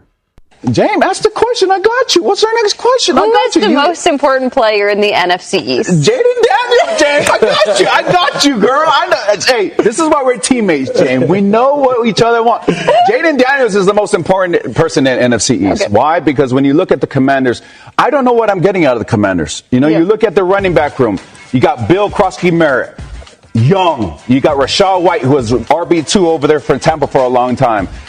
You have a very thin quarterback room, and you have a very young defense. Now, I know Dan Quinn is a head coach. I know what I'm getting there. But then you also have an offensive coordinator that has the same amount of coaching experience in the NFL that Jaden Daniels has playing experience in the NFL. But this is what history will tell you. You don't sleep on the Washington Commanders when Jaden Daniels is at the helm. We were sleeping on them in 2024, at least I was, and then all of a sudden they're playing in the NFC Championship game against the Philadelphia Eagles. If Jaden Daniels is healthy, which all reports out of minicamp and OTAs that he looked like his old self, if not better, do not sleep on the Washington Commanders, because if this guy is on his P's and Q's, he is the most important player in the NFC East because he does move the needle that much, Jaleel. Is that Nathan talking? Yeah. His accent is like weird. He's from Hawaii. Don't sound like a Hawaiian person to me. I played with Kurt Cavell. But I'm just saying, it's just everything's weird. But let's go. But he's right. One thing, get past all the other stuff, he's right. I think he is. Because if Jaden is on, a lot of the questions that we have go away. Because the thing about him, he's going to put the ball into a spot where the person won't be able to miss it. He'll make guys step up in their game. Because he is a quarterback coming out of college that does exactly what pro quarterbacks do. He throws to spots. He leads guys. He don't throw to a person like most college guys do. He's already shown that. And I think if he's upright, the NFC East is in trouble. The league is in trouble. Point blank. Is Jaden Daniels the most important player in the NFC East? If Jaden stays right, do the Commanders win the division? Taking your calls next, 800-636-1067, 800-636-1067. Nobody go anywhere.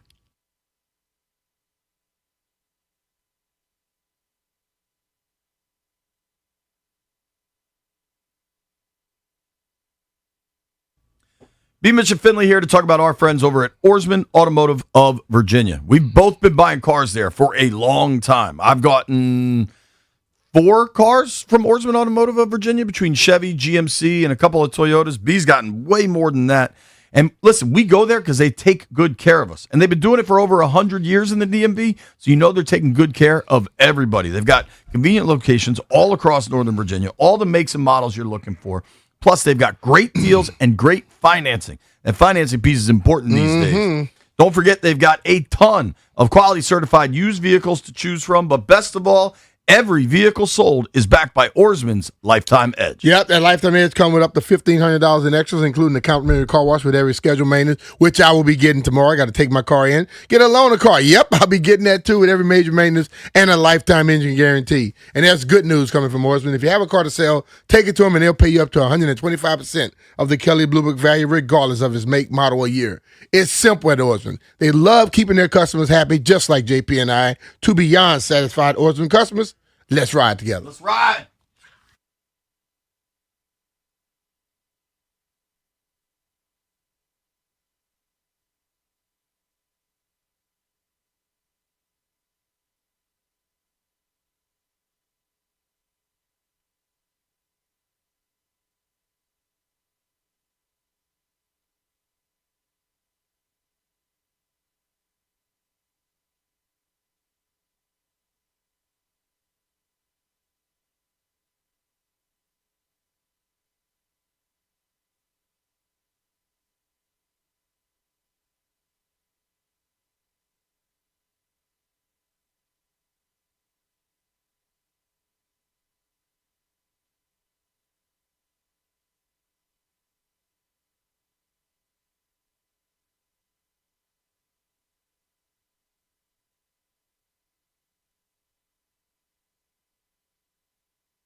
is just an absolute banger. Shout out to Foreigner. Giving away Foreigner tickets at 12:45. 2 hours from now. We are huge Foreigner fans. Manti Te'o said that Jaden Daniels is the most important player in the NFC East. We tried to get through the whole segment there talking about that, and Manti Te'o kind of hard, bro. Disrupted us. I do want to credit Joey, our producer at Monumental, for a funny text. He said, I feel like I was catfished into thinking that would be a Jaden Daniels segment. We eventually got to it, right Joey. now, it's going to be a Jaden Daniels segment. Yeah. Is he the most important player in the NFC East? Important is such an interesting adjective there. Because you're not saying best. Yeah. But like, if he could swing it. If that dude is on, he changes the whole trajectory of what this team can be. Totally. And I think when he's on, he affects the way everybody prepares for him. So they prepare for him, which means they leave somebody else open. And guess who finds him? Jaden. I also think the defense will be better. Yeah. Now, they were awful. Do they get to middle of the pack? Are they just around 20? Could they sneak into like a top 10? I don't know, but I think they're going to be way better, which helps Jaden too. Totally. I want to let folks on the phones weigh in. Our guy Devon is in Rockville. Well, D. What's up, Devon? What's up, brothers? What's up, man? Absolutely, he's the most important in the NFC East, man. Like you said, is he the best? I might even say he is, but I mean, but important, absolutely. It just showed us his rookie year how important he is. As long as he's healthy and upright, I don't think anybody can argue that point. Making the playoffs, I think we all going to be competitive in the NFC East this year, even including the Giants. So I wouldn't put that expectation on us. But as we said, Jaden's rookie year, as long as we competitive and give ourselves a shot to win each and every game, I like our chances. Take it off the edge, fella. All right, bro. Appreciate you, man. I think a ton of it just depends on health. Yeah, totally. Like, there are folks that watched Jaden last year and thought he didn't look as sharp. And I think that Green Bay game wasn't very sharp, and then he got hurt. I just think the whole year was so disjointed that I'm not taking – I have very little takeaways from Jaden's 2025 season except don't chase dudes down after you throw an interception. That's like my one takeaway from 25. Yeah, and I understand that. I'm but not going to call a regression based on 4 games. Yeah, that's easier said than done when you're actually on that damn football field. Yeah, but I'm saying from the body of work, I don't have a lot of takeaways is my point. Yeah. And I think if you want to call him the most important player, because, dude, if he's right, like he was in 24, they proved they're a significant competitor in this league. Just like when you asked me the question about what's most important for Jaden to be good, and I said the defense. Yeah. Think about this.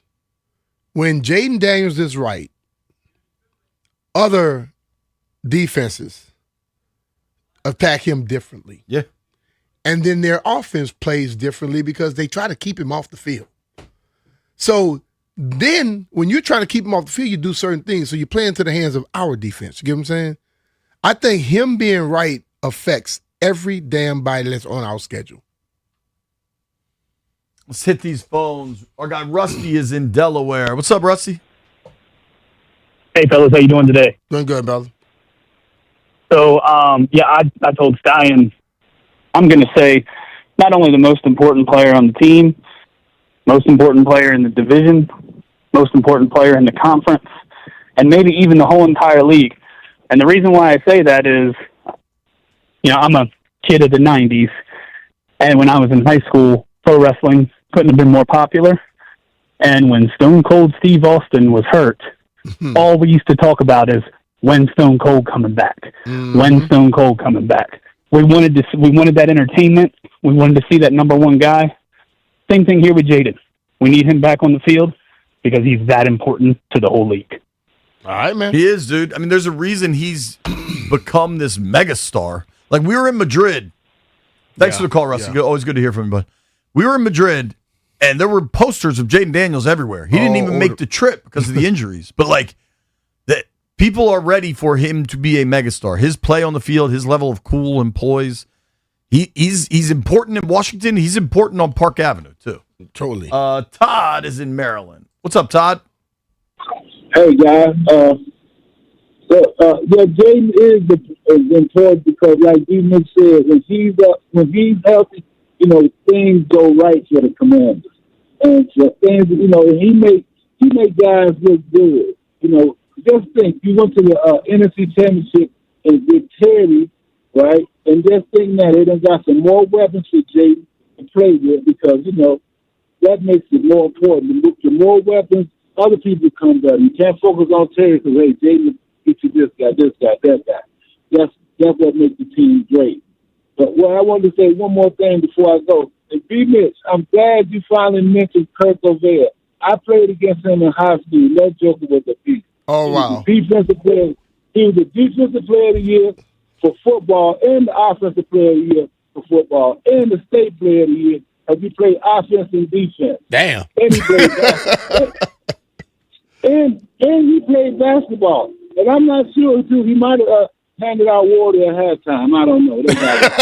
All right, bro. Appreciate the call, dude. I know he could smoke a damn pig, boy. Gobert was a badass. Yes, he was. Here's what I'm thinking. If you're on hold, stay there. We'll continue this. We also have our training camp battle position group to discuss as the show continues. But Jaden, a healthy Jaden Daniels, like, who would be the argument over him as most important player in the division? Dak? Jalen Hurts? Saquon? We've seen Dak do all this stuff. No. Ain't Saquon. As good as he was in the first year, I think it's more about their defense. Like, I mean, part of me wonders if you couldn't argue like a Jalen Carter or something. But as far as important player in the division, now the Cowboys kind of rise and fall as Dak is healthy or not, much like Jaden. Part of me thinks, dude, who is the Eagles' backup, White Brian? Like Tanner McKee? The Temple kid or whatever? They love that kid, right? I don't even think... I think saying Jaden is the most important player in the division isn't even a hot take. I think there's only a couple other people you could argue. Here's what we're going to do. We're going to keep these phones going. If you're on hold, stay there. If you want to call 800-636-1067, it's B. Mitchell Finley.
This Sports Dude is brought to you by Chicken Salad Chick, made from scratch, served from the heart.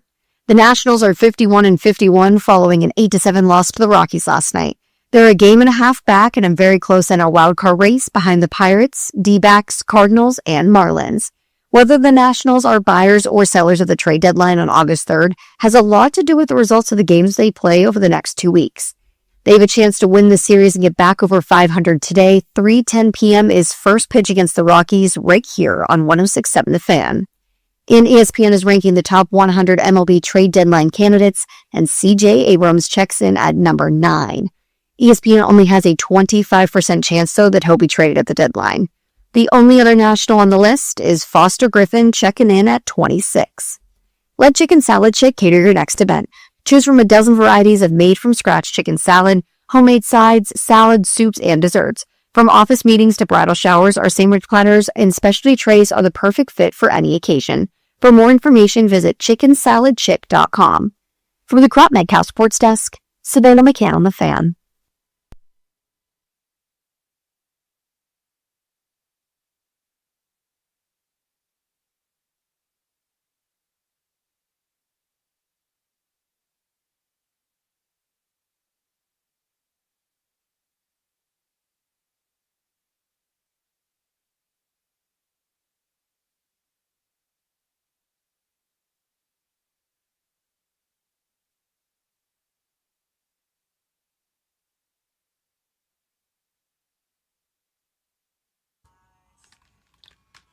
All right, let's see if we can get it right, B. Tell me why. This is Backstreet. Backstreet or NSYNC? What's your pick? I'll go with Backstreet. Backstreet? Yes, it's Backstreet. We got it. Bang. Boy banded. Tell me why. That needs to be a GIF immediately, White Brian. B-Mitch hitting the notes there. Hey, man, I pay attention to stuff. It is B-Mitch and Finley on a Hump Day Wednesday. Don't forget, Rude is the official show sponsor of B-Mitch and Finley. Don't melt this summer. Upgrade to high-efficiency HVAC and enjoy budget-friendly financing options with low monthly payments. Keep your cool and keep your cash. Find a Rude Pro partner at rude.com. If it ain't Rude, it ain't right. Right. There you go. Is Jaden Daniels the most important player in the NFC East? I think if you frame that as this, Jaden Daniels' health is the most important component of the NFC East race. Is anybody arguing that? I like that. The only dude you could argue that with, I think, is Dak. I think it's Jaden and Dak. Because I don't think, honestly, I don't think Jackson Dart's in that conversation yet. No. I don't think Saquon is quite there. I'm not nowhere close to that conversation yet. And I think the Eagles roster, and I've said this for a few years, and it's a credit to Howie Roseman, the Eagles roster 1 to 53 is the best in football. And if you look at their defense, even if they lost Hurts, that could still be a 9-10 win team. I don't know much about Tanner McKee, but hand the ball to Saquon, only give up 7 points. They can still win. I think Washington's defense is going to be a lot better, but without Jaden, I don't think they're a playoff team. With a healthy Jaden, I think the doors are wide open. Yeah. And in Giant Land, if they have to go to Jameis, they have to go to Jameis. Is Cooper Rush still the backup in Dallas? Give me the Cowboys backup. Right now, though, I'm going to go to my guy Eli in D.C. Eli, what's up, Elijah? brother? Yo, what's going on, fellas? Thanks for taking my call. Thanks for calling, I do think he's the most. Absolutely, man. I think he's the most important player. He has the highest ceiling. Also, I think he showed me a lot in 2024 with the confidence that he had. Even in that big game, I think collectively we can say that Jaden Daniels did not lose that game against Philly for the championship. And that showed me a lot of poise that he had that a lot of guys, even Drake May, think of that moment, he was saying they had him mic'd up. He said, man, this is hard, bro. So just for that, not only that fact, but he's very important. He helps out. He can will his team. He has a check for putting his cape on. Obviously, we don't want him doing that, but he can will his team. He's shown us that. He's shown us he's played his best ball in clutch moments. So when we talk about important those are the kind of factors I'm thinking about. How do you perform in clutch moments? How can you will your team in certain moments, and how you can keep your composure through it all. And just because he has those foundational ingredients, like the sky's the limit for him. I think we all see that. And last year was more of a derailment just from injuries than anything. So I think processing wise, look at how much when you talk about Jalen Hurts, even some of the balls that he was throwing to main man who's no longer there. Some of those balls were just sailing, and certain things he just doesn't do at the consistent level. Check out, and you talk about Dak. We know what Dak is going to do. His yards, we kind of know that. You don't really know what Jaden is going to do ceiling-wise. We don't know what his ceiling is, which is scary for defenses because he can get you with the legs and throwing the ball. So he's the most important. Anytime he cuts it on, it's even the Chargers game. We all knew it. He ready to rock. And he threw that ball to he's not on the team right now, but he threw that ball to main man, and you already knew, like, oh snap, man, he's ready to go. So we feel that energy. As soon as he cut it on, it's like, oh, it's time to roll. Every QB don't have that type of sauce. So I think those make him the most important, and the league knows it. Other players know it, and they want to put him in a situation where he can really be the face of the league when he comes into himself. So, man, we in good shape, man. So love it. Good All right, call, bro. man. Appreciate Thank you. Let's let Joe and Manassas chime What in. up, Joe? What up, Joe? Hey, what's up, JPB Mitch? I love the show as always. Thanks for Appreciate taking you, my brother. call. Thank you. Yeah, I just wanted to say, that guy was listing a lot of intangibles. I just want to talk about the most important. There's only 4 answers to this question, right? It's got to be the 4 quarterbacks of each team, correct?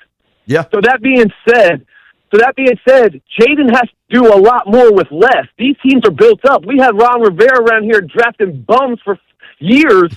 That Jaden has to drag these guys to the playoffs. You know what I'm saying? It's all dependent on him. Like you said, JP, Jalen Hurts, he's got a defense, he got receivers around him, you got offensive line.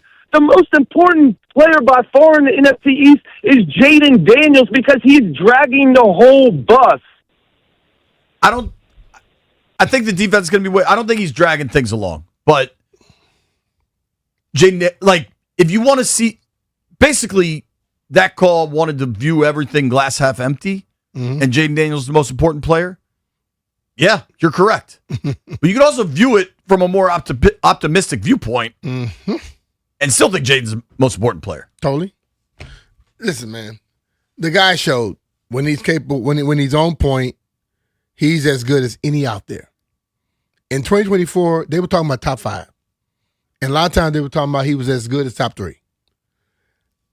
You watched last year how things went when injuries and stuff popped up and when everybody wants him to do everything. But long as he has a little help, he's going to show people. And I just think that his capabilities, like the guy said, his ceiling is way higher than everybody else's. Totally. Way higher. Let's take one last one on this. Juan is in Fairfax. What's up, Juan? What's going on, guys? How y'all doing? We're good, man. First of all, the man's going to prove to all these critics what they didn't want to put him. They didn't want to put him in the top 5, but they didn't want to put him in the top 10. First of all, he's going to prove to them who we say he is. Yes, he is the important. Yes, he is the important piece on this team. And then you're going to try to sit there and you're going to try to disrespect the man like the man's already working and he's already working hard going into the beating everybody else to the daggone to the facility early in the morning. The man's going to prove to these people who he is. And I got a question for y'all. Training camp is next week, right? Yep. And football's back, right? Yep. You got it. Let's go! Appreciate you, bud. That Thank you, Juan. conversation I had with you and JP this morning, 100% facts, right? When I was talking with the fans? Yeah. Yeah. Yeah. All right. That transitions well.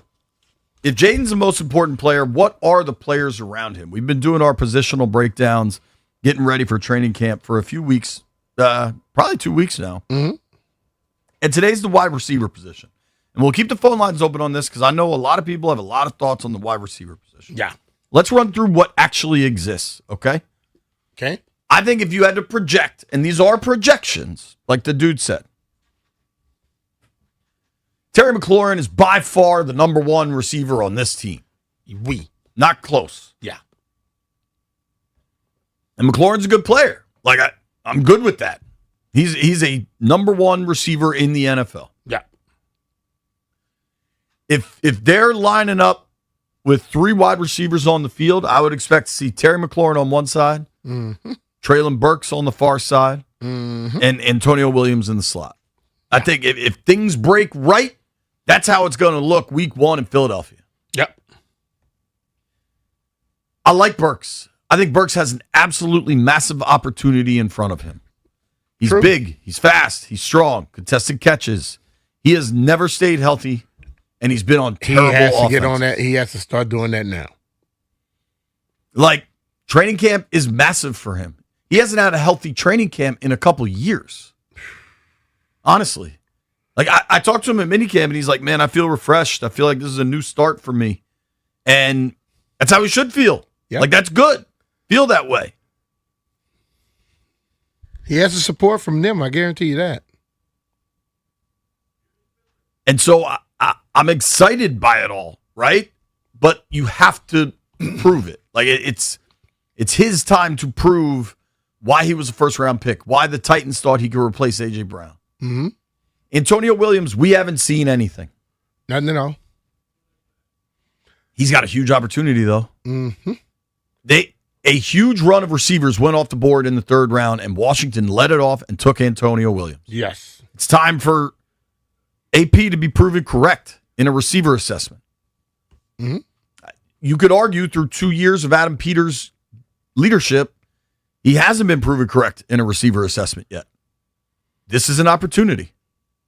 If Williams is the guy, if Williams can give you 650 yards and 4 touchdowns, that's a success. Big time. Especially for a rookie. We'll see. Go further down the list. I think you get to the Luke and Lane discussion. Mm-hmm. Which one of those two are you more excited about? And I think both of them, it's important to note, which we did yesterday in our special teams conversation. I think both of them, Very vital in that. I think Luke is a plus kick returner. I think Lane is a very good punt returner. So there is real value to those. But with Luke and Lane, who are you more excited about this fall as a receiver? I'm more excited about Luke because I saw Luke more involved and he started to come around. I think Lane to you, Lane is the guy that they know can help them in the return game. And I think they may push him more in that first before he starts doing stuff in the other side. And Lane, to me, was learning more of the receiving thing. You get what I'm saying? Yeah. At Virginia Tech, he was the gadget guy. And he was the guy that you knew can break a game open on the return game. And I think the more he is around, he'll catch on to that. Just like when I look at the other side of the ball, looking at Revo. Revo was always great at special teams. And all of a sudden, he's getting a chance at safety. You know what I'm saying? And how many years has he been around? 7, 8 years? 9, maybe? You know, so you look at that, and I think Lane is that type of guy where he is so valuable to you as a special teamer, you're going to keep him around. But the more he learns, the more he gets an opportunity to play offense. I'm with you. I think Luke was starting to show something. I think Lane has shown a lot with the punt return. Lane has legit elite speed. Yeah. Luke has, for all the talk of a big receiver, Luke's it. He has the size. Mm-hmm. But see, that's the thing about it, though, Jay. I hear people just being 6 feet, 6'1", 6'2" don't make you a big receiver. There are some receivers that are 5'11" that plays bigger than a guy 6'2", 6'4". It's about when do you make those catches? How do you make them when you're being contested? That's why people always talk about the bigger receiver, because they assume the bigger receiver is going to go up and grab the ball. I watched Tanner play. I watched when Leslie Shepard was playing. Hell, they went up and got balls on people all the time.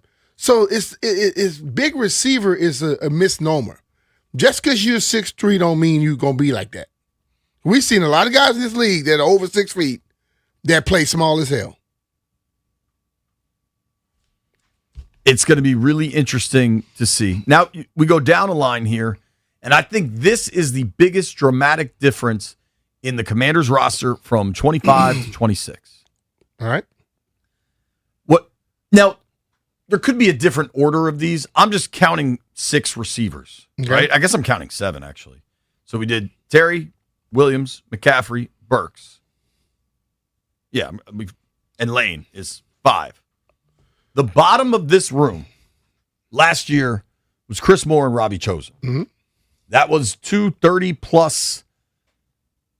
I don't love the term journeyman, but guys that had bounced around through a lot of their careers. Mm-hmm. Guys that had been kind of all over the place, which isn't always a bad thing, but they were thrust into a situation where they had to play a lot, and it wasn't good for the team. Mm-hmm. And I do think there has been a real attempt to improve the bottom of the receiver room. And I think if you're telling me you could have De'Ami Brown and Van Jefferson, 2 real NFL wide receivers. True. Both.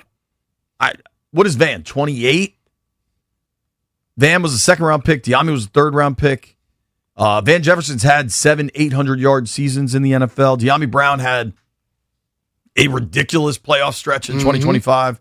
De'Ami Brown was able to convince Jacksonville to give him $10 million a year last year, largely based on that playoff run. I think the depth at the receiver position is significantly improved from what it was last year. And that's where I feel better about the receiver room. Yeah. I think when you look at De'Ami, you look at Van has that experience and still growing. De'Ami is a guy who was very, very good in the playoffs, but I still think he has growth to go as well. But sometimes it's who you're with. He left here and went down there. He and the coach didn't, I guess, see eye to eye. He realized, I had a good run with Jaden. I might want to get back on that staff. Just like we talked about Tyreek the other day, and you say, hell, the best place for him to go, no, well, not Tyreek, Diggs, probably Kansas City. Because you got Pat. If I'm a receiver, I want to be around a quarterback who's going to make me better, who's going to find ways to get the ball into my hands. And I think De'Ami has that with Jaden. Totally. And whether I don't know, man. I don't know what is a reasonable expectation for De'Ami Brown, but it's intriguing. I don't look at this roster at the receiver room and oh man, they're in trouble. I know there are people that do because they don't think there's an obvious number 2 receiver. That's fair. There is no obvious answer. I think they want it to be Burks. I think there's real questions if Burks will stay healthy. If he does, then it's interesting. Yeah. But as we look at this thing, we start breaking down the receivers, I think in this day and age in the NFL, we have to some kind of way find a way to blend pass receivers. Because so many offenses don't just throw it to 2 receivers. They throw it to a tight end probably as much as they do the other receiver. A lot of them throw it to the running back as much as they do the third receiver. So when you have those guys in other positions, that is an extension of what we're talking about today, the receiving core. You got running back in White and Chig, and I think all those guys right there may, by the end of the season, make us say, see, we were talking about this second receiver thing, and we had him the whole time. In 24, when this team won 12 games and went to the NFC title game, Terry McLaurin was the only receiver over 1,000 yards. He went for about 1,100 with 13 touchdowns. Mm-hmm. The second leading pass catcher was Zach Ertz, 66 catches for 654 yards, 7 touchdowns. Mm-hmm.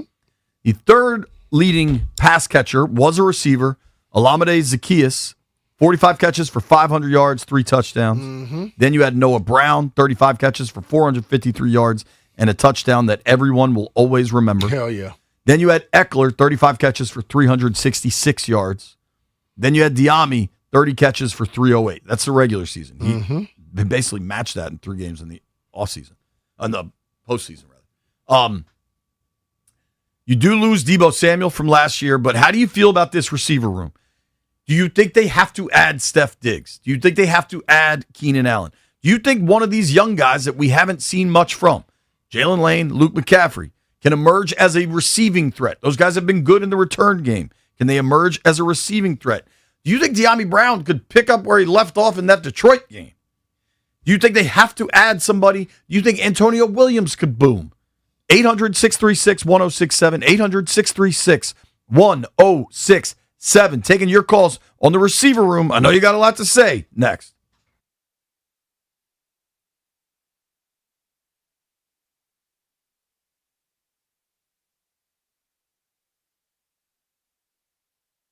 If you want comfort and convenience wherever life takes you this summer, you need to turn to Rude.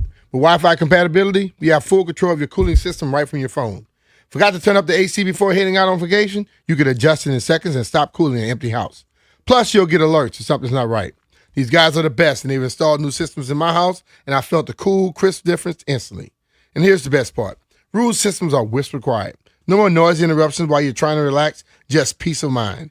Rude's variable speed compressor ensures precise temperature and humidity control, operating efficiently even in the absolute peak of the summer heat. Its comfort and performance are perfectly balanced. Also, don't forget about the savings. Make sure to visit Rude.com to learn more about the different ways you can save on your home HVAC products. Rude, the most reliable heating and air conditioning products in the DMV. And remember, if it ain't Rude, it ain't right.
This sports update is brought to you by PaulHenrysWindows.com, your clear home improvement choice.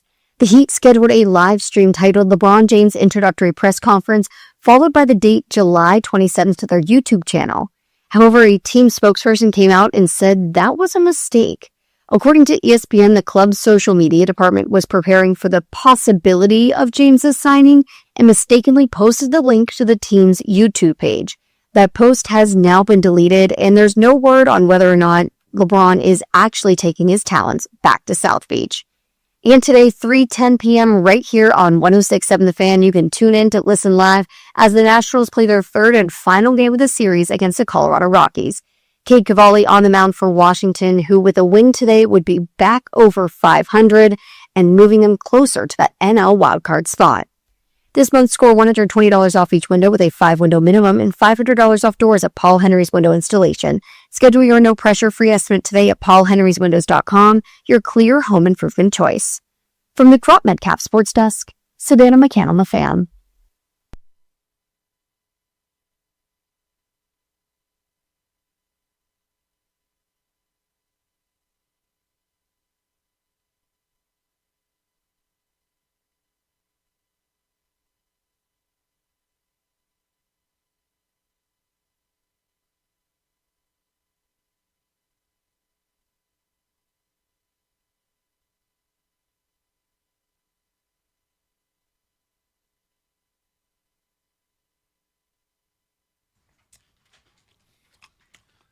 B. Mitch and Finley, 106.7 The Fan. We're talking about the receiver room. I think, B, you and I are more similar in line on the receiver room than maybe we are any other position group. And I think it's kind of distance from where fans are. There's a lot of concern over the lack of a clear number two.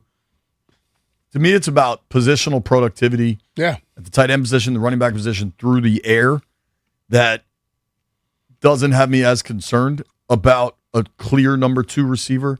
And you can look around the league like, it's awesome that the Bengals have Chase and Higgins or the Cowboys have Lamb and Pickens. Like, it's awesome that the Rams, may or may not have Puka, but they have Devontae Adams. But that's not the only way to win games. Chicago last year, who everybody has celebrated, their leading receiver was the tight end, Colson Loveland. Then they had three receivers who all missed various time, but DJ Moore, Rome Odunze, and Luther Burden all were at about 660 yards on the season. Yeah. Like there's a lot of different ways to win in the NFL, but plenty of people still think they got to add a vet, and they think it's Steph Diggs. It seems like the BA stuff, mercifully, has come to a close, but you never know. Do you think somebody on this roster, Luke McCaffrey, De'Ami Brown, Van Jefferson, Jalen Lane, the rookie, Antonio Williams, could one of them emerge and be a stud? Let's hit these phones, man. Ron is in Fairfax. What's up, Ronald? What's going on, gentlemen? What's up, man? I think, JP, you just kind of hit on it. I think De'Ami Brown, the sky's the limit there. I mean, we saw what he did in the playoffs, but I just remember that during that season, anytime he was called upon, whether it was that Cincinnati game, he had a big fourth down catch. It was that Philly comeback. He beat Quinion Mitchell deep for like 50 yards. I think when he got called on, he made the most of his chances. And if Jacksonville didn't give him 11, 12, or whatever they gave him last year, we'd probably give him 6 or 7, and he's probably playing for us last year. So I think the sky's the limit is with De'Ami. All right. I love it, man. Thank you, Ron. Good call. Let's do James in Woodbridge. What's up, James? James, you there, bud? Put you back on hold, bruh. Let's go to Robert in D.C. Robert, what's up, man? Yeah, man. What's up? Can you hear me? Yeah, we got you, bud. Hey, look, man. Sometimes I think people, I'm not talking about you guys, but the fans, we get caught up in names, right? And I'm sitting there saying, look, Terry McLaurin was a third-round pick and wound up being a hell of a player, right? Yep. And he's a number one. Let's get a young boy, and he ain't the only one, but let's get a young boy from Clemson a chance to tie up his cleats other than this, the mini camps, and get on the field and show what he can do. And also the free agent, Van Jefferson. All I'm saying is this, man. I don't have no problem against Stephon Diggs. I'm a Washingtonian. I'm 65. So, I love my area, and I don't have no problem with Stephon Diggs. He a homeboy. He got a very strong personality, and when things don't go right, he can come off. And I don't know if that's good for a young quarterback. So for me, man, I don't want Stephon Diggs. I said let's roll with what we got. By by the end of preseason, if things ain't looking right, we'll tighten that up. I mean, give it a chance, man.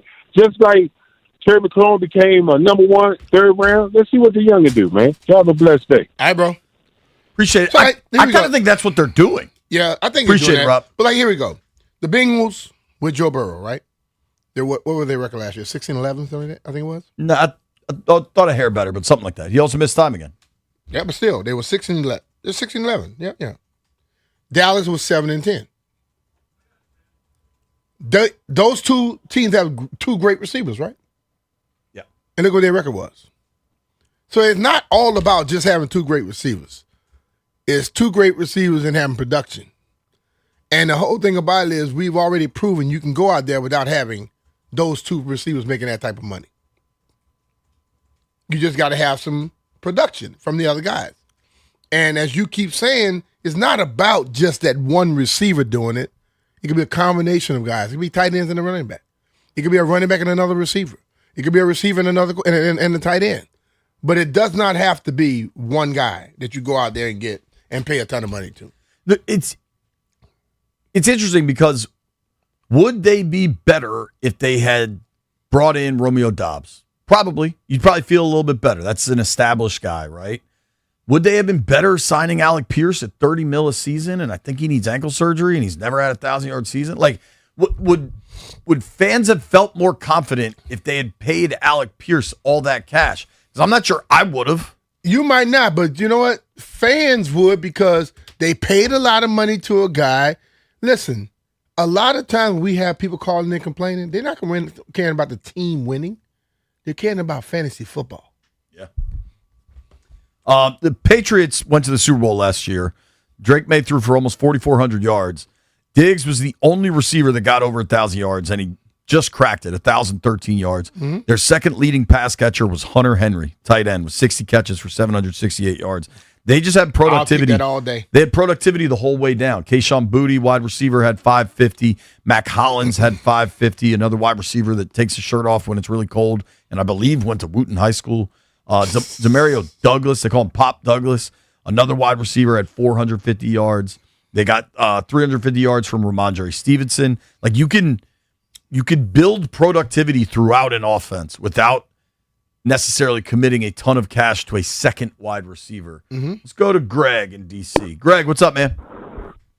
Hey, how y'all doing? Good, man. I feel like everybody wanted to get a number 2 receiver. Still to realize the receiver we need is to balance the offense. So, like y'all just say, on them other receivers, 1-2 receivers, look at their record, like B-Mitch said. So the way I look at it, you got Terry McLaurin. He's like most productive receiver on the roster. But once he leaves in the future, everyone else behind him, they need to step up or make a name for themselves because going down the free agent, trying to get a Stephon Diggs or whatever, it's going to hold the room of wide receivers back. Let the wide receiver room grow. Terry, it takes like 2 to 3 years for like a receiver come out of college to understand NFL, but let that and let it be a committee of receivers instead of just going out and getting someone that's going to fit the scheme. I'm all right, bro. Appreciate the call, man. Phone was kind of cutting in and out. I think people have to understand a little bit too. You can go out there and get a guy. He can get hurt the first week of practice, first day. So if you got guys that you feel comfortable with, that can give you 500 yards here, 400 yards here, 600 yards there, and they may be 10 million less than the one guy you can go out there and get, that's production. That could be great for a football team. And when you go into a game, if a defense know that they have to be concerned with, like when we see game when Jaden threw it to 8 receivers, 9 receivers, when they got to cover the whole damn football field, it's much more difficult for a team. But if you got one guy you're throwing it to 15 times, other guy you're throwing it to 12, 10 times, they know we stop those 2, the whole offense is going to be stopped. Totally. Keep the phones going. Tim is in Southern Maryland. What's up, Tim? Should be best. the one guy you can go What out up, there and Tim? get. Tim, you there, bud? Turn your radio down. Call screening right now. Alex is in Silver Spring. What's up, Alex? What's going on, guys? What's up, man? How you doing, bud? Hey, just like y'all said with the example of Chicago, with Loveland. Yeah, but, I know we got to be patient, this and that, but, the tight ends that we have, man, besides Ertz, you see what happened in 2024 with Ertz. Old guy, but he carried the load, and he did his thing. But you remember in the past, with Malcolm Kelly, we kept being patient, and then never was, not even close to what he was drafted. And about the sizes and all that, man, it don't really matter. Look at Steve Smith. Look at Santana Moss. Hell yeah. You don't need a big 6 foot, 6'3", whatever, man. All you need is do with a big heart. Man, Steve Smith, you couldn't bet against him. And the other thing, too, is I wouldn't bet against Terry. I hear people talking about in 2 years or whatever, Terry's going to be up, man. That dude's a quiet competitor, man.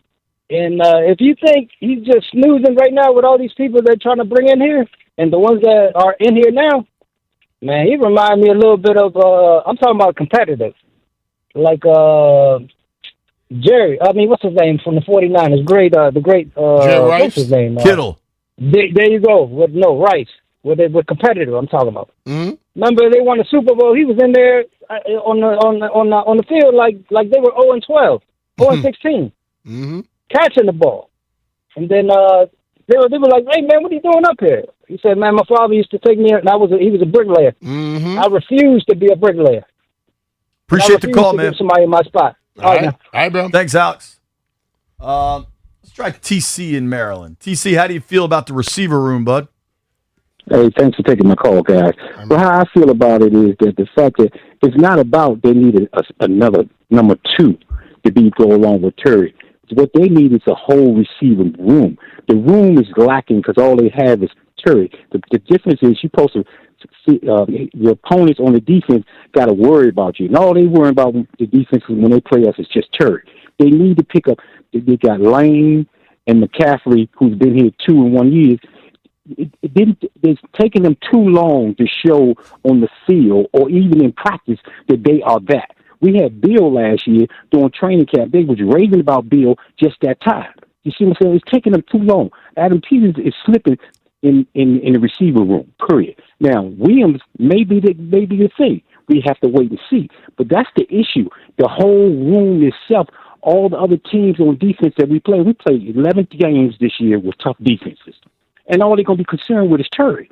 So somebody got to be sitting up. I understand what y'all saying. We're going to try to do the tight end and all that. It's just more than that. You need an overall receiving group to do that. Rashad White going to be good, yes, and Chick going to be good. But we need some more receivers besides Terry to put some fear in the defenses. That's what it's about overall. Did you not see the New England Patriots last year with their receiving room and they went to the Super Bowl? Yeah, but guess what you just said. They had one guy who put fear in people. And that was Stephon Diggs. But guess what Brian, guess what you said? You just ran it off.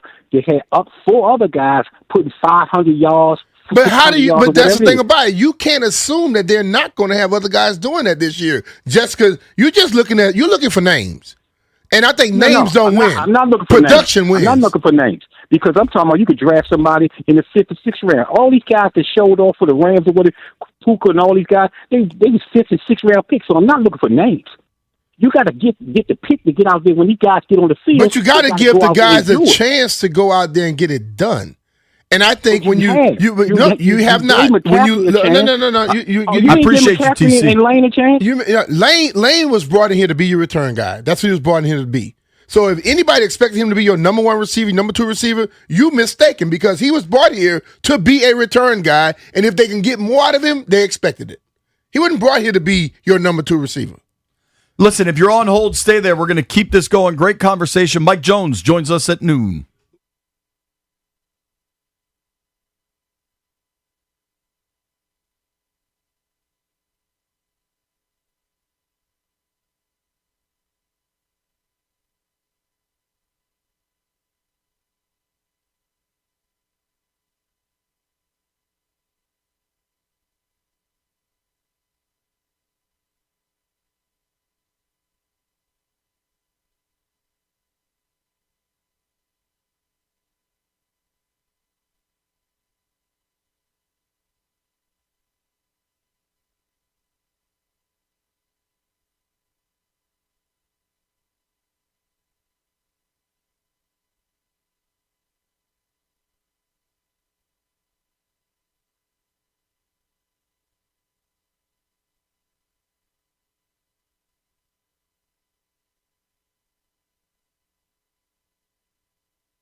Phone lines are litty. B. Mitch and Finley. A lot of folks want to talk about the receiver position. All I'm going to point out is the Patriots went to a Super Bowl and only Steph Diggs went over 1,000 yards. That was last year. Bears went to the divisional round with no wide receiver over 700 receiving yards. So, a lot of ways to win football games, folks, but I want to get your opinion. Steven is in Bowie. What's up, Steve? Hey, JP. Hey, Brian, man. I've been sitting here for the last 2 days listening to you guys, and I just want to say this, and just bear with me. I appreciate you, JP, having this conversation that needs to be had. And, Brian, brother, let me tell you, I've been admiring you for your whole career and 10 years. I don't understand why people don't default to your intelligence about the game. Right on, man. They didn't think that you need 2 wide receivers. Just take this scenario. Joe Gibbs won 3 Super Bowls with guys Monk, Clark, and Sanders. Now, they were all studs. Monk was probably the only guy who was the number 1, and the other guys were supporting roles. And he had won the Super Bowl with a guy named Timmy Smith as a running back. So I agree with you 1,000%, Brian. And I want everybody else who's listening behind me that default to your understanding of what this game is about. It's about production. It ain't about a name. So when guys come on the field, they're going to give you have a feel of what they know they're going to do, and you know that, Brian, because you played the game. So I don't understand how people sit and tell you, oh, we need number 1. We don't. Joe Gibbs won 3 Super Bowls with supporting guys, with Johnny Warren and these kind of guys as tight ends. None of these guys were big-name guys, but they were production guys. I'm with you, Brian. Don't give me a name. Give me a production guy. That's what I want. All right, brother. Thank you, guys. I appreciate you. Appreciate you, man. I'm serious, like that. I'm not joking when I said fantasy football has screwed up sports, because people think about that aspect of it more than teams win, not individuals. And you don't always have to have a number 2 that's as good as the number 1. If that number 2 guy can come out there and give you 700-800 yards, you winning. It's about positional productivity, man. It's not about having 2,000-yard receivers. It's awesome if you have that. I'm not suggesting you don't want that. If Antonio Williams comes out and goes for 950 and 7 touchdowns, that'd be fantastic. There's just more ways to win a game than only having 1 and 2. Let's go to Anthony in Martinsville. What's up, Anthony? Hey, what's going on, fellas? It is so great to hear your voice this morning. I've been sitting here listening. And, Brian, I'm really praying for you, because I don't know how you do it. You're a better man than me. Because these fans, man, I just don't understand that. I look at it like this, man. I was taught when I studied martial arts that you can take a brown belt who studies every single day, and he can be the black belt who hasn't been as sharp or practicing as much. And I think that what we're saying is, no, we might not have Hall of Famers or Pro Bowlers at every position at wide receiver, but it can come down to a rising tide lifts all boats. So if I can get you to be proficient, like you said, if I can get 400 yards from this guy, 500 yards from this guy, let Terry do. We know what Terry going to do. And then Terry might have a breakout season on top of that. I'm betting on that as well. I think that now you make a defense scared because, well, who are they throwing to on this play? And so I think the scheme comes down to it. But these fans, like you said, fantasy football, and also I think it's like they want to make football like baseball, where you can just look at the stats and say, so-and-so got such and such average. He's going for this much. Well, I think he's going to do this. You can't do that in football. You can't. Football is never going to be like that. As much as you want to bring analytics into this, it only works so much. And you got to throw the analytics out. And we keep trying to make this an analytic game. It's not. Football is its own entity. That's why it's number 1. And I think we're getting away from that now. We're trying to read a stat line on these players, and you can't judge a man's heart. That's Anthony, why I'm pulling for Traylon such Burks a good so call, much. dude. It makes me think of one of my favorite quotes of all time in the NFL. Aqib Talib, who was a Pro Bowl level cornerback for a lot of years. Talib had this line that has always stuck with me. People that dry hump stats to make a point probably prefer reading sheet music to hearing the actual song. I'm with that. Sometimes you got to watch the game. No, like And I hate doing it because people think you want to make. I'm not trying to make it about me, but I rolled in this thing as a former quarterback, who they say we want you to return kicks and punts. Somebody had never done. Then all of a sudden he said, "Oh no, you could be our third down back. You could play some running back." All I did was produce and make. And I didn't come here with a name. And now people can look back and say, "Look what he did." But when I walked in here, I came in here as a guy that they say probably would not make the football team. 14 years later, look what I did. So we are poo-pooing on people that has come in here for 1, 2, maybe 3 years. Sometimes it takes 3 years for somebody to really hit the ground running at the NFL level. And the guys that are in their first year and haven't even gotten a chance, we have already wrote them off. You know, that's where I get pissed off at when I hear people calling in saying, "Oh, we don't have no names." Dude, I wish you could go through one little practice and you realize what's going on out there. They have to find a way and I say it all the time, they got to learn how to play here, learn how to win here. I don't care how good you were in college. Everybody that steps into this thing, every once in a while you find somebody in all professions that can just step in and be great. But that's damn sure not the norm. You sneak one more call, Stallion, or get to break? All right, I'm going to take Sean is in Southeast. We got geographical variety today. We're going from Martinsville, Virginia to Southeast DC. Let's What's go, up, Sean? baby. Hey, what's up, guys? What's happening? Don't get mad, Brian, because I watched your highlights yesterday. You're dynamic. But I want to disagree with you. Go ahead. Washington bring in receivers to play wide receiver. Lane, they brought him in to play wide receiver. They brought him in to be a return guy, dude. Kick returner. He was brought in to be a return guy. You can disagree with me, but you got to have some facts on it. He was brought in to be a return guy. Because they bring all wide receivers in and let them craft for different positions. So that's not true, bro. I'm just going to say this. We need number one receivers.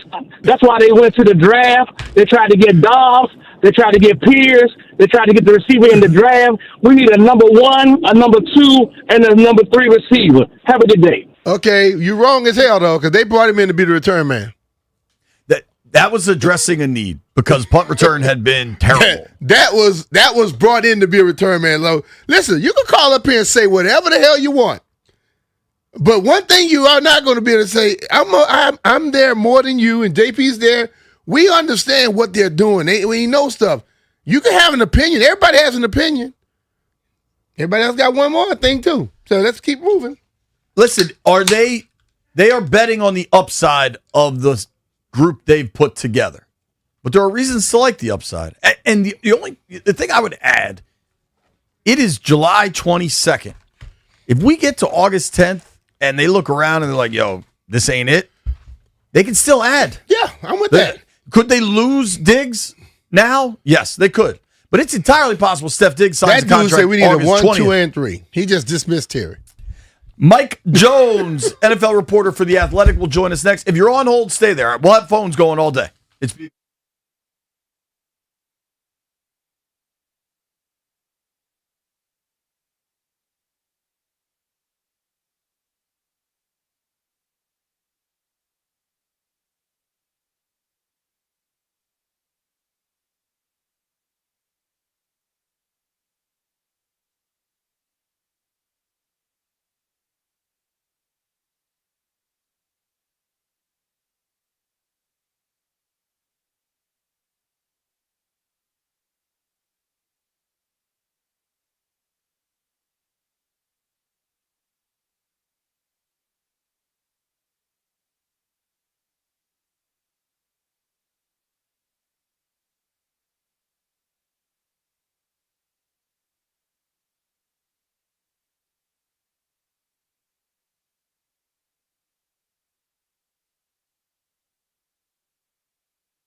This sports update is brought to you by Oarsman Chevy Buick GMC Alexandria. Let's ride together.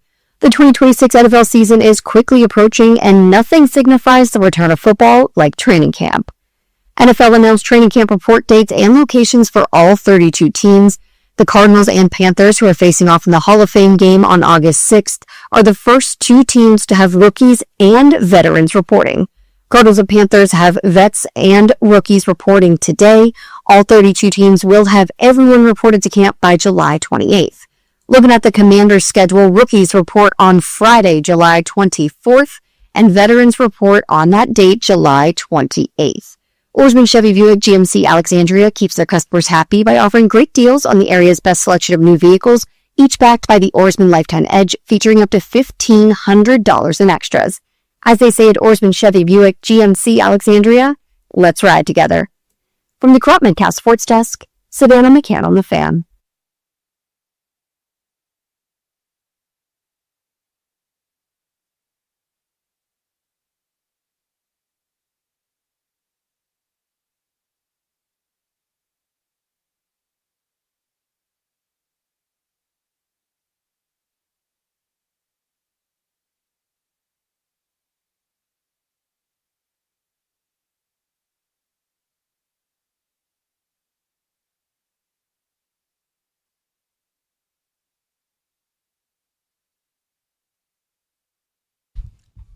High noon in the District of Columbia, points up and down the eastern seaboard.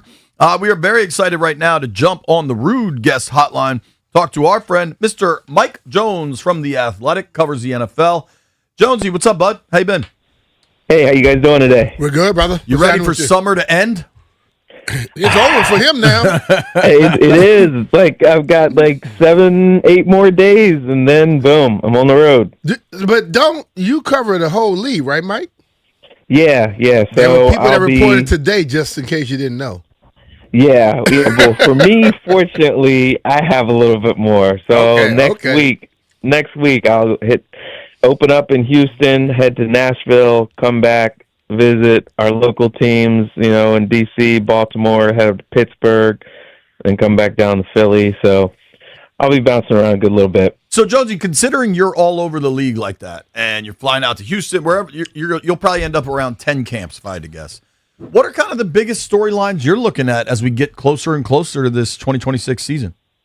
Well, I mean, there's a lot of storylines. It seems like there are a lot of teams that it's wide open. Obviously, yes, we have the Seattle Seahawks, who are the defending champs, but they also have a lot of questions because they lost their offense coordinator. They got a new first-year play caller. They lost, 6-7 of their core defensive guys they got to replace. So it's going to be interesting to see how they do. When I go down to Houston, they've got a dominant defense, but C.J. Stroud had the yips. And really just, he's the reason why they did not make it further. They could have gotten to the Super Bowl, really, and unfortunately it didn't work. So did they do enough to help him? And obviously his future is hanging in the balance. They have not given him a long-term extension. He might just wind up playing out that fifth-year option, if they don't work out something, at some point this season. But I think they're going to be in wait-and-see mode to see what he does in the playoffs. And so, there's a lot. There's guys coming back from injuries. Patrick Mahomes being one of those guys. There's, reunion in Pittsburgh with Rodgers and McCarthy. There's quarterback battles in Minnesota and, Atlanta. And we'll see what winds up happening with the Raiders. If Kirk Cousins, seems like he's going to start, but when does Mendoza work his way in? So lots of storylines, lots to monitor. It's going to be, again, must-see TV across the league all year long. It's crazy because you think about that draft class where it went Bryce Young and then C.J. Stroud. And Stroud had the incredible rookie year and has really kind of gone downhill since. His playoff run last year was horrible. Two games. They lost the second game. He barely completed 50% of his passes with 2 touchdowns against 5 picks. He was awful. He was sacked 6 times in 2 games. And then you look at Bryce Young on the flip side, who was really bad for most of the beginning of his career and then kind of turned it on the second half of last season. Those 2 quarterbacks is a wild roller coaster. Yeah, it's a funny league, but it also, part of the problem with Stroud was they had an offensive coordinator in Bobby Slowick who couldn't develop a counterpunch. So the next year, when defenses had the playbook and knew what he would like to do, they weren't able to really adapt and counteract. And last year, we could tell he still had a new offensive coordinator. So, you're thinking you're not playing, fluidly. And then it was like he was not confident in his line. There were times he was, throwing passes, trying to get rid of the ball like he thought pressure was coming and it hadn't even gotten there yet. Like he was seeing ghosts, was not comfortable. So you've got to find a way. This will be his second year with Nick Caley as the offense coordinator. They also went out and they signed free agents to their offensive line. They also drafted a couple offensive linemen as well. They finally have put resources into protecting him, and we'll see. They also added, a stronger run game with David Montgomery coming. So all those pieces around him, we'll see if it helps him grow. And you're exactly right about Bryce Young. It was awful. There were questions. He got benched, very early in that second year. For Dalton. And then he wound up working, for Dalton. And then finally working his way back, and we saw, progress being made with Dave Canales, and we'll see what he can do, in another season with him. But the book isn't closed on somebody just because they have one great year, they have one bad year. It's a whole journey. Well, Mike, last year you saw Seattle end up being the Super Bowl champions, and we saw their quarterback who had 2 great years in a row, just played terrible in the playoffs when he was in Minnesota. Do you feel that they're the favorites this year? I know you mentioned earlier that they have a new coordinator. Are they the favorites? I don't think that they're the favorites just because we don't know if Brian Fleury is going to be a good play caller. He is from that Shanahan tree. He was Kyle Shanahan's tight ends coach, has never called plays before. We'll see what he does. Now, he does speak the same language as the Kubiaks, which is who Sam Darnold resurrected his career with in San Francisco as a backup, and then played under Kubiak last year in Minnesota. So we'll see. That should help with the continuity. But they also lost Kenneth Walker III, their workhorse running back. So they definitely have holes to fill. I would say the Rams are the favorite right now for me. They're divisional rivals there because they've got a potent offense. They've got a monster, in Myles Garrett on defense, but also got Trent McDuffie in the secondary, and so I think the Rams are the favorites to win the Super Bowl. Obviously, it's all on paper. You got to go out there and do it, but I wouldn't say that Seattle's up there. Do you think that Aaron Donald going to be playing with them? I don't know. I still would be kind of surprised. I mean, you've been off for 2 years. Can you get back into that mode? I think it sounds like he's trying to figure it out. That's the big question. If we're going to see, I guess sometime next week. And I guess they don't need him to be there on day one of training camp, but it sounds like he's trying to figure it out. And I keep going back and forth on whether or not he's going to be out there or not. Talking with Mike Jones here on the Rude Guest Hotline. You can give Mike a follow at by Mike Jones. Check out all of his work in the in covering the NFL in The Athletic. Dude, you wrote a story, I think this morning. I saw it posted this morning about some of the teams you think are underrated going into this season and some of the teams you think are overrated. I'd like to start with a pair of AFC teams that you think are underrated in the Colts and the Bengals. The Bengals have long been incredible offensively when Burrow's healthy. Why are the Bengals maybe being slept on? I think that is just it. We've seen them when he's healthy, they're good. But then the thing is that they have not, when he's not healthy, they last year they had some promise with Joe Flacco, but then they always are disappointing. Their defense hasn't been able to stock anybody. But this past year, they really invested on their defense. Yes, they lost Trey Hendrickson, but they used those resources to add a number of pieces on their defense. And so I was talking to some people who said that their depth is actually better than what it was the year that they made it to the Super Bowl where they lost to the Rams, but that across the board that they feel better about that defense. So if there are times that they were putting up points last year, even with Joe Flacco at quarterback, but they couldn't stop anybody. And so if you just fix that defense, that's going to be a big thing for them. You get Joe Burrow the ball back a few more times. You get him in more favorable situations. That's shorter fields for them to work with. And so if their defense is better, like it seems on paper, it seems like it will be, and if Burrow can stay healthy with the weapons that he's got, I think that they could really make some noise in the AFC. And what about the Colts? The Colts are another one that we saw them. They looked like they were really, the surprise success story of the year, and then Daniel Jones got hurt, and then it all fell apart after that. There's questions, okay, what is he going to be when he comes back? Is he going to pick right up where he left off? It sounds like he's going to be out on the field to start week 1 of the season, and I think that if he is able to just, they didn't ask him to do too much. He ran the offense, and then he made the key throws when he needed to. If they can do that again, they're in a division that's wide open. Obviously, they've got a quality defense. They, have some new faces on offense, but there's some young talent. They still got Jonathan Taylor. So if they can remain balanced on offense and lean on that defense, there's no reason why they shouldn't be able to win the AFC South. All right, let's talk about some of the teams you think are overrated. And you got a pair of NFC East teams on your overrated list in the Cowboys and the Eagles. Why do you think the Cowboys are overrated?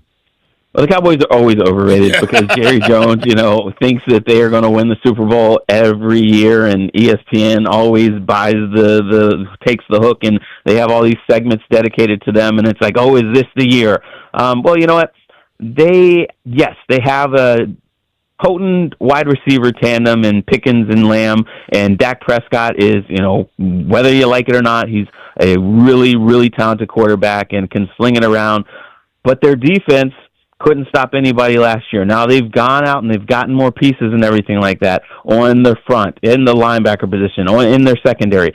But that takes a lot for all of that to come together. They got a new defense coordinator as well. I just think that it's going to take them a little time to be able to get that all to come together. I think their defense will be improved, but I don't think that they're going to be championship level, and so that's why I don't have them being a huge factor when it comes to contention. Well, the Chicago Bears won a lot of games late last year. I don't think they were very productive early on. You got them as an overrated team, I think, as well. Overrated. But why? Yeah. Because, like you said, they won a lot of games late. A lot of those games come down to one possession here or there. You got to have a little luck, and they had all the luck. They had the rabbit's foot that the Commanders had year before last, with some of their dynamic, heart-stopping, thrilling victories. Last year, the Bears had all that. Well, okay, what happens now when the defenses go back to the drawing board? They know Ben Johnson's offense. They know what Caleb Williams likes to do in that offense. And remember, Caleb Williams did not have the greatest completion percentage. He was able to make some Houdini plays and things like that, but he's got a lot of growth left to do. And I think that it's going to be a little harder for him this year in year 2 of that offense because the defenses will be prepared for it. They're not sneaking up on anybody. And they've had some more pieces on defense. Offensively, they're going to have, some new additions on their offensive line. Chemistry is a thing that takes a little time, and so that's why I don't think you can just say, hey, they had a great year last year and they're going to win their division again this year. So Jonesy, I'm looking at the article. Check it out on The Athletic if you'd like to. You can give Jonesy a follow by Mike Jones. Neither in the underrated or overrated camp are the Burgundy and Gold. So what do you think of the Commanders? They're not underrated. They're not overrated. Are they properly rated as what does that mean? Like an 8-9 win team? I think they could. Look, they could be a 10-win team. They could be 8 or 9 win. I just have real questions. I think their defense is going to be better. I like the pieces that they've added on defense. I like the mix of the veterans and the young talent that they've brought in. I think their defensive coordinator is going to be a good get. My real question is about the offense. And, David Blau has only been coaching in the NFL a couple years. And I know that they say that he's bright. I've talked to people that he played under who say that he's got a great mind, a great feel for the game, but there's a big difference of being an assistant quarterback's coach and then all of a sudden being a play caller. Can you help Jaden Daniels get to the next level? Obviously, can he stay healthy? I don't think Cliff Kingsbury did a good job of protecting Daniels at times last year. So can David Blau do that? Can he position that offense to take another step forward? So that's why I'm kind of, I'm not going to make a bold prediction that they're going to bounce back right away. I think their defense being better will help them. Jaden Daniels being healthy will help them, but it might be a little bit of a learning process for your young offensive coordinator, and that could wind up limiting their potential. It's funny. Listen, man, I know you're on Instagram. I follow you. Have you seen the Brandon Ayuk craziness all summer? Oh, Lord Jesus. Do you think Washington has to add a veteran wideout? I would go, yes. I think they need to add a veteran wideout. I would stay far, far away from that fool, man. Like, if you are doing all this stuff, look at his track record. Obviously, the guy don't love football. If you were going to walk away from all that money, and all you had to do was just show up for your rehab and report when they wanted you to report, and then check off the box and cash your checks, and he doesn't value money, and he obviously doesn't value relationships because he was like trying to burn every single bridge possible. So after him going on there and then calling out Jaden Daniels because Jaden Daniels didn't respond the way that he wanted to a fan, and then saying stuff about his mom, like, you can't bring him in there now. Even before that, I was like, I don't know if this guy is worth it. He was good, but we don't know what kind of state he's in right now. And also, he looked heavy. He looked like he, wasn't really still in top physical shape when you're expecting to hopefully get back on the field right now. You can't just wait until camp to hit and to be in good shape. So I would stay far away. Yes, I think there are some other veterans that maybe could go out there, could be out there on the streets that could help you, but don't mess with the Ayuk thing. It just feels too combustible to bring. Be patient. Maybe some of the young guys will give you something similar there. It's not like this is, A.J. Brown or somebody, Devontae Adams, somebody of that level. Brandon Ayuk is good, but I wouldn't say he's great. Well, let's just say Totally you have to be released and free. And right now, as I stated for many weeks now, he is still on the left team list where he does not affect the 49ers at all. Nope. He doesn't count against their cap, and he says he's not going to go there and get it off of it. So he's a fool because they don't have to do a damn thing. They could play this whole season, and he won't affect their cap at all. And he'll be sitting at home getting nothing. Yep, I totally agree with you. And again, his professionalism, you want somebody who's not going to be a distraction, put his head down, get the job done, and he can't do that for you. And, Hell no. And I think the 49ers are smart. You're not going to let somebody dictate like that to you. They gave him a great deal. And so they're going to be like, all right, you're going to do the simple things, and we're not going to give you your way. So there we go. Jonesy, last thing from me. Where do you think Diggs ends up? I don't know. I would kick the tires on him if I was Washington. He's from here, and look, last year he wasn't dominant, but he was very solid and very reliable for Drake May. Yeah. And I think that's just what you need here. You need reliable, you need solid, and he was basically their only real threat. Here you've got more talent. I would give a call and try to see if that would work. It'll be interesting, man. I think KC makes a ton of sense for him too. It does. But they also, we've seen them. They pick up the old guys and plug them in and make it work. So that's another possibility right here. But when people have been asking me, about Ayuk, I was like, man, I would go after Diggs instead of Ayuk. But yeah, KC definitely makes sense. And if that's for him, being in the league for a while and he wants to win a Super Bowl, that's the position that would kind of help him get there. Jonesy, appreciate the time, man. I'm sure our paths will cross soon. All right, thanks, guys. I'll see you. All right, man. Safe travels to all those camps. The great Mike Jones. Give him a follow by Mike Jones. Read all of his work in The Athletic. Nobody go anywhere. Got to have a conversation about football next.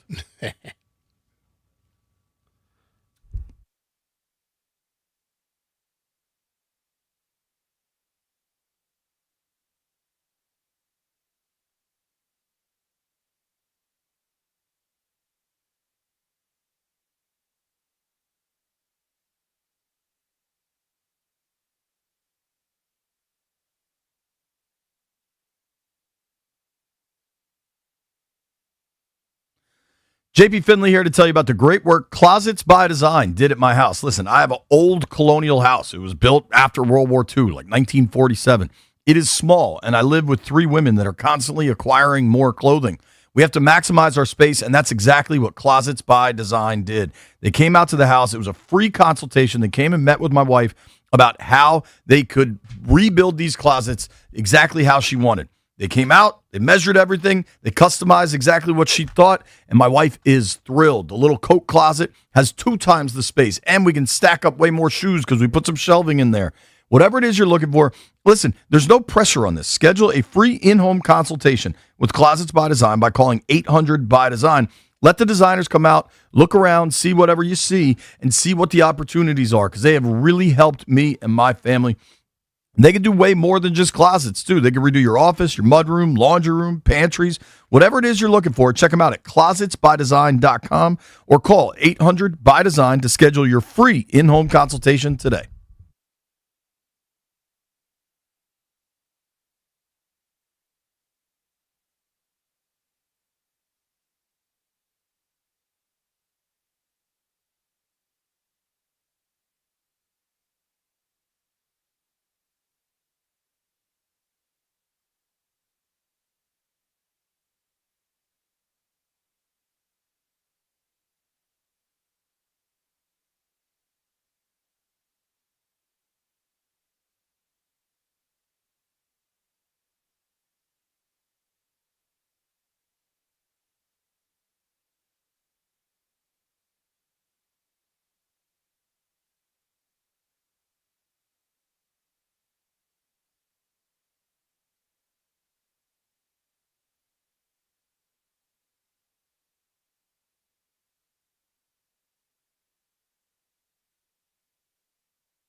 This sports update is brought to you by the Ted Britt Automotive Group, home of Ted Britt for life.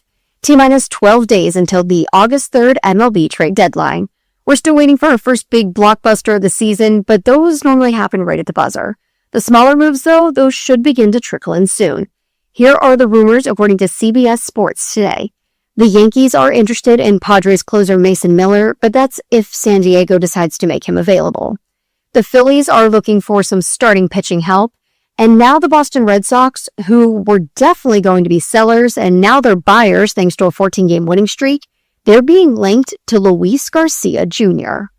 For over 65 years, Ted Britt has set the bar for the best car buying experience in the D.C. area, hands down.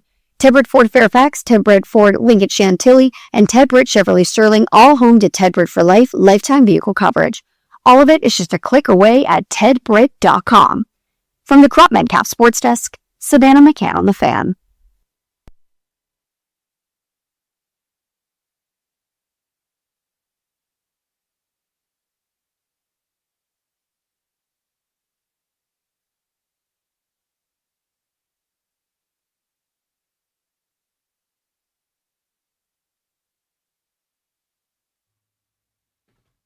I feel like busting loose. Breaking news on the Fan. B-Mitch is back. We've recovered. He's worked it out. He's back on Twitter. I'm working on it. You got to fire a tweet off. I'm back. I'm back, babe. What I want to say, I can't say. That I believe. I believe. We're proud of you. We're happy for you. Everybody give him a follow. B-Mitch Live. Is that it? B-Mitch Live 30? Yeah. The best, and it doesn't happen all that often. You're not the most active Twitter person, but every once in a while you'll just like respond to somebody, bleep you or the middle finger emoji. I love it. Every once in a while. All right. I want to have a World Cup conversation because after the U.S. lost to Belgium, people are like, we're doomed. The soccer leadership in our country is too focused on travel teams and blah, blah, blah, blah, blah, right?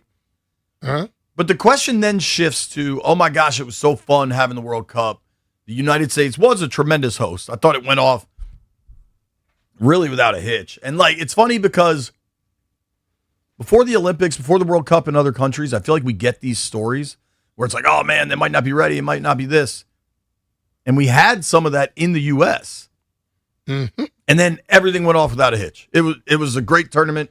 I think, the Norwegian fans, the Scottish fans, the Korean fans, like all the people that came to North America, some of them to Mexico and Canada too.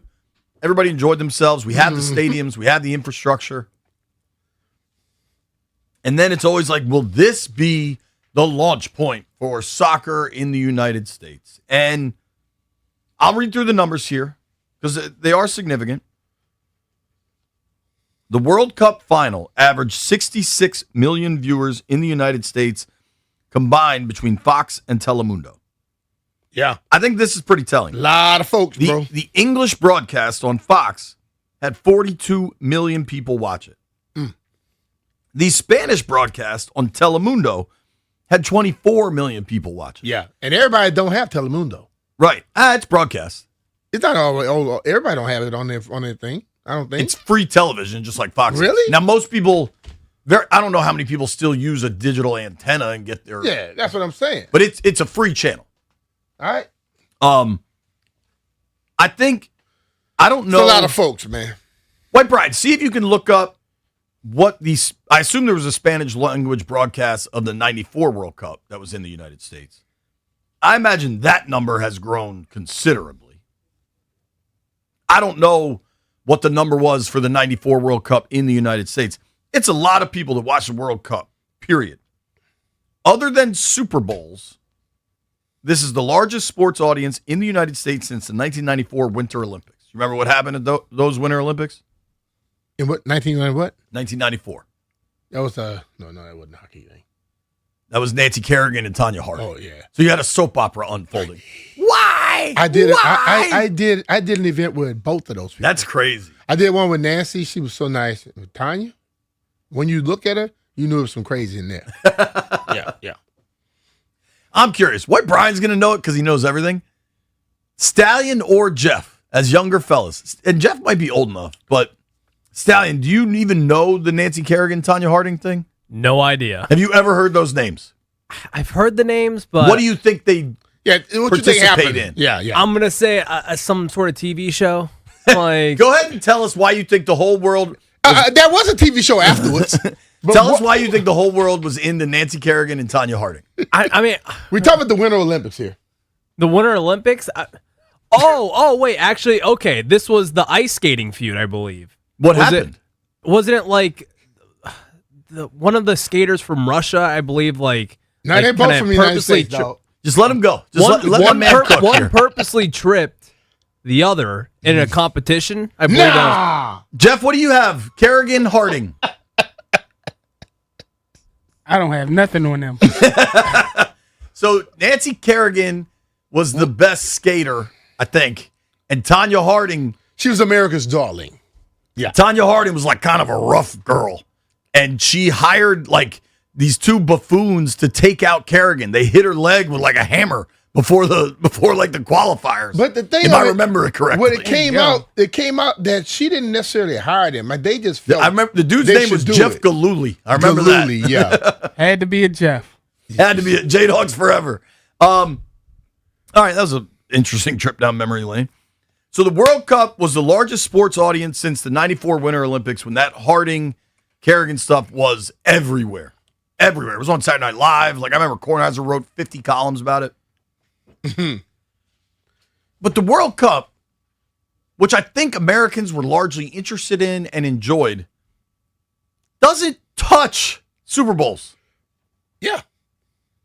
The World Cup, call it 63 million, right? Spain versus Argentina last Sunday. The Super Bowl in February of this year had 125 million people watch it. Yeah. That's double. You got to realize, though, that's our sport. If you start going around the world, totally, they may have shattered the Super Bowl. My point is, there will be a group of people that will say, this is soccer's moment in the U.S. because the World Cup was here, and it's only gonna skyrocket from here.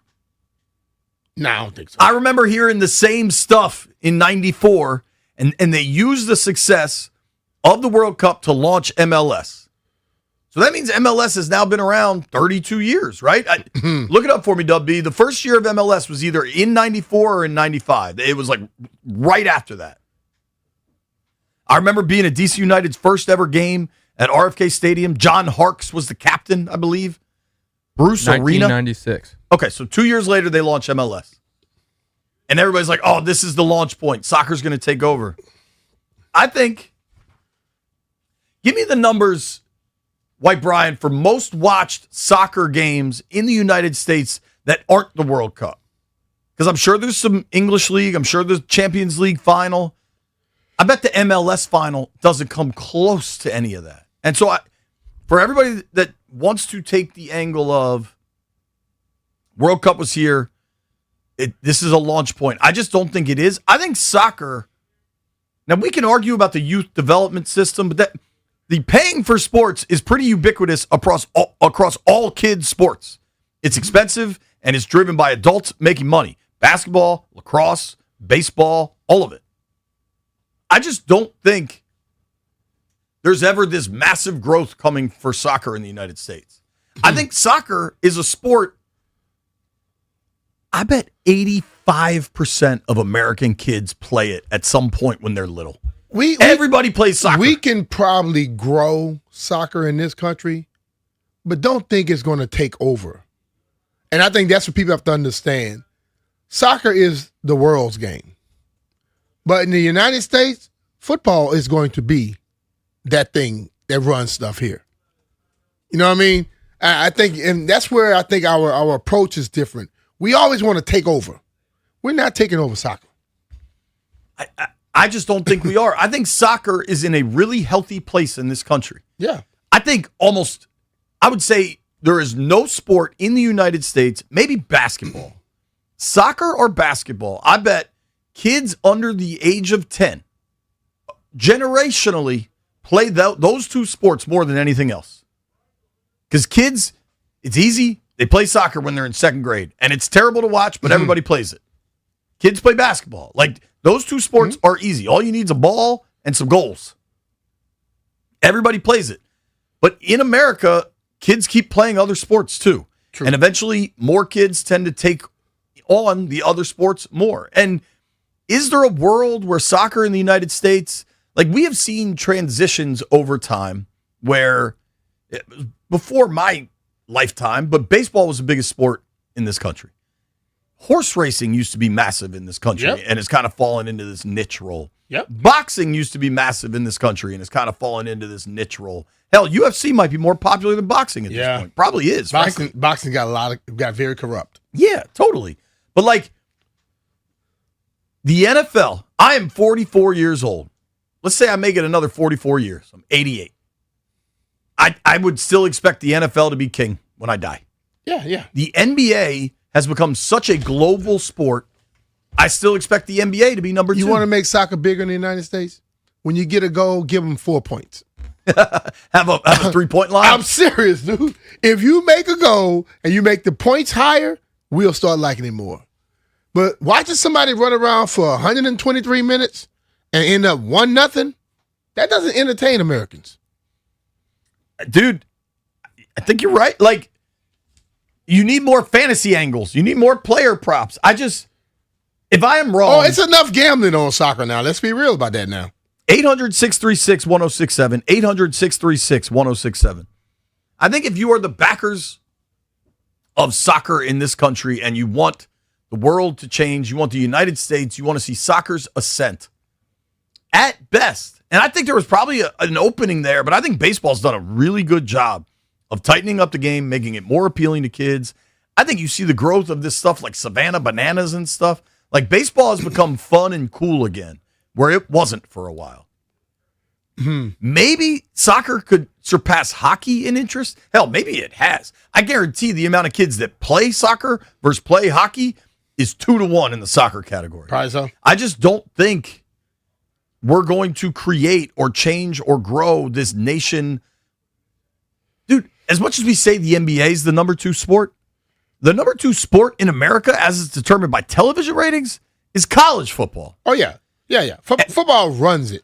It's NFL and college. And you know what is the third biggest, probably the second biggest sporting entity in our country year over year? The damn NFL draft.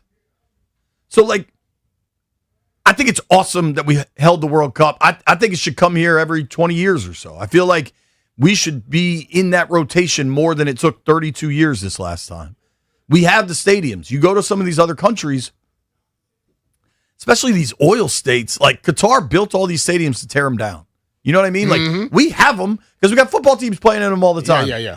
You could redo the World Cup in 8 years. We can do the World Cup. Not play in a single of the same stadium. We can do it the next time they come out. We can do it for the next 8 years and probably don't play in the same stadium.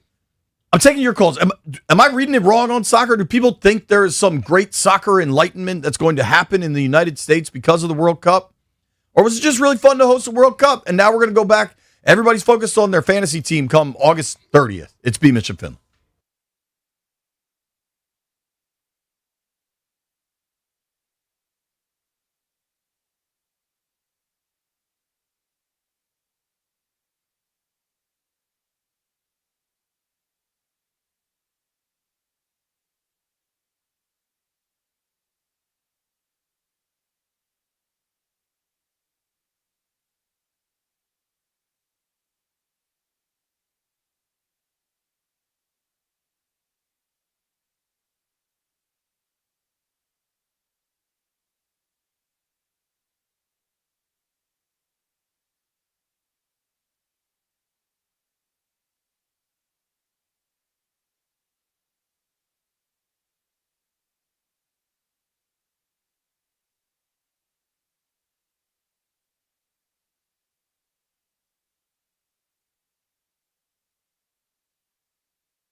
B. Mitch Finley, 106.7 The Fan, having a soccer conversation. The World Cup was undeniably, unquestionably a success. It was successful. 63 million people watched the final, Spain versus Argentina. And I think what the World Cup accomplished in the United States is you got casual and even non-sports fans into it by the end. They were into it. You had Messi, you had Spain. Like, it was fun. It was something exciting. It's the middle of summer. There's not that much going on. I do not think this means, because 63 million people watch the World Cup, that there's about to be this giant boost of soccer fandom and appreciation and watching in the United States. I think MLS has its core audience. If anything, I think what has grown from a television perspective is the English League on Saturday and Sunday mornings. I mean, those games get real ratings, dude. And, I mean, that is now like a very attractive television package. So that has real growth, but like, I don't know. Hell, I guess they're saying they got to expand DC United. They got to expand Audi Field. When I actually read through that bill, it sure seems like a real estate play to build some housing, but what do I know? I'm curious what people think, man. Nathan is in Annandale. What's up, Nate? Hey, what's going on, guys? Thanks for taking my call. Hey, so to preface this, I grew up, my dad was a U.S. diplomat. I grew up in Prague. I moved back here right before 6th grade. And I remember experiencing France 98. It was the last summer that I was there. And compared to coming back here, let's just say that the cultural interpretation of soccer back in 99, when I was at Holmes Middle School in Alexandria, was I like soccer. Oh, it's like, oh, you like soccer? That means you like boys. Like, you're not you could catch my drift. Like, that's what they called it back then. So I'm like, I guess I don't like soccer anymore. I went on to play. What year was that? 4 years. This is 99. Dude, I'm the same age. It was not like that at my high school. You saw, like, it was at Alexandria Holmes Middle School, and it shut it down for me. So then I went on to play high school football, played college football for 4 years as an undersized defensive end.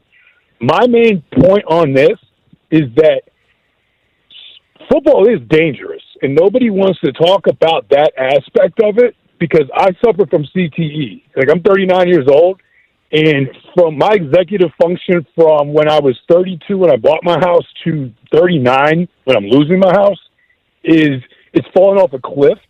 And I think that Americans love violence. And when these guys on the soccer field are writhing around, like they get tackled and they're like, ah, and they're just crying their eyes out. And Americans see that, we're like, suck it up. Like, that's our mentality.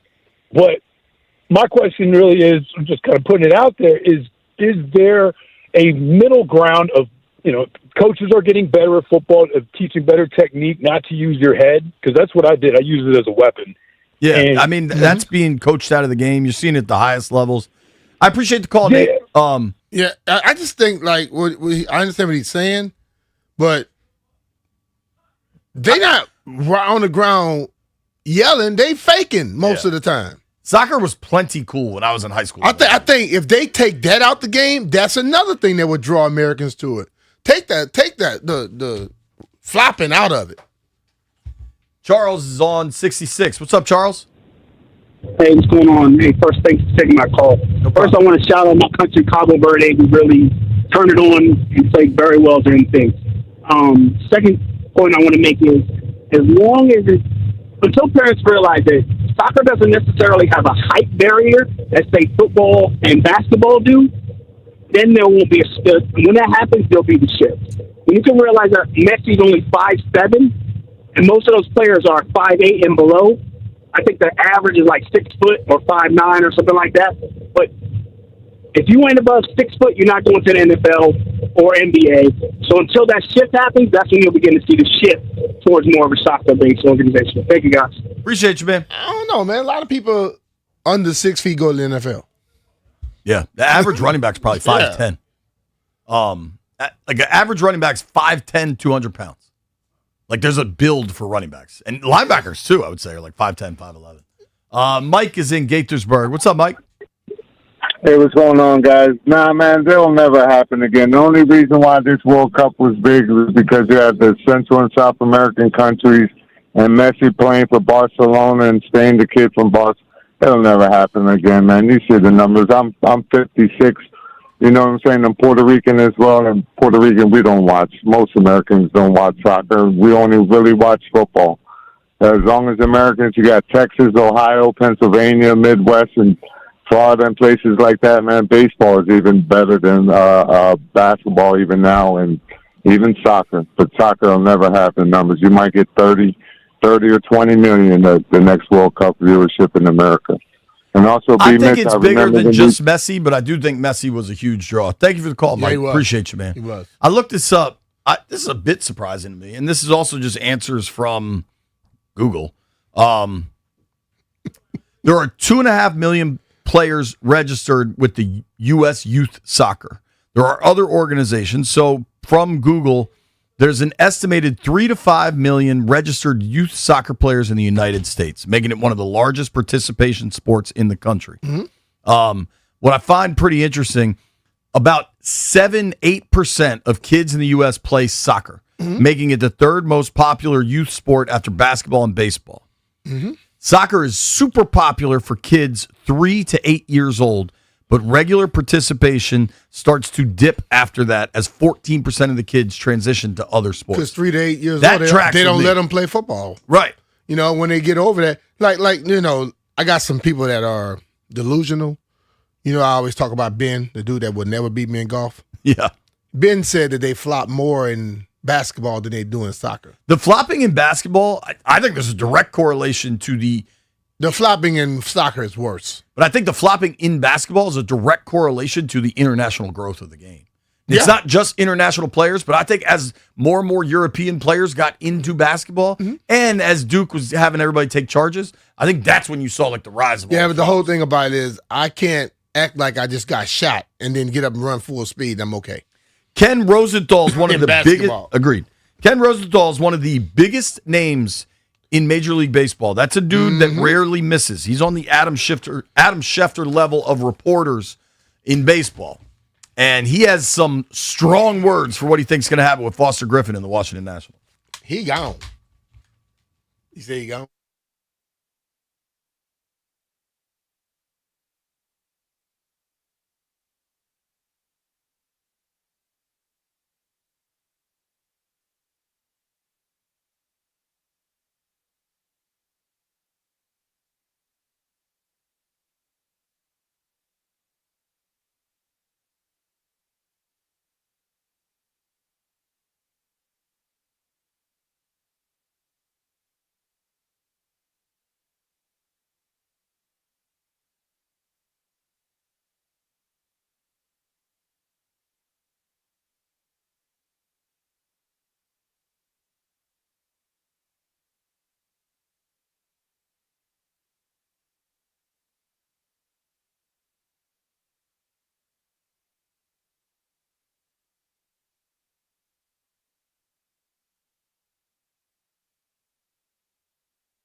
Truly, everybody makes mistakes at their jobs. Sometimes, though, the consequences are bigger than others. The Heat posted a link to a scheduled live stream titled LeBron James Introductory Press Conference with the date July 27th as the live date that it'll air. They posted that to their YouTube channel, but a spokesperson for the team said that was a mistake.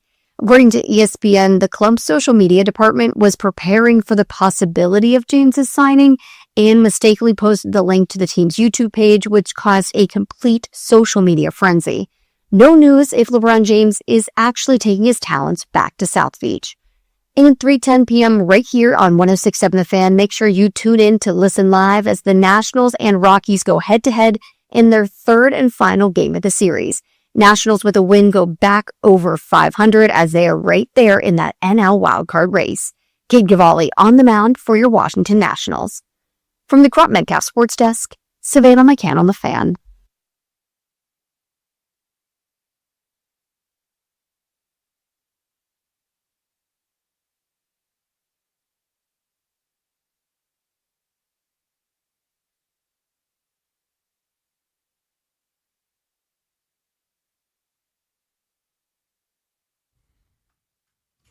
About 45 minutes away from giving away Leonard Skinner tickets. Let me remind you, Rude is the official show sponsor of B. Mitch and Finley. Don't melt this summer. Upgrade to high-efficiency HVAC and enjoy budget-friendly financing with low monthly payments. Keep your cool, but more importantly, keep your cash. Find a Rude Pro partner at rude.com. And I can't remember what they say, Brian. If it ain't Rude, it ain't right. Absolutely. All right, I want to have a Nats conversation. Let's do that. And we continue to circle in this world with the trade deadline looming. Nats had a bad loss last night. They lost to a bad team. I think they kept the opener in too long, and then the closer couldn't close it. Nats coverage on 106.7 The Fan is presented by Xfinity. Score the most reliable Wi-Fi, one price, 5 years guaranteed. Xfinity, imagine that. So there's two players I'd like to discuss, Brian. One of these very public. One of these kind of a weird thing. Where would you like to start? Anyway, I don't care. Let's go with the weird thing. The weird thing? I'm looking at Ryan, so let's go weird. All right, so I get this email every morning from MLB, and the next couple of weeks probably pretty much only going to be about the trade deadline, unless the Red Sox could break the all-time win streak record, right? That's a pretty interesting little subplot going on. They play today at 1:30. I think it's a doubleheader. But MLB.com emailed me this morning, the best player at every position who could be available for trade. Okay. At shortstop, I can't help but notice that C.J. Abrams is the player listed. Now, what I find interesting here is they give some information and then they give a buzz factor. Okay. The buzz factor is low, medium, or high as far as how much talk there is about this player getting drafted. I'm going to read to you what they wrote about Abrams, and then you can guess the buzz factor. Abrams is having a career year, hitting 24 home runs with 76 RBIs and an 892 OPS in his first 98 games. At 51-51, the Nationals are only 1.5 games out of the final NL wildcard spot.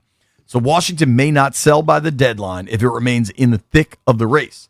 That said, Abrams is arbitration eligible for 2 more years, making him a very valuable asset for President of Baseball Operations Paul Taboni if he chooses to make a big move.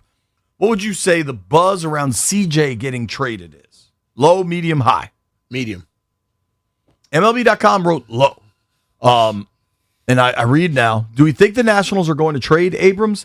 The odds appear less than 50-50, but given the lack of shortstops available, he's the clear-cut number one option if a club wants to try overwhelming Washington with an offer. Names such as Francisco Lindor, Jeremy Pena, and Zach Neto have been mentioned as trade candidates, but the chances of them being dealt are even slimmer than Abrams.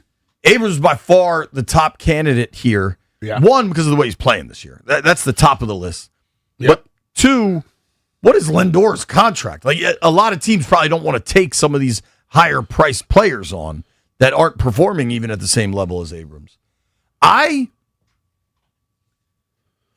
It's tough because Locked On Nationals over there tells me that he still thinks they're going to trade CJ. They're just going to wait until the offseason.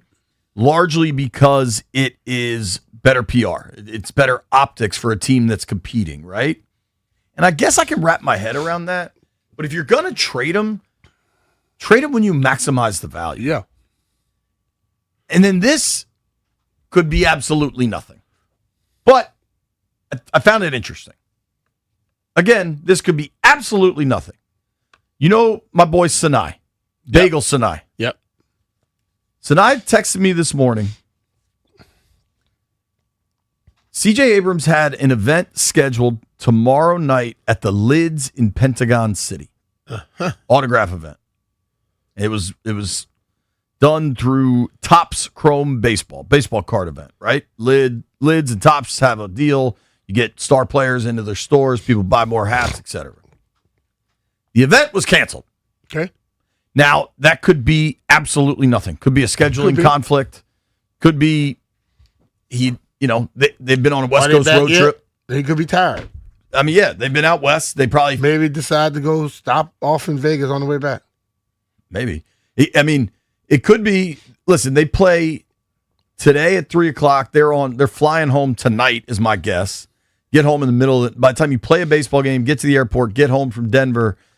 It's probably midnight, and then they play Friday. So Thursday's his only real off day since the All-Star break. And because he was in the All-Star game, he didn't really get the All-Star break that so many players get. Totally. My gut tells me that's what it is. This is just about a guy who wants a day off. Could be. But it's interesting. This is a dude that's hit 4 home runs in the last 3 games, and now this event is canceled as there's growing trade buzz around MLB. Or he probably canceled it because just in case, I don't want to be at this event and something happen. My trade buzz with CJ remains low. He is not with Scott Boras, for everybody that tries to say, you can't deal with Scott Boras people, even though the best teams do all the time. Yeah. I think he's represented by Rock Nation, right? Maybe you can get an extension with CJ. There were talks of that 2 summers ago. I remember Sverluga wrote a column about it. Mm-hmm. Maybe that's Sverluga just trying to encourage them to get an extension done. But could be. The wait and trade CJ in the winter doesn't add up to me. If you're going to trade him, do it. I feel like it'd be completely maximized right now.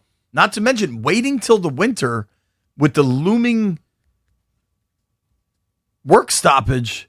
What is the hot stove going to look like if work's about to be stopped? Are people that worried about working out trades when you've got the union and the owners screaming at each other? Mm-hmm. Well, I think there's part of it that if Major League Baseball adds a salary cap, teams who may be going after C.J. Abrams, like the Yankees, they might not have a lot of money to spend, and C.J. Abrams is on a really cheap deal because he's still on a rookie contract, still has 2 years left of control. So I think that's kind of part of the discussion of maybe why the Nationals would hold on to him and kind of maybe wait till the offseason or maybe wait till next year's trade deadline or just not trade him at all, which is very possible as well. Yeah, I foresee a situation where he's still on your roster. You try to see some of these other guys and get some prospects for them, but you need some firepower on your roster. If they could keep him around with Wood, I think that's better for the team going forward. Absolutely, that's best for the team going forward. I just don't know that they're going to do that. Now, the other side of this coin is Ken Rosenthal. Stallion, you said you were going to get us the article, and then you just didn't. It's in your email, JP. Okay, my God. You said you were going to print it. You print everything. I printed it for Brian. My bad. All good. That's all. I got it here. It is in my email, to his credit. Why would he print it for me? Email's good with me. Weirdo. He did well there. Weirdo. Ken Rosenthal in The Athletic wrote of Nationals Foster Griffin. Some rival executives believe a Foster Griffin trade is inevitable. The Washington Nationals, however, are still assessing whether to deal, extend, or keep the starting pitcher through the end of the season, according to people familiar with the club's thinking who are granted anonymity to speak freely. If the Nationals end up engaging with other teams on Griffin, the expectation is that there would be strong interest in the left-hander. Either way, the small bet Washington made on Griffin, giving him a 1-year deal worth $5 million over the winter, is paying off. In his first full season in the majors, and after spending the prior 3 years pitching in Japan, Griffin made the All-Star team. Griffin holds a 2.68 ERA, 3.96 FIP, over 117 and a third innings in 20 starts. He has 111 strikeouts, and his 5.7% walk rate per Baseball Savant ranks in the top 10% of the league. There are not many attractive rental starters on the market. The obvious candidates are the New York Mets' Freddie Peralta and the San Francisco Giants' Robbie Ray. Griffin's numbers are better than both. The main concern some scouts harbor regarding Griffin is possible regression, attributing some success to his newness in the league. Griffin supporters, however, would point to his ERA since June, 1.25. And I think it helped if for the regress folks, for the, oh man, can we really trust this dude? He looked great in the All-Star game. And perhaps that's anecdotal, but that's going up against the best. Mm-hmm. Trading Foster Griffin is inevitable, according to some executives around baseball. I'll open the phones, 800-636-1067, 800-636-1067. You think Griffin is gone? To me, there's two G's, Griffin and Garcia. And I wonder if they're not both gone. And let's be real, because I think Taboni has tried to do the dance pretty well, where he's like, yeah, we'll see what happens. Could be buying, could be selling. We're going to look at all of our options. I think Taboni was on with the Junks this morning and just said, you know, we're checking on things. We're keeping everything open, as he should. But, like, I think if you want to say they should buy, okay. I can understand your point because the offense has been very good. But if you sell, I'm not even including CJ, who it's a non-zero chance he does get moved. If you're going to trade Griffin, you should trade Garcia too. Like, if you trade Foster Griffin, we know how bad this rotation is. Mm-hmm. If you trade away the ace, it's not removing one piece out of five. It's removing the best pitcher on a team that largely doesn't have good pitching. Like, it's a far greater removal. Yeah. I get your point. If you trade him, you basically are punting on the wild card chase. Yeah. So if you trade one of them, trade both of them. Like, don't half step. Ain't no such thing as halfway crooks. Like, either do it or don't. My stance has been pretty clear for a while, but, like, either do it or don't. Don't try to, like, oh, well, you know, we did have to trade Foster, but we brought in these two bullpen arms that we think can supplement this and that. I think if you trade Garcia, maybe you have a little more wiggle room because you have pop in other places in the lineup. And you wonder, was that a 1 month incredible hot streak for Louis, or has he changed everything too? But if you trade Griffin, to me, we're trading a lot. Yeah. But you if you trade him, you better have somebody in the farm league or somebody coming up that you think can happen, because it's getting to the point. I understand the stoppage may be on the way, but getting to the point where people are going to be like, look, I'm not going to keep going to these games. Sure. I mean, hell, you can't play just one side. You got to play both sides. And eventually you're going to have to start presenting that we are trying to get to the point to win, not, oh, we still building it up. We still trying to get prospects. Prospects get you fired. Taboni this morning on the Junk said, we should be stubborn on the vision of what we are trying to achieve, but flexible on the details of achieving it. If we are projected to lose 100 games this year, that's a different dynamic than if we are doing what we're doing right now. I think you have to be flexible. How much does it accelerate it? Those are conversations that we'll have. But I think it'd be foolish to say that it's not accelerating our timeline by some amount, but we also want to be really disciplined so we do this right and we're not winning 1 year and then losing 90 the next year. Mm-hmm. He's saying all the right things. Oh, he knows how to speak. I think by and large, they've done the right things.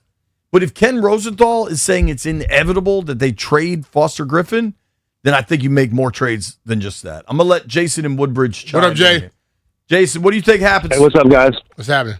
I think I have no idea what I hope they sign him. I hope they keep him, because you don't throw away diamonds. If you find a diamond in the river, you don't throw it away. You keep that thing. You got this guy on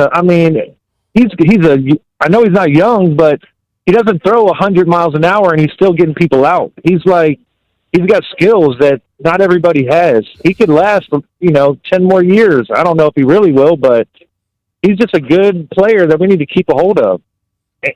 All of them. Maybe Garcia, I would trade him just because we have a lot, and maybe an outfielder because we have a lot of outfielders. But they keep saying we have the best farm system. But when's the future? The future is now. I wonder if you're Paul Taboni, if the future is now. It's a good call, man. I appreciate it. 800-636-1067. 800-636-1067. The other part of the C.J. Abrams thing that I thought was interesting, the graphic on the MLB email I got this morning had C.J. right in the center of it. And that's the contact game? I'm not saying that. Yeah. And it was a lot of speculation early, so they're not going to stop it until it's completely shut down. B, you've been pretty clear that you don't think they should sell. Will you be mad if they do? I don't get mad at stuff like this. I just know that listen, baseball it's weird to me. Like baseball is one sport where you can have a guy that you know is very good for your team, can be a big plus, and you're like, nah, we're gonna get rid of him now. But then you'll say, well, we're gonna get these prospects. And then you're waiting 3-4 years for the prospects to come around, and you're wondering why you're not winning. I just don't understand it. So I refuse to get mad. Yeah, I mean, there might not be much value in getting mad, right? I think baseball's such an interesting sport, and I think the looming work stoppage makes it that much harder to figure out what they're going to do. Mm-hmm. Calvin is in Waldorf. Calvin, What's up, buy, Cal? sell. What's going to happen? Calvin, you up, man? Oh yeah. I'm sorry, man. Look, I feel like I'm a person. I go to the games, man, and I feel like you keep wanting to trade these good guys off of prospects. All prospects don't pan out. You got some studs right now. You've blown 25, 30 saves. If you had won 10 of 12 of those, look at the position you'd be in. I'm just saying it from a different angle. I think if you add some pitching to what you have a shot. Once you get in the tournament, anything can happen. Mm-hmm. Thank you. I agree with that. Appreciate the call, man. I do. I just don't believe it's going to happen. I don't. The best thing that could happen, I think, is they announce a Foster Griffin extension. See, the thing that gets me is like the mindset is no one really believes they're going to sign anybody, and they keep getting rid of the top players. Are we to think that 2019 was just a one-time thing and will happen again? Because at the beginning of that season, you didn't think that was going to happen. Well, they were 19-31 at one point, right? And then they end up winning it. That's the only way they're going to win? Just all of a sudden catch lightning in a bottle? They're not going to build this thing right? I'm going to let Mike weigh in. Michael's in Charlottesville. What's up, dude? Hey, how are you, man? Good. How are you doing? Good.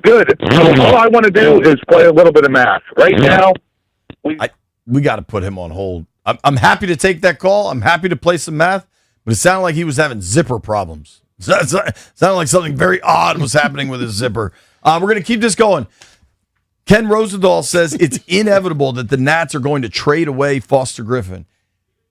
If they trade Foster Griffin away, how mad are you going to be? Do you think they should? Do you want them to buy? I understand the buy camp. I just don't think it's going to happen. 800-636-1067. Hit us up.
This sports update is brought to you by Orsman Chrysler Dodge Jeep Ram Alexandria. Let's ride together. The Nationals are 51-51 following an 8-7 loss to the Rockies last night. They are 1.5 games back in the NL wildcard race behind the Pirates, the D-backs, the Cardinals, and the Marlins. Whether the Nationals are buyers or sellers of the trade deadline, which is August 3rd, has a lot to do with the results of games played over the next 2 weeks. They've got a chance to pick up a road series win today in Colorado. That game time, 3:10 p.m. first pitch with Cade Cavalli on the mound. With a win today, they go back over 500 and give the front office a lot to think about. Orsman Chrysler Dodge Jeep Ram Alexandria keeps their customers happy by offering great deals on the area's best selection of new vehicles, each backed by the Orsman Lifetime Edge with up to $1,500 in extras. As they say at Orsman Chrysler Dodge Jeep Ram Alexandria, let's ride together. From the Crop Medcalf Sports Desk, Savannah McCann, The Fan.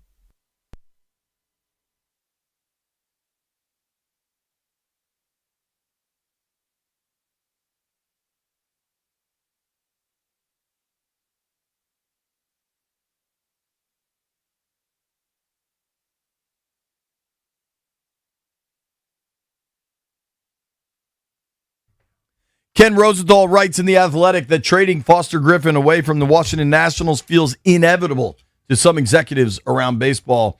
Personally, I kind of think it is too. When does Griff pitch again? Is he on the bump today? We'll wait for Locked On Clarity to return. I'm going to take some of these calls. 800-636-1067. 800-636-1067. You want the Nats to buy? Do you want them to sell? What do you think will actually happen?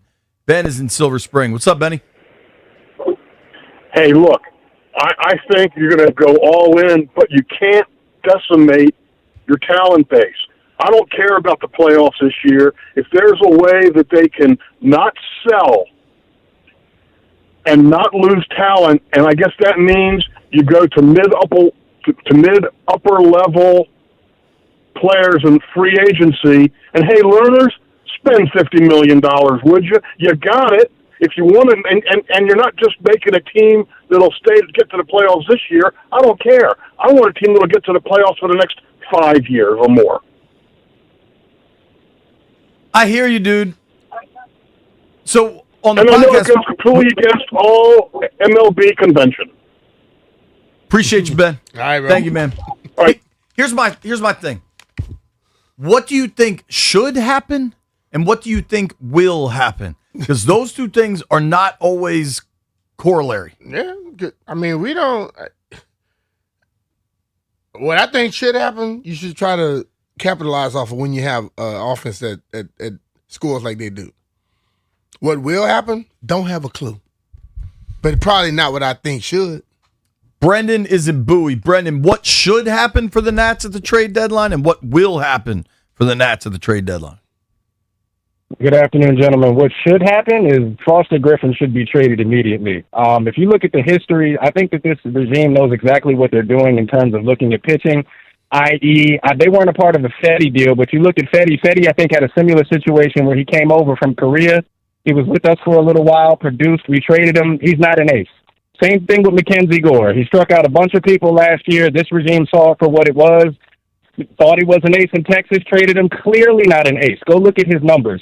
So I think that they should trade Griffin. I think that they should trade Louis. I love Louis. He's been on this team for years, but he swings at everything. I think that is going to doom him in the long run. Teams are going to get film and know how to get him out. CJ is a little bit more of a tougher decision. I mean, they drafted Willits at number 1. I don't think you do that for no reason. His bat is definitely something that we should keep around, but his defense, when you think about the shortstop position, you would rather, I think, have someone who can plug that hole rather than hit, 25 homers in a year. But, with most of the runs coming up that way, I think that they need to shore up the defense. Defense and pitching is what this team needs. I think that the bats with the progressive positions in Lyle and some of the other guys, I think Cruz will come around. Woody is what he is. But you got to get defense and pitching, man. You can hit the ball out of the park and score as many runs as you want. But if you can't keep the ball in the yard and keep the ball off of the ground and out of the infield, I don't think you really have much to discuss here. I think we should trade Garcia. We should trade Griffin. That's a no-brainer to me. The sample size isn't big enough for us to think that he's an ace of any kind. And like I said, CJ is a little bit more difficult, but I think in the long run with the arbitration control, I think that we do end up keeping him. Appreciate you, man. Thank you, Brendan. No problem. Yeah. I mean, don't you think like better pitching will help out the defense too? Sure. I mean, right now you got pitching that everybody's getting a full barrel on the ball. Isn't it entirely possible if you get through the other end of this labor stoppage and then there is a salary cap, at that point maybe they could pay CJ? Like, is that a possibility, Clary? That in that case, if I'm CJ, I want to be traded. Let's go send me to somebody else that's going to pay me right now. I mean, if they add a salary cap, then sure. But like, also, I think the time to extend CJ was 2 years ago when he was so much cheaper. Like even last season, in the second half, after he totally falls off production wise. See, that's where it get messed up at to me. Where if you say it was 2 years ago, now we're in a position like trade him, or we might be able to get him later. It just it's weird. It'll be 4 years you played around. You know what I'm saying? It makes no sense. I can't remember who said it, but it was during the Juan Soto trade talks, and it was the best time to trade Juan Soto is never. The second best time is yesterday. Like, it's all about maximizing these values. Richmond John tweeted me. I thought this was smart. He said, "Had the Lerners behaved like a professional operation these last few years and spent to supplement the roster as it developed its young players, the Nats would be in a position to win in the playoffs now. The constant lack of spending is frustrating." Hell yes. Say what you want about Rizzo. He was under the same constraints. Maybe they're actually going to spend for Timoni, but I'll believe it when I see it. Easy E. What should happen for the Nats at the trade deadline and what will happen for the Nats at the trade deadline? What should happen is they need to go out there and get themselves some bullpen arms and find another guy and be able to push Cade Cavalli down to number 3. What will happen is the Lerners going to get punked like they do every year by teams that are already in the playoff position that need 1 or 2 players. And that is the prime example and the prime problem with this team's ownership. Is they don't care about paying. You guys just mentioned C.J. Abrams was the time 2 to 3 years ago or whatever. That's the problem. They play the Lerners like to shop at dollar store instead of shopping at Target. Okay, that is a big issue. I'm sick of this. I'm sick of being a punk of the MLB when it comes to trade deadlines. Seriously, I just want the Lerners gone. Go wherever you go. Get on a yacht with Dan and don't come back. Thanks for taking my call. Wow. Thanks, buddy. The person I'd like the Lerners traded. Is that possible? Carlos is in Alexandria. What should happen? What will happen for the Nats at the deadline? Well, first I want to address the previous caller who literally said, "I don't care about the playoffs." I mean, do you guys remember George Allen? B-Mess, you would remember George Allen. Mm-hmm. What did George Allen say? The future is now. There you go. They've got an offense. They got an offense that could really wreck somebody in the playoffs. I don't understand why anybody wouldn't say, "Let's add now. Let's show the fan base that we want to win, and we're not building to some sort of future utopia." I mean, this is a no-brainer to me. You go for it now. Mm-hmm. You think that will actually happen, though? You go. But see, I like that call. I think like that, man. Like, I don't. Everybody, we could do it later. Let's try to. That is no guarantee you're gonna do it later. You look at the people we've let go. We kept them around. Don't you think we could have another one at least already? You'd at least have more runs. Baseball's crazy. Who knows? But you'd have more runs at it. More bites at the apple. I'd rather be in the playoffs all the time than not. Jay is in D.C. What should happen? What will happen? Hey, your last caller kind of stole my thunder because I'm 1,000,000% on board with what he said. So you don't get the best offense in MLB every year. And anybody thinking like, okay, well, we have that now, and then 2 years from now we'll have this pitcher or Eli Willits or whatever. I think our fan base has a problem in D.C. where we're so used to being bad that we're always talking about the building and the GMing and, well, 3 years from now we'll have this. No, we're 1 game out of the playoffs. We have the best offense in the MLB. Add 2 arms. Imagine if we just had 2 more arms where we would be right now. We should absolutely be buyers at the deadline. Do not trade Siege. Do not trade Louis. Do not trade Griffin. And I think we will do all that because the Lerners are the problem. Thanks. Agreed, man. What should happen, add some bullpen arms on the cheap. You got a surplus of outfielders, trade away one of them for a viable bullpen arm right now. That's what should happen. Mm-hmm. Like, give away a mid-tier prospect to get some help to your bullpen to try to win games. That's what should happen. They should extend Foster Griffin. Give him 2 years, $18 million a pop. I just don't think any of that's what will happen. Matt is in D.C. Matt, what should happen? What will happen? It's a good thing I'm not with the last two callers, out late at night getting drunk because we'd be getting tattoos. Yeah, the future is now. Let's go ahead and what are we in this for? If we just got a couple of arms, you just can't just crush a team with this kind of promise. And if everything goes south, we don't make the playoffs, and we stink next year. We still have a lot of great assets that we can trade for. We can make the guys who are talking about arbitration control be next year. But this year, let's go for it. I hope you're right. I just don't think you are, dude. Stallion, where are you? I don't know what's going to happen either. I don't know. I don't know at all, dude. You're right. Locked on Stallion. What should happen? What will happen? I think they should try to trade Foster Griffin because I think that I have a hard time seeing that he's actually going to replicate the production that he's had this season. And I think that you can get a pretty good premium from right now at this year's deadline because he might be the best starting pitcher available. Like, people were talking about Tariq Skubal. He's probably not getting traded at this point. Joe Ryan of the Minnesota Twins, he might not get traded at this point, and that leaves Foster Griffin as the number one guy, and everybody always wants a good starting pitcher. You're going to get a good deal for him right now. And if you do extend him, I'm on board with that as well, but is he going to replicate what he's done this season? I doubt it. And it's nothing against him. He's 30, turning 31 in a couple of days. He's going to be 32 next season. You just got to kind of be realistic here. And if you can get a really good pitching prospect in return, or a team's top 10 prospect, whatever that is, I'd trade him. Mm-hmm. Mike's in Fredericksburg. Mikey, what should happen? What will happen? We need to keep everybody that we got in the learners. They're not going to do that. So the opposite. If we got one more arm with the statistics over the years, the history shows that scoring offense, we just need guys to keep us in with that offense, and we can win. This year, now, don't trade anybody, but they're going to do the total opposite. I agree with you, dude. I think the worst outcome is not trade anybody and then not re-sign them in the offseason. That is the do-nothing route. Yeah, is by far the worst. That's what they did with Bryce Harper. It's maddening that they did that. Maddening. Do you know what the haul would have been for Bryce? If you know you're not going to pay him? A lot. Have some honest conversations. Yeah. Tell Taboni, dude, we're not going to pay that dude as a free agent. Be proactive. I wonder if they had that conversation with Taboni, though.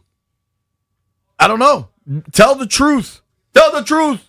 Nobody go anywhere. It's B. Mitch and Finley.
B. Mitch and Finley, 1067 The Fan. It's that time. I know folks have been waiting. Leonard Skinner tickets, baby. Caller number 10. Caller number 10, 800-636-1067. 800-636-1067. You win a pair of tickets to the Leonard Skinner and Foreigner Double Trouble, Double Vision Tour. Concert is Saturday, July 25th at Jiffy Lube Live. Tickets are on sale now. For tickets and more event information, visit thefandc.com/events. Tickets are courtesy of Live Nation. Caller 10 right now. You get the tickets. It's been fun having this Nats conversation continue. I just don't see a path to them keeping Foster Griffin. If Ken Rosenthal says it's inevitable, when is he pitching again, Stallion? When is he on the bump? I think it's going to be this weekend, maybe Friday or Saturday. I think that's when he lines up. Tell you what, if you see him get scratched, you know why. You know something's going to happen. I mean, and Ken is not a guy that goes out there and try to just, get clicks. No, he gets the clicks. He's talking to people. He's finding out stuff, and he's probably telling you what somebody told him. You know what I mean? This is interesting as the Nats' new leadership, Taboni, Butera, and crew are focused on player development. They think they can really turn solid players into really good hitters. Baseball draft is 20 rounds, right? The Nationals have already signed and announced their picks, all of them. All 18. I'm reading this from Spencer Nussbaum with the Post. Why the Nationals signed and announced their picks this quickly, per source, all 18 signees went straight to Florida to sign and are going through a week of camp this week to get acclimated to the organization. First time they've ever done this. Wow. That's cool. Well, yeah.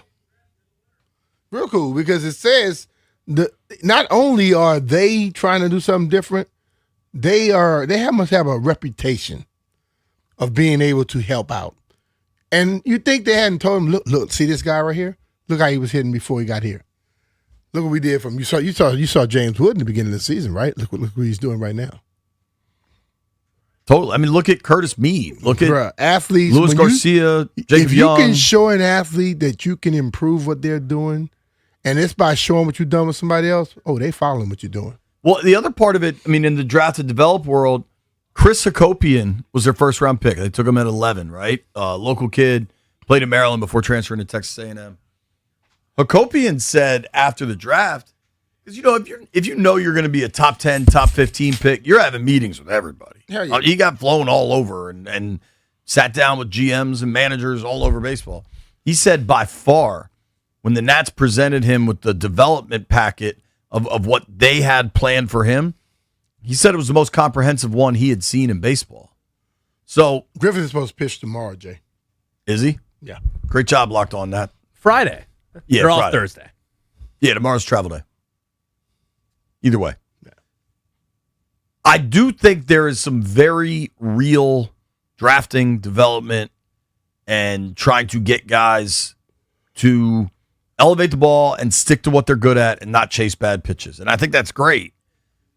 I don't think it's going to have much impact on an organization that has shown an unwillingness to spend. Mm-hmm. And I think this Foster Griffin thing, listen, when Taboni got this job, he knew he had C.J. Abrams. And to his credit, was open and honest about the possibility of trading him. Yeah. He talked to him about it. He told Gore and he told Abrams, I am going to take calls. We'll see what happens. Yeah. Gore, obviously, an offer came in that was good enough to make happen. Abrams, they never got the offer for what they think he's worth. And he's proving it this year with a monster season. Yeah. 24 home runs through 102 games. Foster Griffin fell in their laps, man. Mm-hmm. This was a total flyer dude from Japan that didn't cost them much. And now you got to convert on the asset. If Rosenthal says it's inevitable, you just got to convert on the asset.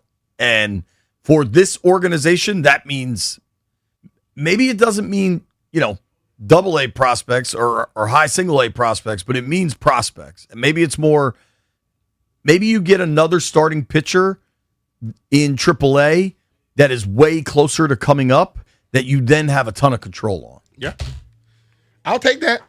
But I just need them to start locking people up instead of trying to just get rid of everybody.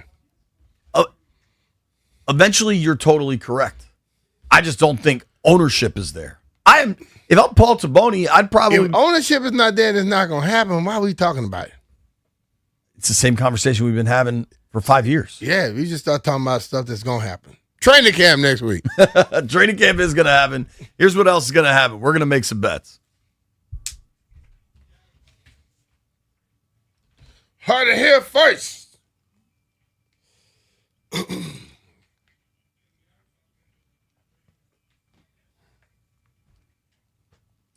All righty. White Brian, I lost last night. I took the Nats. Yeah, nobody won last night, but B. Mitch and Jeff's bets got voided because the Yeah, rain. so we get 2 bets tonight then. Well, I think Stallion should get the hot dog hat because he bet the Nats run line. I just took the Nats to win. You bet them to win by 2. Yeah. I did. Hot dog head again. Go get it. You should just call yourself hot dog head. Yeah, because you guys both were on the Red Sox last night. I was on the Red Sox. Or you were on the Yanks? Yeah, don't ever disrespect me like He was that. on the Stanks. Jeff, the fakest of all Yankee fans. And that's a long I list. saw him play in the stadium. I have. You know how many Dallas Cowboys fans never been to Dallas to see Dallas play?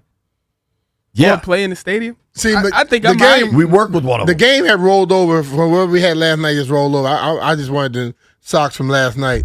Nah, dude, you just check that score. It's 4-0 in the bottom of the first.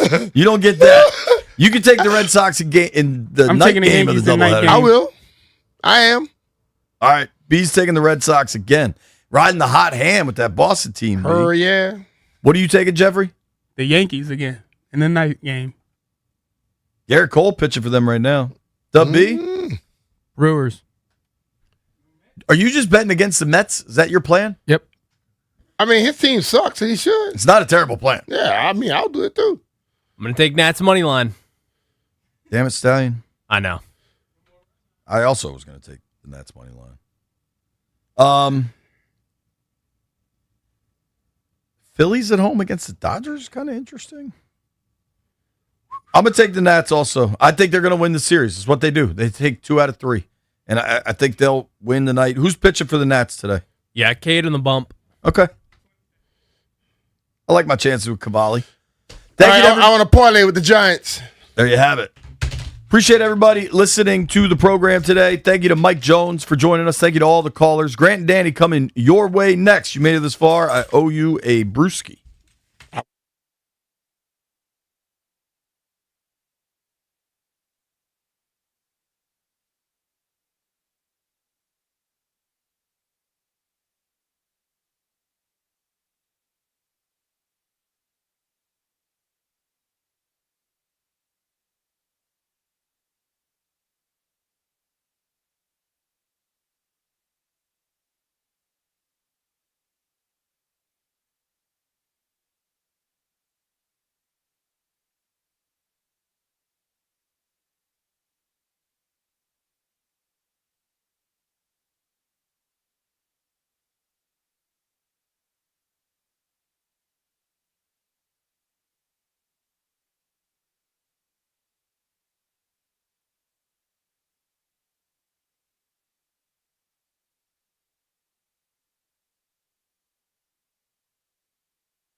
This sports update is brought to you by Chicken Salad Chick. Made from scratch, served from the heart. Free 10 p.m. Rick here on 106.7 The Fan. Tune in to listen live as Cade Cavalli and your Washington Nationals begin the third and final game of the series with the Colorado Rockies.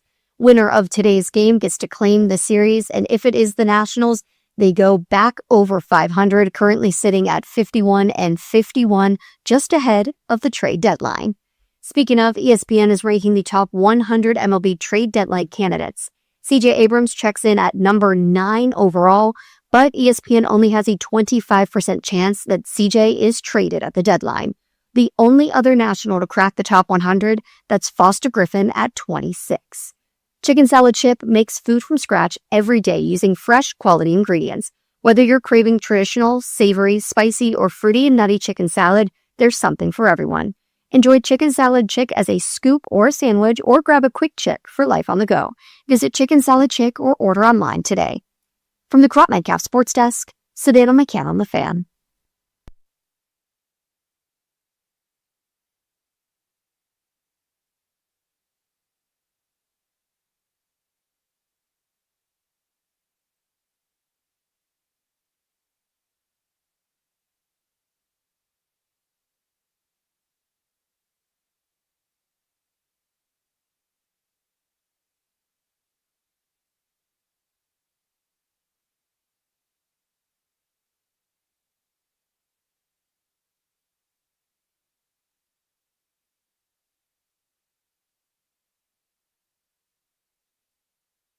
What's up? Welcome in. Grant and Danny on The Fan. We are live from our Navy Yard Half Street studios for what will be all of a 40-minute show.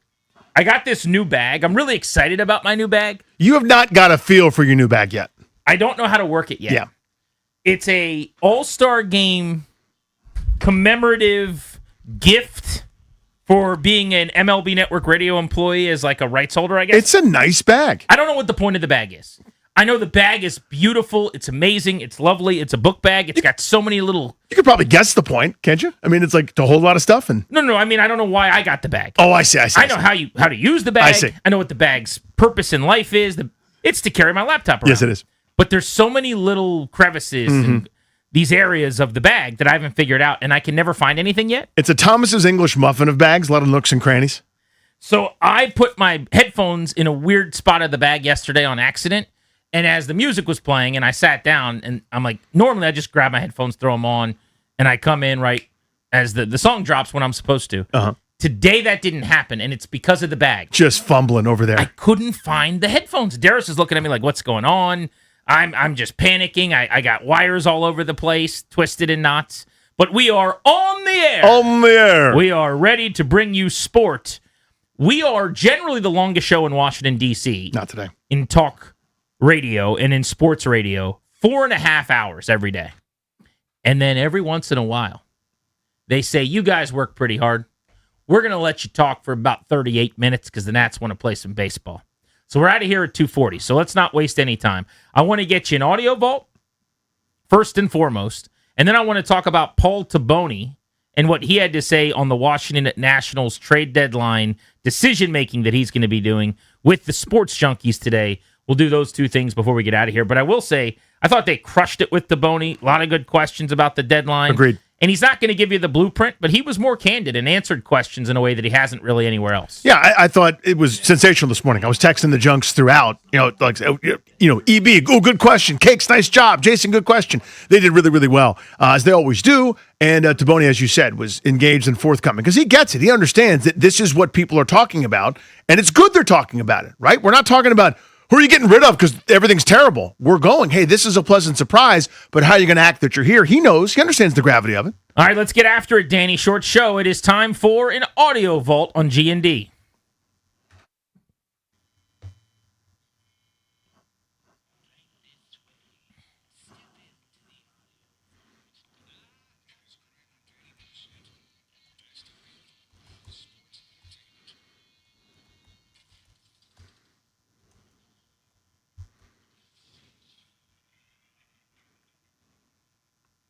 Thank you, Scary Voice Guy. First of 4 clips we'll play for you in this segment. Manti Te'o on NFL Network talking about Jaden Daniels and the importance of Washington's quarterback He suggests he is the most important player in the NFC East. Let's listen. Jayden Daniels is the most important person in NFC East. Okay. Why? Because when you look at the Commanders, I don't know what I'm getting out of the Commanders. You look at the running back room. You got Bill Krosky-Merritt, young. You got Rachaad White, who was RB2 over there for Tampa for a long time. You have a very thin quarterback room, and you have a very young defense. Now, I know Dan Quinn is a head coach. I know what I'm getting there. But then you also have an offensive coordinator that has the same amount of coaching experience in the NFL that Jayden Daniels has playing experience in the NFL. But this is what history will tell you. You don't sleep on the Washington Commanders when Jayden Daniels is at the helm. Yep. We were sleeping on them in 2024, at least I was, and then all of a sudden they're playing in the NFC Championship game against the Philadelphia Eagles. If Jayden Daniels is healthy, which all reports out of minicamp and OTAs that he looked like his old self, if not better, do not sleep on the Washington Commanders, because if this guy is on his P's and Q's, he is the most important player in the NFC East because he does move the needle that much. So the idea that Manti Te'o or anybody else, including us, and we've done it too, would say Jayden Daniels is so important that if he plays, the Commanders are good, and if he doesn't, they're bad. This is not a knock on Manti Te'o, it's just a fact. That's kind of lazy, no-kidding level football analysis. Mm-hmm. But what I want to drill down on is his other point, which is there's no one in the division more important. I could play the same game with Dak Prescott, I think. I could say the same thing about Jalen Hurts, probably, if they go to, who I don't even know, who's his QB2 now. They brought somebody in to be with Tanner McKee, I believe. But there's not a quarterback on a contending team in this division that if you take them off that team, they don't completely fall off. And in Dak Prescott's case, he's a fringe MVP candidate. Yeah, this just in, starting quarterback goes down, that affects your season. News at 11. By the way, you're looking for Andy Dalton. Who is Andy Dalton? That's who there in Philadelphia. But yeah, but I understand the point, though, right? Where you have this injury-plagued season. And again, it drives me crazy that that was the only thing that happened last year, and that was it. Everyone just kind of washes their hands and goes, it's about to be 2024 again. The lightning in a bottle thing. But whatever. I understand a tourist is going to have that kind of analysis. But the thought is, Daniels is such an elevator, has already turned in that unbelievable, maybe best ever rookie season, that if you get that, it makes everything else fine. It makes a bad defense good. It makes receivers that shouldn't be on rosters good receivers. It makes everybody right. Everybody's key card works because they got that guy. Do you think he is definitively more important than the other guys in the division? I think the argument is probably makeable because of what's around him. Like Dak Prescott is throwing to CeeDee Lamb, a top 5 wide receiver, and George Pickens, when he's on his best behavior, and last year was one of those years, yes, a top 5 wide receiver, maybe top 7 in the NFL type. So you're talking about 2 elite receivers. So when you drop off from Dak to Cooper Rush or whoever, you could probably still win a football game slinging it around. Joe Flacco in the quarterback series is on the sideline at one point cracking up. Someone's like, what's so funny? He's like, dude, I'm playing terribly, and this dude just keeps catching it and scoring touchdowns. That's my best Joe Flacco accent. It's pretty good. But he's talking about Jamar Chase. Yeah, Sam the Eagle's just throwing it up to Higgins, who's mossing folks at the goal line. He's literally laughing out loud. He's like, and they're like, what's so funny? He's like, these receivers are just so good. All I have to do is throw the ball up in the air, and then they just come down with it, and then they score a touchdown. Yeah, I've never had that before. I was in Baltimore, remember? I would make that case. He's got the least around him. It's because he's got the least around him. Jalen Hurts has the most talent. Dak, offensively, defensive situation has been bad in supporting him, but offensively has one of the better casts in the league. I put the Giants in a different bucket because I'm not even sure we'd put Jackson Dart into this conversation yet anyway. So, yeah. But they've got some talent. The pressure is on Daniels, though, to drag his guys into the fight because if he's not great, they don't really have a chance. Hurts can struggle in an Eagles win. We've seen that. Dak can play poorly, and the guys around him can elevate him. I don't know if Jayden Daniels has the same luxury, and I think that's what Manti Te'o's getting at. And I think that's right on. Now, listen, if Dak goes down and it's a lot of Joe Milton, yeah, the Cowboys are in trouble, big picture, long term.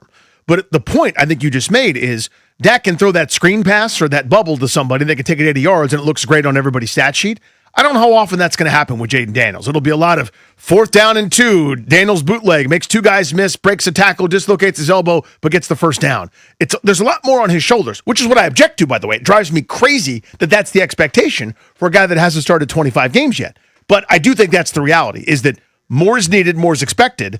Therefore, without him, or without him playing great, the team is more dramatically affected than if Dak just, checks it down 10 times. You know what I mean? The Grant and Danny Audio Vault. We bring you some of our favorite sports-related audio from the internet. If you ever see something fun you'd like to hear us discuss on an Audio Vault, send it to me. Grant H. Paulson on Instagram is the best way to do that.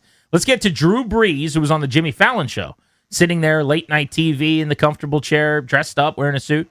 Drew Brees, who's going to be a big part of NBC football telecasts moving forward, talking about why sports are the best teacher for kids. You and I have had a lot of conversations recently about youth sports. This is Drew Brees advocating for kids to play youth sports. I think sports is the greatest teacher when it comes to how to work together as a team, how to overcome adversity, perseverance, facing failure and disappointment and learning how to cope with that and how to overcome that. And also the trust that you develop with your teammates. Yeah. There's no greater feeling than knowing that somebody is relying on you and you're relying on them. And the greatest teams that I ever was a part of were the ones that cared about each other the most.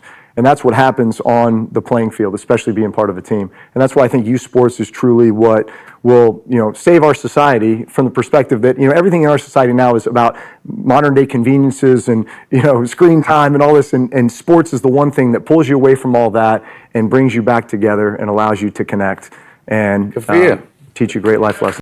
I want to get you to talk more about the team part of it as someone who played through college and also coaches a bunch of different sports with your kids now. But here's how I relate to this.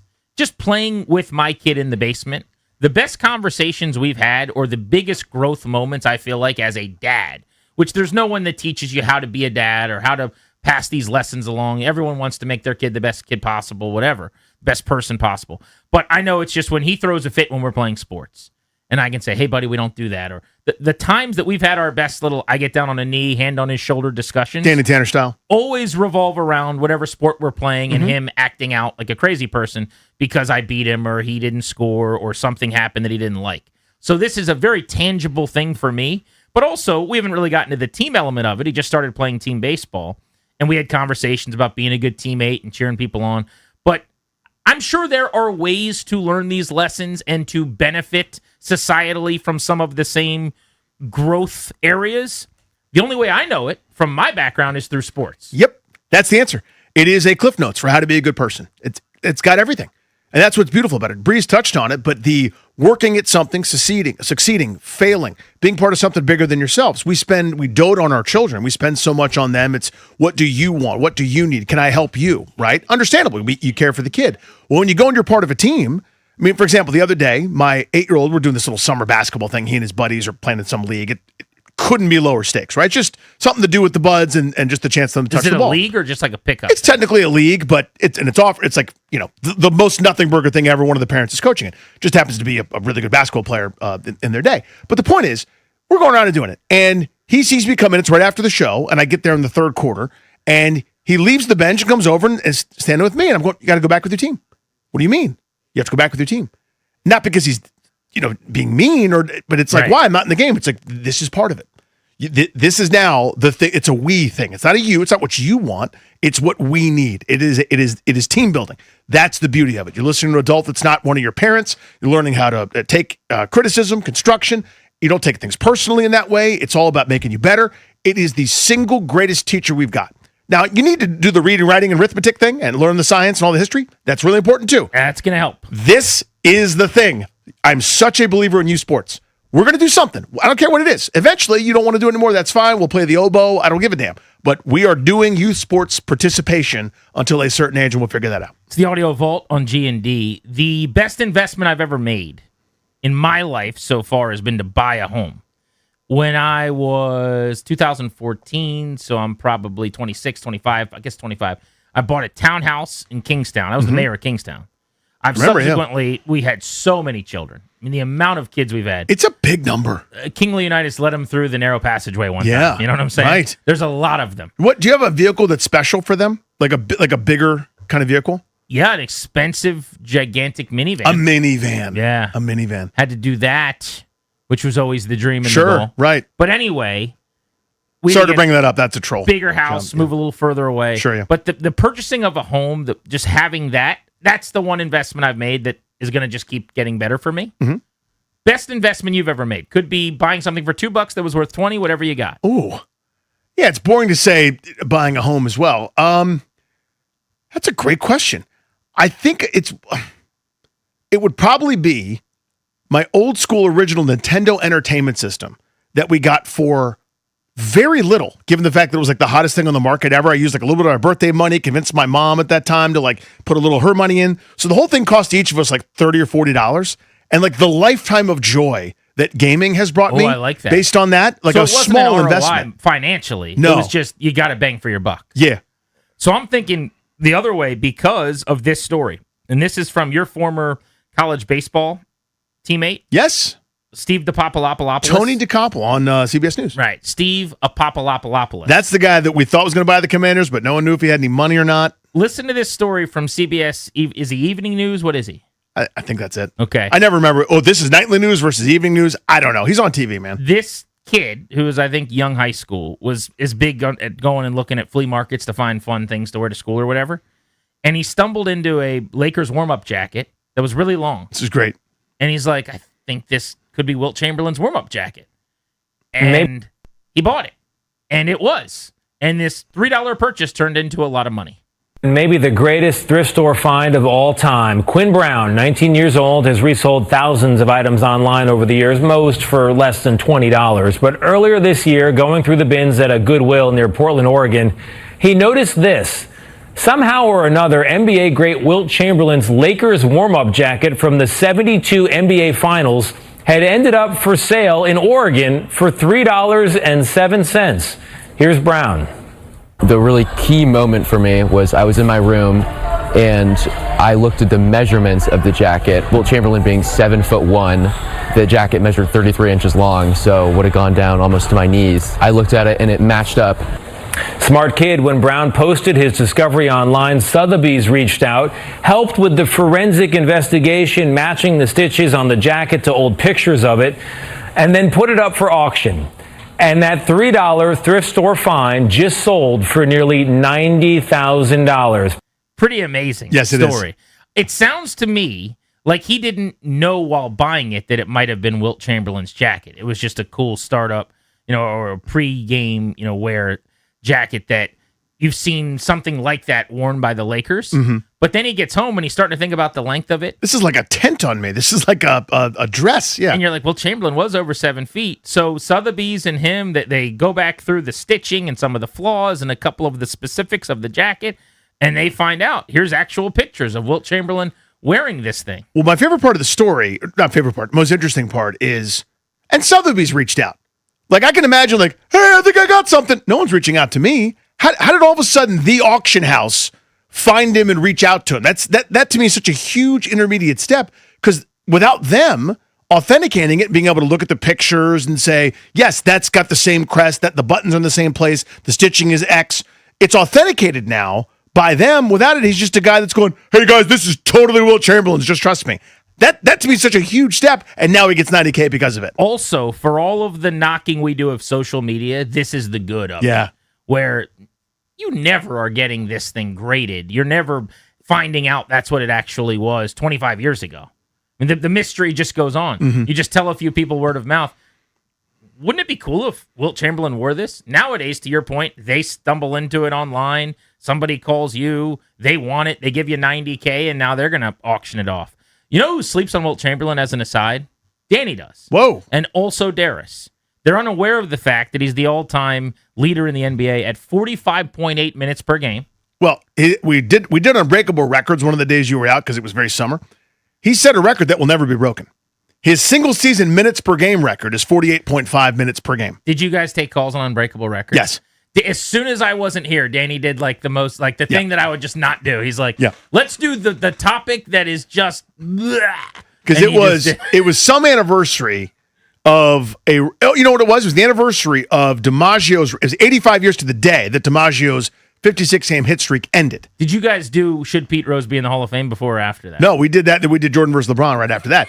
No, but in all sincerity, because it was the 85-year anniversary of the day the hit streak ended, and by the way, he went 0 for 3, got robbed 3 times by the third baseman apparently, and then started another 14-game hit streak after the hit streak broke, which is insane. So it would have been 71 games in a row. I tipped my cap. That's a good bit, by the way. Yeah. Okay. So now what other records? Which actually is obviously fun and a good topic and whatever. But you don't know how many rebounds he averaged per game. It's like 22 or something. 22.9 Yeah. rebounds per game. Mhm.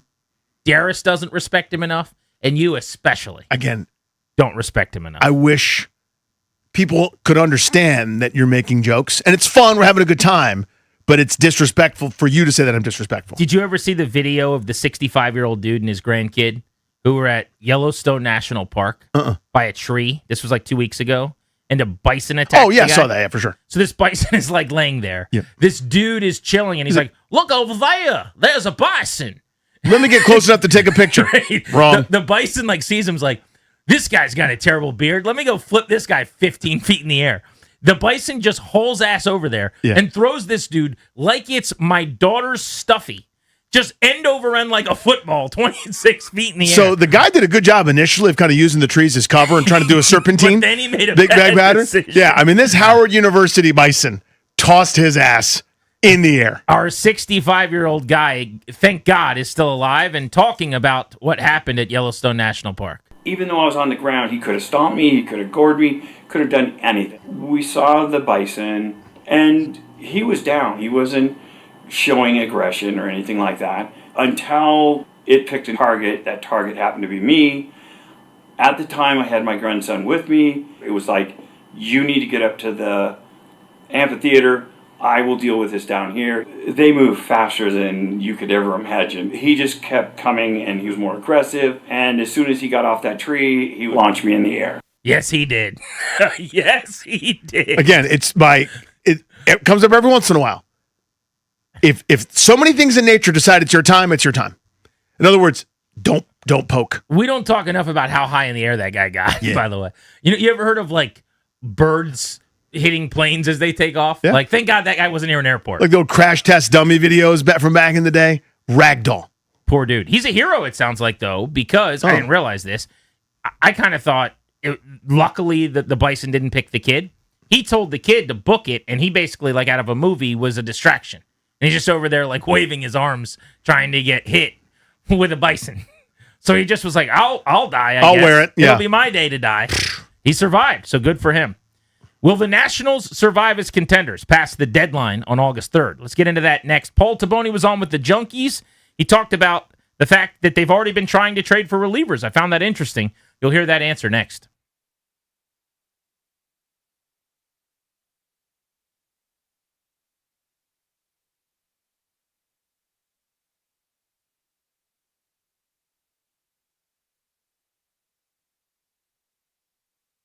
What's up, guys? Danny Rouillet here. How about $30 million in guaranteed prizes? Cash in this football season in Las Vegas with 3 Circa Sports contests. Entry starting at $1,000, all with no rake. Circa Million. 18 weeks of point spread action, 128 ways to win. Circa Survivor. Pick one winner each week. Last one standing wins. And Circa Grandissimo with a $100,000 entry. Enter in Nevada, play from anywhere, $30 million guaranteed. Visit circasports.com for details.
This update is brought to you by Mervis Diamond Importers. Nobody pays retail anymore. Why should you? Rubber match between the Nats and the Rockies today. 3:10 first pitch, 2:40 Nats on deck with Dave Jagler and Josh Wetzel right here on the Fan.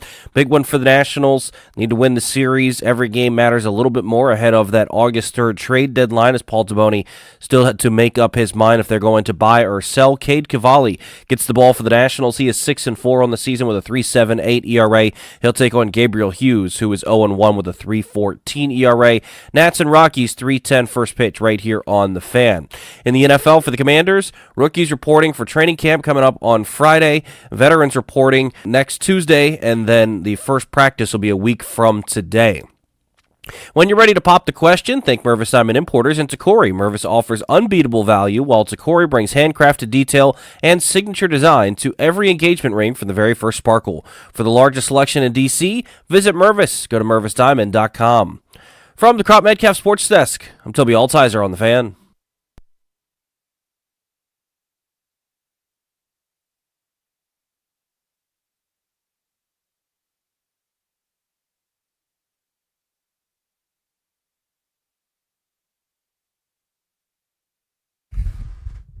The Nats play day baseball today at Coors Field in Colorado, looking to win a series. Boy, would it be a damaging blow if you lost this game, lost 2 of 3 in Colorado on the precipice of the trade deadline here. Paul Taboni has acknowledged many times over that every day, every game matters in their decision, which they have not decided yet. They're prepared to buy, they're prepared to sell, they're prepared to stand pat. My prediction is they're going to do a little bit of both buying and selling and kind of be smack dab in the middle of both. But they're waiting to see how the week ahead plays out, and we're not at August 1st yet. So let's go through some of the things he told the Junkies. He was on 106.7 The Fan. He's got a weekly Wednesday appointment at 9 a.m. every single week. You should make sure you listen to the president of the Nationals with the Junks. The first thing he said that I thought was actually really, really interesting, Danny, was that they have already been trying to trade for relievers. This is something he has not said anywhere else. Yes. This is revealing because while he acknowledged they could sell, they could buy, what have you, they could do a variation of both, like I'm predicting. He has not anywhere essentially said, yeah, we've been looking for relief pitching on the trade market and trying to trade for a guy. That is a tell. That's very interesting. That tells you that they will be in the market to try to trade for a reliever, which they should because they have a bullpen that right now is preventing them from winning streaks and actually getting going and getting into the wild card spot. But this was Taboni today on the state of the bullpen and their attempt to improve it.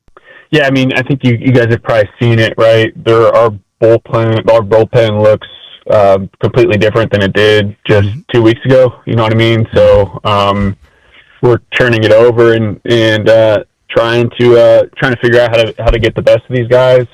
Like I've told you guys in the past, though, that it's tricky to do it at this time of the year. And there have been some guys that have been traded that we've been deep in conversations with to try and go get. It hasn't worked out to date, and we're still going to be active in those conversations and trying to upgrade in any way we can. That was something. How about that? So they have been close to trading for a reliever or two. Only a few have moved, so pretty easy to try to figure out recently who those guys might have been. But that answer suggests the first part we've known. Look, we're churning through. We're churning it over. We are overturning every stone. They're calling guys up and sending them out. They're claiming Jags off waivers as back of the roster guys and running through a litany of the players that are available. But they're available for a reason. The way to get better is to add stuff, to add a quality option you can rely upon. And he acknowledged they have been trying to do that on the trade market.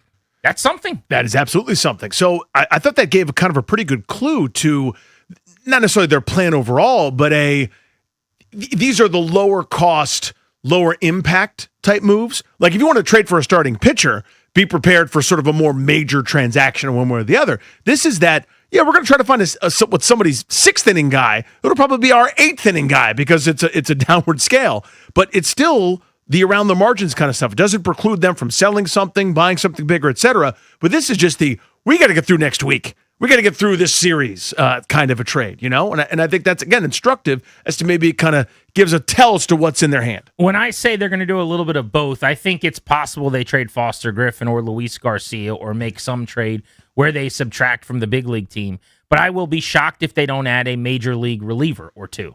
Like I think that will be the attempt. You can do that on the cheap. It's not going to be Mason Miller. It's not going to be a closer who comes in here who's a recent All-Star. It's not Aroldis Chapman walking through that door. But I'm just throwing a name out there because he pitched against them yesterday. Victor Vodnik of the Rockies is available. A guy that throws an average of 99 miles an hour. He'd be the hardest thrower in their bullpen. He's had his tough times this year with a whip over 1.7 and an ERA over 5. But he's controllable through 2030. He throws hard, and he has a fairly bright future, it would appear, in the pen. He closed last year for a bit. Is a bit of a down year this year where it's a bit of a bird bath. He's spraying it everywhere, but you get a different set of pitching coaches, different set of eyes. Maybe you could harness the lightning there. Again, stuff is not the issue. No doubt. And he's not going to cost a ton. So, that's the kind of guy maybe that they'll be in on, even if they are selling a bigger piece, possibly. Reshaping things moving forward. This was Taboni bigger picture on the deadline and the fact that it's not really going to heat up legitimately until the final 72 hours. It's the 22nd right now. For people that aren't aware of kind of how this calendar is going to work, the deadline is Monday the 3rd at 6 p.m. So we're talking about still 11-ish days away from the trade deadline for Taboni to be working the phones, and he's basically continuing to say a lot of teams just don't know if they're buying or selling yet, like Washington, and so nothing's materializing. Heating up is probably a little strong. I think it's just, at this point in time, casual check-ins, but I think once we get, 3-4 days from the deadline, I think it will start to heat up. So, but I think right now it's just, teams are checking in and staying in touch. To be candid, I think there are a good amount of teams that don't exactly know what they're doing yet. So I think these next, whatever it is, 10, 11, 12 days will be really important. And then we'll have more specific conversations as we get closer to August 3rd. You guys win 9 in a row, I won't have a choice. Yeah. You lose 6 in a row, you're going to make my choice really easy. But the key there also is, remember, you're not trading with yourself. You're not talking to another person in your org. Other teams need to know what the hell they're doing too. And half the league, numbers approximate, are in a similar boat. Not in terms of where their rebuild is and new regimes taking over, but just, 2 steps forward, 2 steps back, 1 step sideways. I'm not really sure what we are. We're right around 500. We're 2 or 3 games out of the wild card. Everybody's in the same boat, and no one knows what they're doing yet either, which makes it hard for you to be able to figure out what the marketplace is. This was, to me, the most interesting thing that Taboni said today, the clip I'm about to play. He talked about the timeline, and it was a great question by Eric.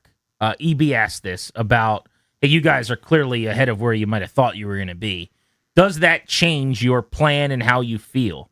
Something you and I have talked about constantly over the last few weeks. That's right. Are they going to change the vision slightly? This is what Taboni said about that. What I keep going back to is it's this line that I really believe in, which is that we should be stubborn on the vision of what we're trying to achieve, but then flexible on the details of achieving it. And if we're projected to lose 100 games this year, that's a different dynamic than if we're doing what we're doing right now. So I think you have to be flexible. How much does it accelerate it? Those are conversations that we'll have, but I just, I think it'd be foolish to say that it's not accelerating our timeline by some amount. But we also want to be really disciplined, so we do this right? So we're not winning one year and then losing 90 games the next year. And you should be disciplined. Yeah. And you want to be sustainably good. Everything you're saying is correct. But this quote, my friends, should give you a little bit of hope. There's a gleam, men.